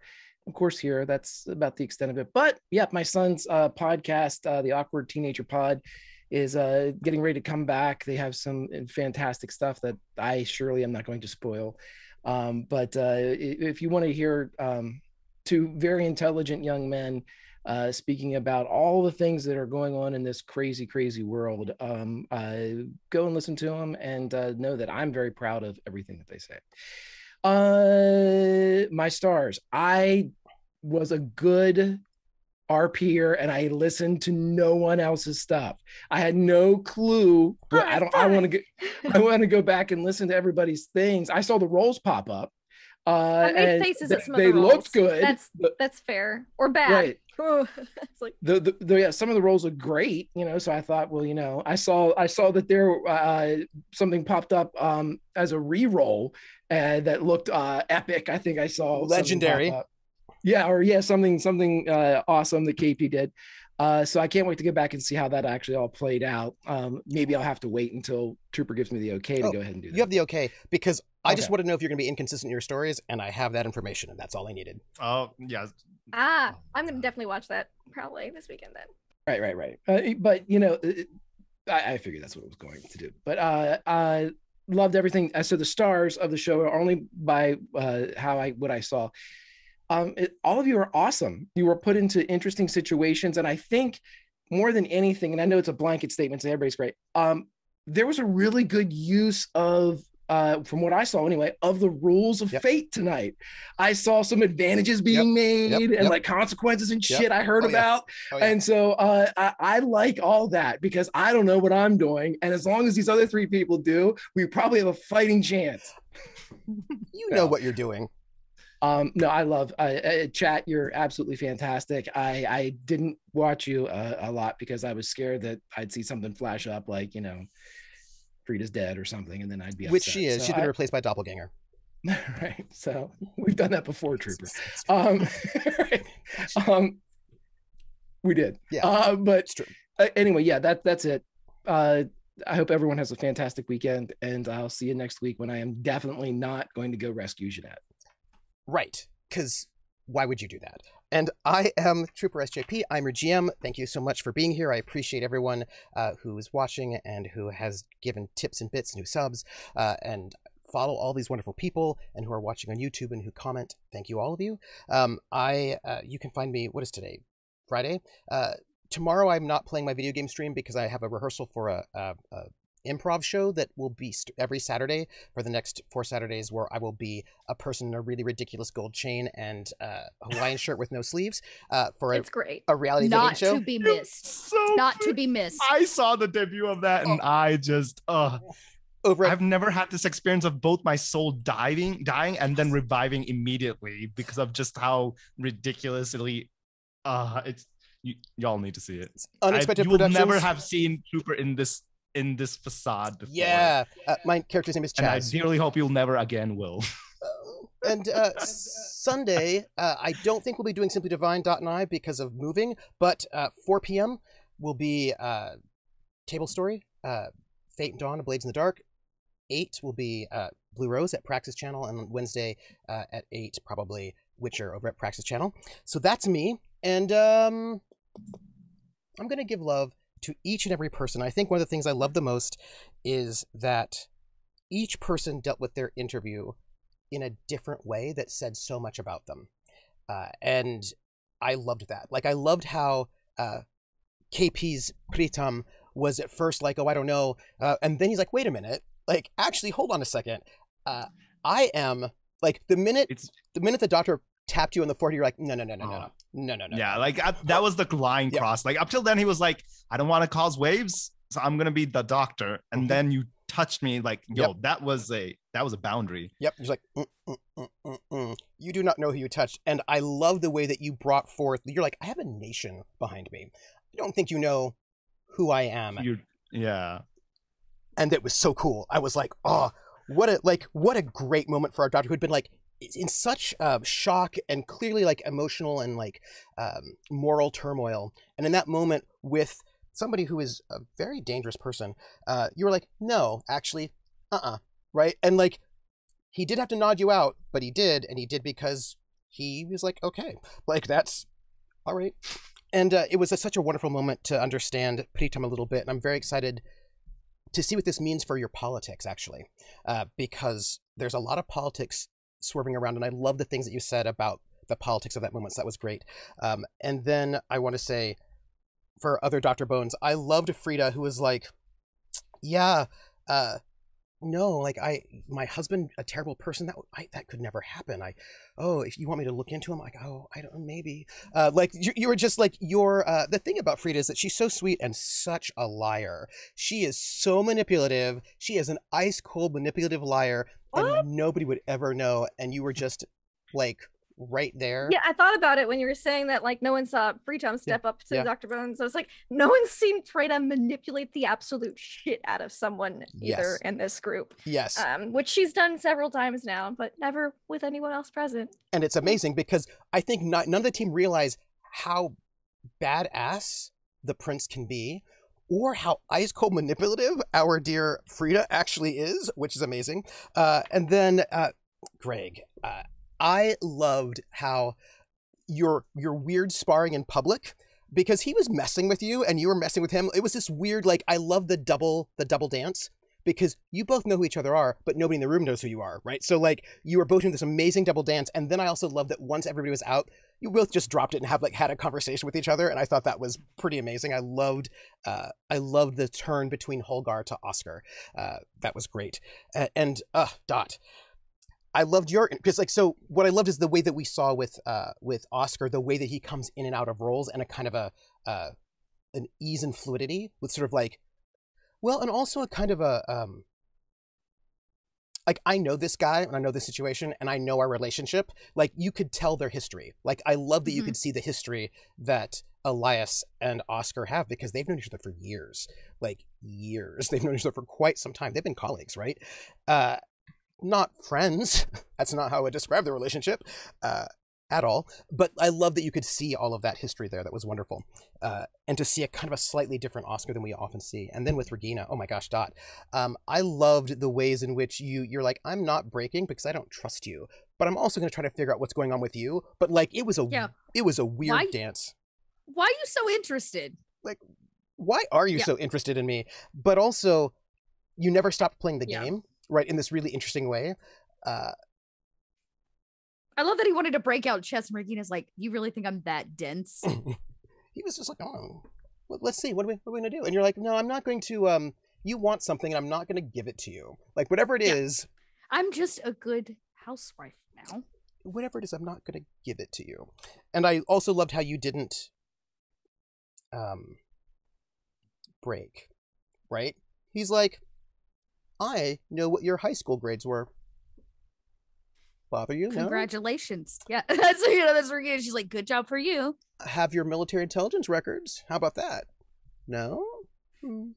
Okay. How about this? And you're just like, I've got a story and I'm sticking to it, but about 85% of which was true. About 85% which, but you also broke enough to be interesting, right? That was her goal, right? Yep. Mm-hmm.